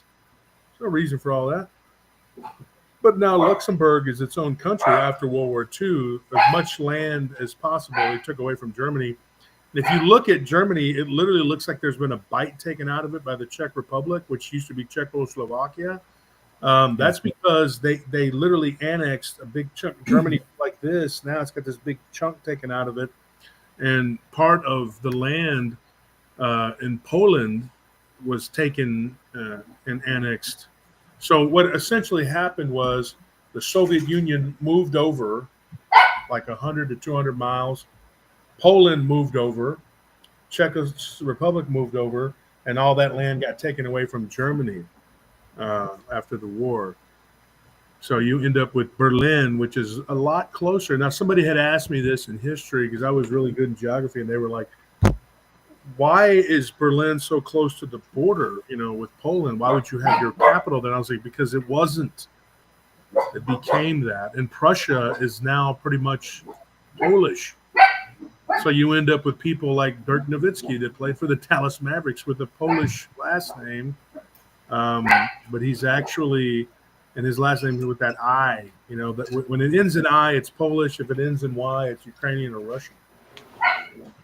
Oh, I didn't know that. Yeah. But over the course of the centuries, the landscapes between Dutch and German, they've taken from both sides, so it's shifted a bit. And if you listen to the Dutch anthem, I don't recommend it. It sounds like a funeral song, if I'm being honest. But it says in current Dutch, if you take it as current Dutch, you say you are from German blood. But in the old languages, the name we have now for German used to be the name we have for Dutch. So in the old, that song was intended, you say, oh, I am from Dutch blood. But the way it reads now is saying, I am from German blood. Well, it was all Germanic at one time. It's a Germanic language, so. Yeah. And the Vikings, all of it was all one people. The German religion was Odinism. Or Wodinism. Yeah. It's funny because people have asked me about Belgium, which they're not even going to be a country much longer. They're going to be a Islamic state. But Belgium, they don't have a Belgian language. They speak French, Dutch, and German, and most of them speak 3 languages. The average European speaks 3 languages. Can you imagine that? And with the average American can't even speak English. They're just like, Yeah, it's 0.7 languages Yeah. per person. Point 7. It's true though. I mean, you got these people that just talk, and then you're just like, I don't even know what the they're saying, dude. Like some of these people, man, I can't understand what they're saying. They don't even IQ of 80. Get the hell out of here, man. Sweet Yeah. confessions, man. I was teaching myself Spanish and then a little bit of Polish, but like I gotta chalk up on it again because I can't repeat a single sentence at this point. You don't use it, you'll lose it. I'm telling you, Steve. You hang out with Abe though; he'll tell you. You know, I'll show you some words, but the words that I'll show you are bad words. I had that Rosetta Stone learning program thing. It was on my older desktop before it crashed. And I haven't installed it. It's been almost a year now. So I'm losing it for sure. I gotta start over and do it again. What were you learning Polish for, Steve? There's a Polish radio station out here that plays a lot of like techno trance dance music at night. So I take it you're from Illinois. Yeah. Okay. You said Polish because there's a huge Polish population there because I Niles, the town. Yeah, the town I live in, Niles, is heavy Polish. Oh yeah, heck yeah. I have some family up in Chicago. My grandfather was from there. I go up there for a summer, and I'm I don't know. I'm just walking down. I'm going to Windy City Box Gym outside Chicago, right? And there's these guys, and they're like, "You ain't from here. Where you from? Where you from?" And I'm like, "Who are these?" They're just, to me, it's like they're white guys, right? I'm just like, "Oh, what's up, man?" And they're like, "Oh, what's up, man?" And they're like, "What are you?" And I'm like, "What am I?" I'm just, well, my mom's Hispanic. And they're like, "Why are you over here?" And I'm like, "Who are these people?" So when I get back, I get them to chill out. You know, I told them, I'm going to Windy City over here to train. I was a young guy doing Golden Globes, you know, and these guys were messing with me. And my Thea tells me, she's like, "Mijo, those are Polish people. They're very territorial." So she goes, "Don't go that way." I said, "Well, you mean run on the other side of the street?" She goes, "No, the other side of the street, you know, you're just going to run right into the Italian neighborhood. And from there, you hit the Dominican neighborhood. And then you're going to hit She's like, just take the back alleys." So I'm like doing my footwork, you know, road work, whatever, going through the back alleys, hoping that somebody doesn't accost me that's of some kind of weird ethnicity that's going to start a fight with me, you know? I didn't really know ethnicity that well. I just knew that my dad was white, and then I dug into my dad's background, and I found out that we were Cossack. We were Cossack, but we're like 80% Northern European. And I was like, well, if the Cossacks, I did some research. I was like, the Cossacks, hey, what is all this? What are y'all barking at? Why are y'all doing this? This is weird. Hey, I'm sorry, guys, but I have to head out. I got an unexpected visitor at the moment, so I have to leave. The Polizei there, the Polizei, yeah, he's got to go. Yeah. They're like, "We know you're in there, Texas Lanny. We know." Do not redeem. But sorry about this, but I have to go. So I'll see you another time. Thank you for being here. We'll see you. It's okay. See you later. Later, man.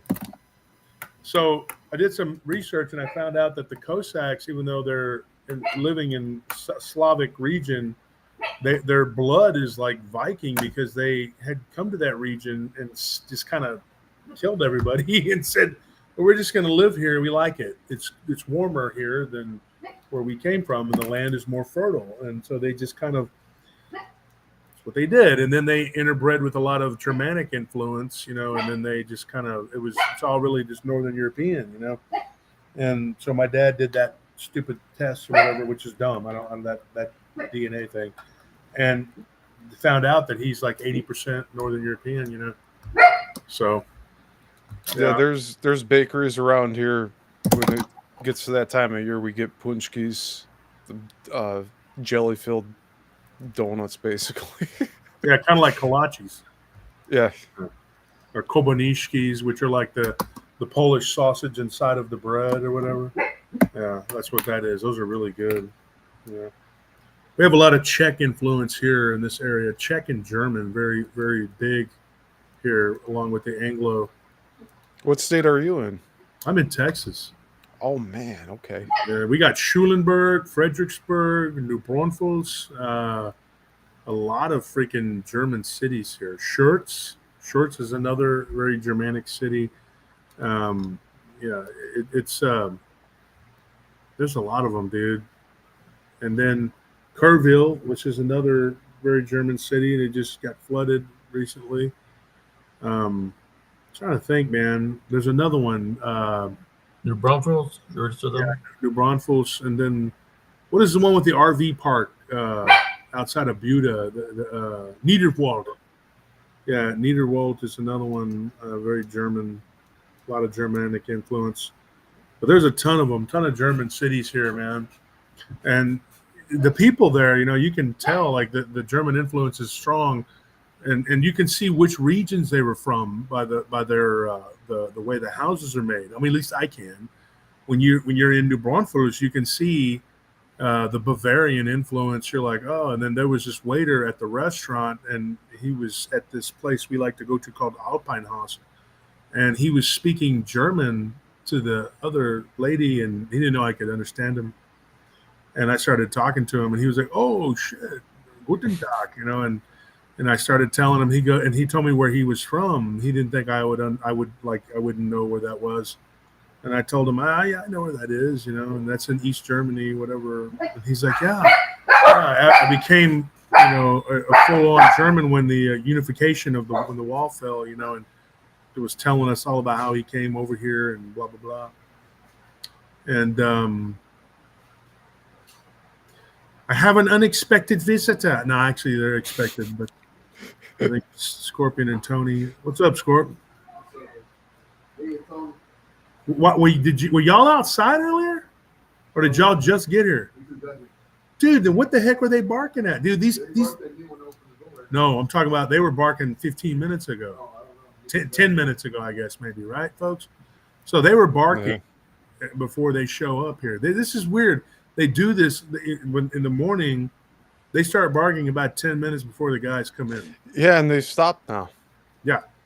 Wow. It's weird. It's like they know that they're going to come, and then they'll start running to the window. And with me, they do that, and I like that they love me or whatever, but they'll freaking go crazy at that front waiting for me. And the guys will tell me, hey, they started barking 5-10 minutes ago. It's weird how they know that you're going to be home. But, my pets, wherever I'm at, if I'm in the study, that's where they're at. My pig used to lay on my legs to the point where I thought he was going to break them. I was like, dude. Hey, what's going on? Wait, come here, Cooper. You guys see the border collies are getting big. Come here, boy. Look at this. Look at this boy. Look at that. Fresh man. Oh, man. Big boy, Cooper boy. You want to look at the camera? He's like, I don't give a shit. Look at the camera. Look at those blue eyes. You got prettier eyes than me. Good boy. All right, go use the bathroom. Y'all go play. Y'all go use the restroom. Go outside. How many months old is that one? He's 4. Baby. Wow. And then we have a little schnauzer here come here. Come here. She likes to grab, baby likes to grab like toilet paper rolls, paper towel rolls, empty bottles, leaves, and she brings them to you, but you can't take them from her. You can just look at them and admire them and tell her how pretty they are. And then she walks off. These are good. I could not have asked for better animals, man. I had some really good dogs over the years, man. I've been blessed. I had some good animals. We lost our bird. We had 2 birds, man, and they were together for a couple years, and we still don't know how he passed. He got out of his cage because, we don't like keeping him in cages and let him. And I guess he flew around and something happened. Tony still trying to get over it. But, man. Leonidas, really sweet bird. I lost my bird, Kiwi. Now Tony's coming in, so now they're barking. Hey, Tony. See if he's got Banjo. I'll show you Banjo. Tony. Why does he do that? He opens the door, then he doesn't come inside. Let's just make the dogs bark. There he goes. He's going to open the door again. Tony. Yeah. Hey, bring Banjo over here. I want to show everybody. Banjo goes to work with Tony. He's a working dog. He thinks he's a security.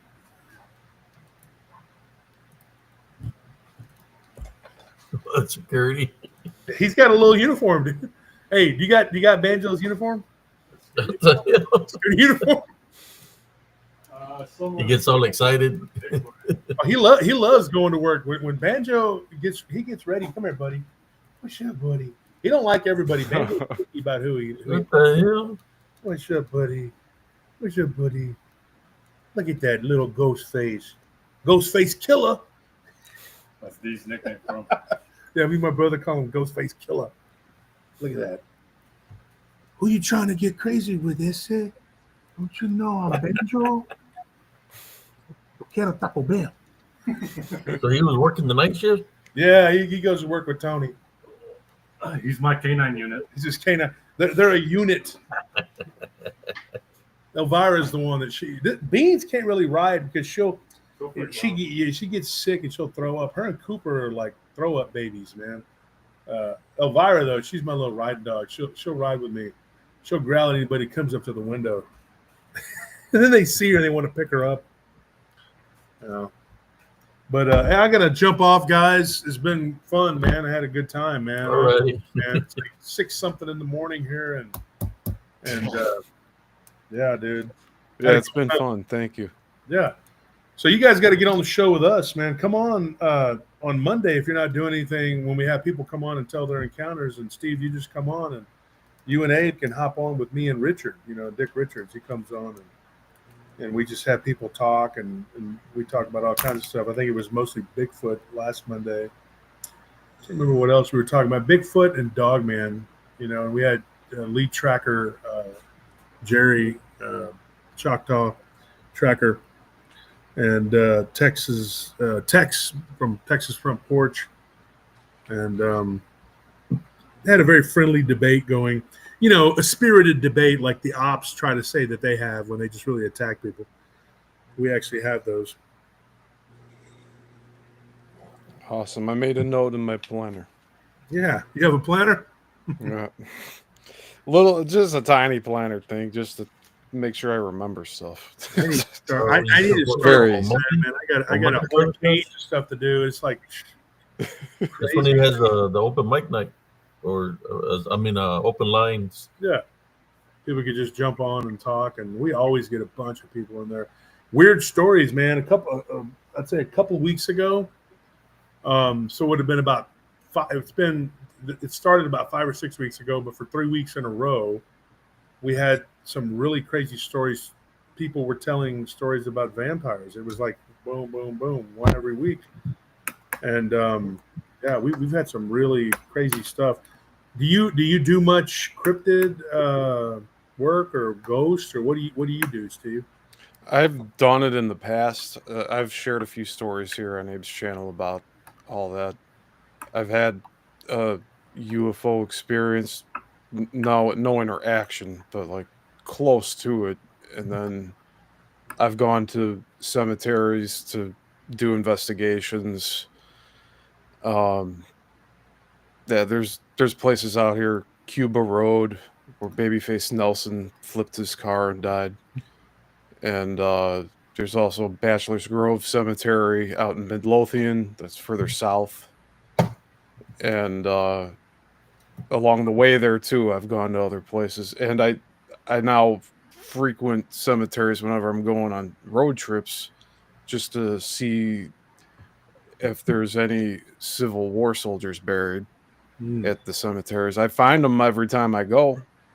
It's like there's at least a couple of them there, and I take photographs of them, of the headstones, and then I have buddies in the reenacting community for Civil War. They look up these guys, see if they have any documentation of their service and stuff. They like putting together all these different units just to make sure that they're logged and that they're remembered. There's the Sons of Union veterans, Sons of Confederate veterans, so they all try to honor all of them that way. So if I find anything, I send it their way, and then they go and do the research. Because that's about all I can do is just locate them, take the photos, tell them where it's at, and then they go to town on that stuff. But I've stopped doing the paranormal investigation for many years now. Just like I was getting a little too I don't know. I'm trying to find the word for it. I was trying to agitate what I was trying to investigate. So I'm like, I got to stop this because it's not a good route to go down. Like asking why they're not showing themselves and everything. So I'm like, yeah, I'm done with this now because I don't want anything following me home, anything negative, and I think it was good time away from it because I mean I do plan to go back to some of these locations, but with a different approach now. Yeah, But yeah, I'd love to share some of my stories for sure. with you. Yeah. And you, Andres, I just realized Andres is sitting there. You still there, Andres? Yeah, I'm still here. He's just like, I'm still Just here. letting everybody else talk. Man. Is this Andres from Carrizales? Yeah. Okay. Hey, what's up, man? What's up, man? Yeah. I thought maybe you guys were pissed off at me yesterday because Scott accused me of having the feedback on my phone. I was like, it wasn't me, but I don't want to say anything. That was the other guy. I was just like, okay. And then Andres was like, yeah, it's you, man. Josh, you get out of here. So I figured it was payback for when you have to sit in the chat and not say anything when other people are talking. So I just figured, you know what? We'll ignore him today and pay him back. Not because I'm evil. I'm just very petty. And so I just wanted that to happen today. I'm glad it did.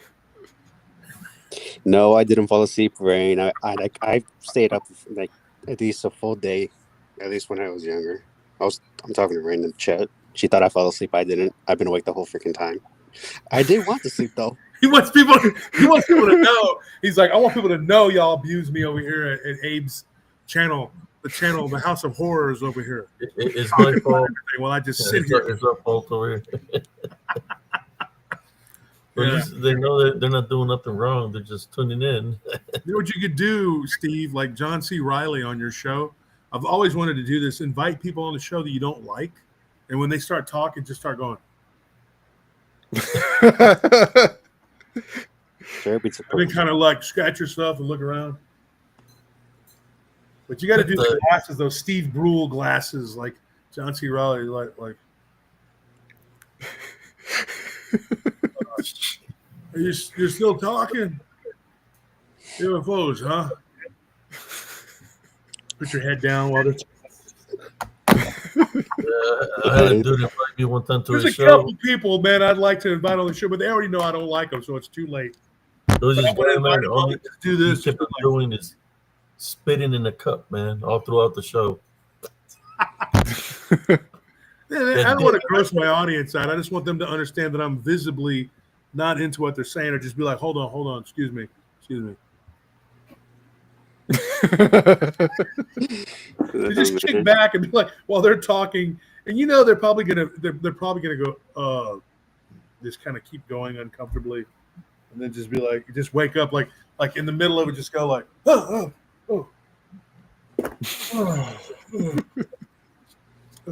Start playing with stuff randomly while they're talking.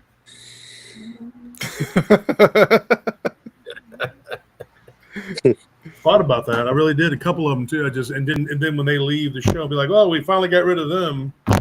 Got a chatty Cathy on our hands there, folks. You said it yourself. You're the master of comedy.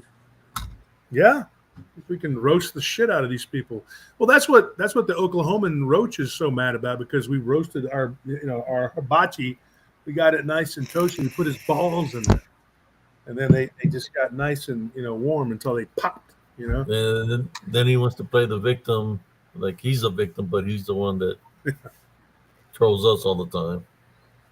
I'm just going to tell you right now, you should never attack women. You're like, yep, good advice. Maybe you should take it. Maybe you should stop doing it. He's got those beady eyes, though, with the glasses where he talks, and he got his teeth are all. Jack. And then the grossest hot sauce you could ever imagine. I don't know what that stuff is. It looks roach. like baby diarrhea. I don't know if it's I know what it is. It's roach sauce. roach. Cucaracha. Oh, Put them in the man. blender. And it put a little bit of barbecue sauce that he bought at the store, and he says it's barbecue sauce. But it's roaches, man. See He that? just throws them in the blender. Did you see that video that Nelly made with what's his name? What's the guy from The Office? What's his name? His name is Steve too, isn't it? Carell? Steve Carell. He's like, no, for the love of God, no. He's like, okay, Randy, we're going to auction out. Somebody's going to win this barbecue stuff. And then when he shows him making it, it's so gross, dude. See, the thing is, Steve, these people that troll us, they have cockroaches, dude. They crawl around on their walls. Oh, man. Yeah, dude. Don't forget, Abe actually caught on one of their investigations a freaking cockroach crawling up the freaking windshield, which they thought was some kind of freaking cryptid. It wasn't. They got it on camera, and you were just like, you're just sitting there going like, dude, how could they need to get one of these back scratchers so they can knock the roaches down while they're like, hold on, folks. And you just reach back. I'm going to scratch my back. Flick a roach. Yeah. At that time, it's like, I was like, they had invited me, and I said, okay, I'll check out your show, whatever. And I'm looking at it. The sister's in the vehicle, and he's out there on the dirt road. And then she's like, I think I see a booger. And I'm looking, it's like, what the fuck is that? You can see something's running real fast. Then it's like, what the fuck is going up now? It's like he's climbing a tree. Then I look at the, rewind it, after the show, and I take a closer look, and because I shortened it. And I'm like, what the fuck? No, man, it's a fucking roach running on the windshield. They looked like it was running on the street, and then she's like, "Oh, the booger's climbing the tree." No, it was the roach climbing the windshield. Oh, man. It was you can see the roach shape, and you can see the little hands and everything. I think I might have the picture of it and I was like, what the fuck is excuse my French? What kind of shit show was this? That's what I said. The fuck? Is this fucking hee-haw? Because I thought at first that they were one of those shows that they joke around or some shit. Yeah, well, what about when he faked it? So he faked a few things. He got caught. One of them, one of the people who work with him, that too. They said that he put like the sounds of babies crying. He's still doing that. I think one of his shows recently. He puts like a recorder out there to make you can like a speaker you can hear the baby crying. Then on another video he gets caught tapping his sister for scaring her or making her think that it's a ghost, and he doesn't say that he's joking. Yeah. And then he did this other thing where he threw a rock and said it was Bigfoot. And he got caught on camera doing that. Red-handed, pulling it out of his pocket. And then they're like, "What was that?" And it was, it was you throwing a rock. He's a grifter. And then he had another one where he's like, hold on, folks, I got a bug on me, which probably isn't out of the realm of possibility. He might have a cockroach or some lice or maybe a bed bug. I don't know what he's got.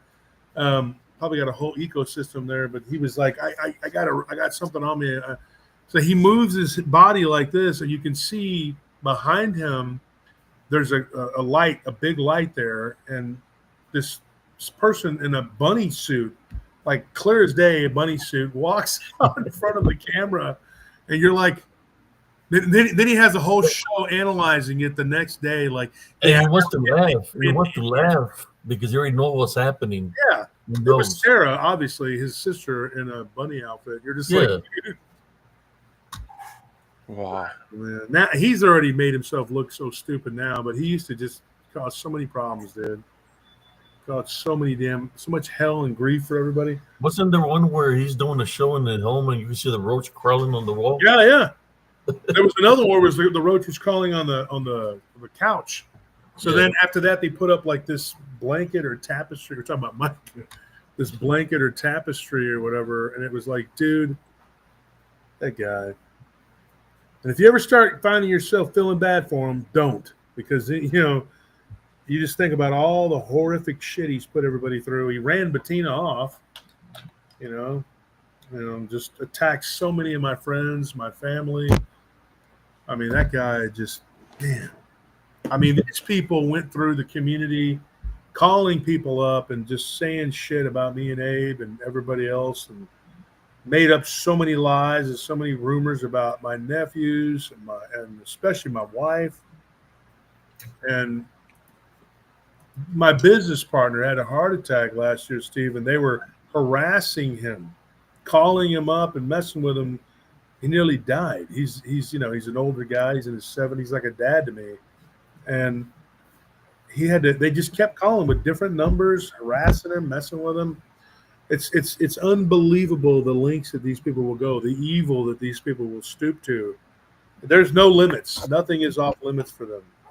And they're going telling everybody that we're trying to get them killed. I'm like, hey, you stop trolling people, you probably wouldn't have people messing with you back. Because I know they've done this to so many people. They're bound to have a bunch of pissed off people, I mean, hell, they just in that PRT news group, there's about 50 people in there that hate their guts because of all the nonsense they've done. I mean, it's just, but it is what it is, man. We'll get through this like we always do, and we'll be out on top. We'll survive, and it gets worse. The dude is supposed to be taking a psychosexual evaluation, or he can't see his children because they were taken away by the state. And now he has made up a story that they were kidnapped by us. So to fleece people for donations, yeah, unfucking real. Never seen anything like it. And their whole world revolves around attacking. Didn't they go to court, Brother Josh? Yeah, I don't know what happened. I don't keep up with that. I just seen that Sister Melissa said that thank you God, or something like that. So oh really? Yeah, I seen something. I didn't know what she was talking about. Maybe we should find out. I think it had to do with the court custody. Well, she didn't say Hunter nothing. stays safe and with her, because Thank you God. Thank you for. She just says thank you God. So hopefully that we're there, and not with him. Man, horrible people. Well, guys, I'm going to be out. I'm going to run, guys. All right, brother. I got a lot of stuff to do today. I'm tired. I got to go out to my ranch and do stuff. I'm just going to get a few hours of sleep and keep working on my taxes. So pray for us. We'll pray for you. And Steve, it was nice to meet you. My wife has said good things about you. Says you have a pretty cool channel. So thank you. Yeah, it's nice to meet you too. Yeah, Nellie's my wife, and so we have a lot of regulars that go into his chat and they go into mine, and we're all friends. Ivy, I see Rain. Joel Burgess says roaches. Joel's from across the pond. He's from England. So, guys, if you're listening, I'm going to have a show on Saturday afternoon, 2 o'clock. I'm going to have a guy come on. We're going to talk about the mud flood, Tartarian, the Cabbage Patch Kids, all that stuff. Should be interesting, to say the least. Nice. 2 o'clock? 2 o'clock in the afternoon, yeah. Okay. Nice. So, and then we'll be on for our regular show on Sunday, and then Monday we'll do the open lines. And you're welcome to come on, guys. And Andres, I'll see you. You can always jump in. Mm-hmm. So sweet. Thank you. Good. Damn it, the Astros lost. And they're playing like shit now. It just popped up on my thing there. All right, right, guys. I'm gonna check out too, because right. I'm running on fumes here. All right. Good night, everybody. See you guys. You wouldn't be able to hang in my army. No, I'm just playing. I'm a night person, but yeah, I gotta go get some rest too. Yeah, I gotta prep some packages. And I'm trying to stay get away some from my food brother. See if he calls me to go eat breakfast with him. You get free food, eh? Yeah, you could almost go to eat breakfast now. There you go. Yeah. Man, I look like a wreck, don't I? Look at All righty, brother. All right, thank you, Abe. For the audience. See you, Steven. Have a good night. Good Good night. morning. All right, well, I'm Abe. Nice show. I'll tell my story to you another time. All right, brother. Right. Well, take care. And even if I was tired as heck, I'll probably still take the offer to go because I get free food anyway. Oh yeah, where to? Taqueria? You get free food at the taqueria? No, if somebody was going to take me to breakfast, like they're going to have to pay because I'm. Okay. Yeah. Yeah, that. I'll take off the offer. Yeah, my brother normally texts me in the mornings like, "Hey, I'm off of work. You want to eat breakfast?" He's been working the night shifts, so around 8:30 he'll send me a message. All right. Bye everybody in the chat. Try to get some sleep if you want to. I'm probably gonna go back to sleep, but I'm gonna go sleep around like 10 or something. Alrighty. Well, thank you for being on, and you have a good morning. You as well. Well, there you go. Thank you for everybody that stayed up late night and early morning here on Spiritual Encrypted Encounters. Thank you for the support. Thank you for supporting the channels like Paranormal Roundtable, Years of Missile Productions, Beyond the Box, and just thank y'all for tuning in, listening, staying active in the chat. I really appreciate y'all. But in saying that, everybody have a blessed day. God bless every single one of y'all. And y'all, there's a rebel crying over here. Yeah, there's Rebel right there. Rebel, what's the matter? What's the matter, Rebel?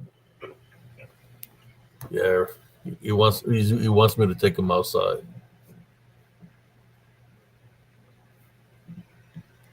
But in saying that, y'all have a beautiful, blessed day, brothers and sisters.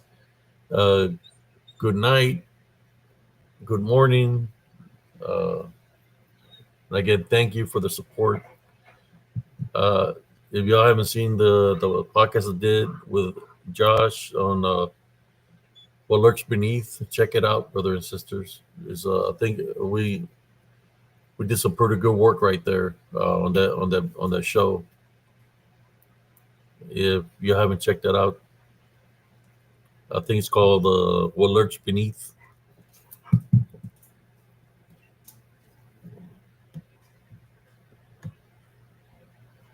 Yeah, Rebel's here. He wants to go outside. Look at him.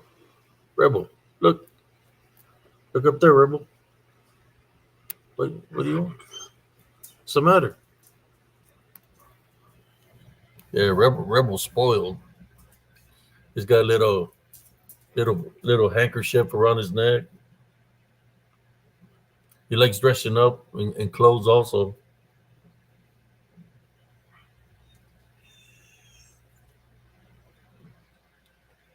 Thank you for tuning in, for those that tuned in. I could probably stay up a little bit longer, but I'm going to bid farewell now. Again, thank you all for tuning in. Appreciate y'all. Peace out, everybody.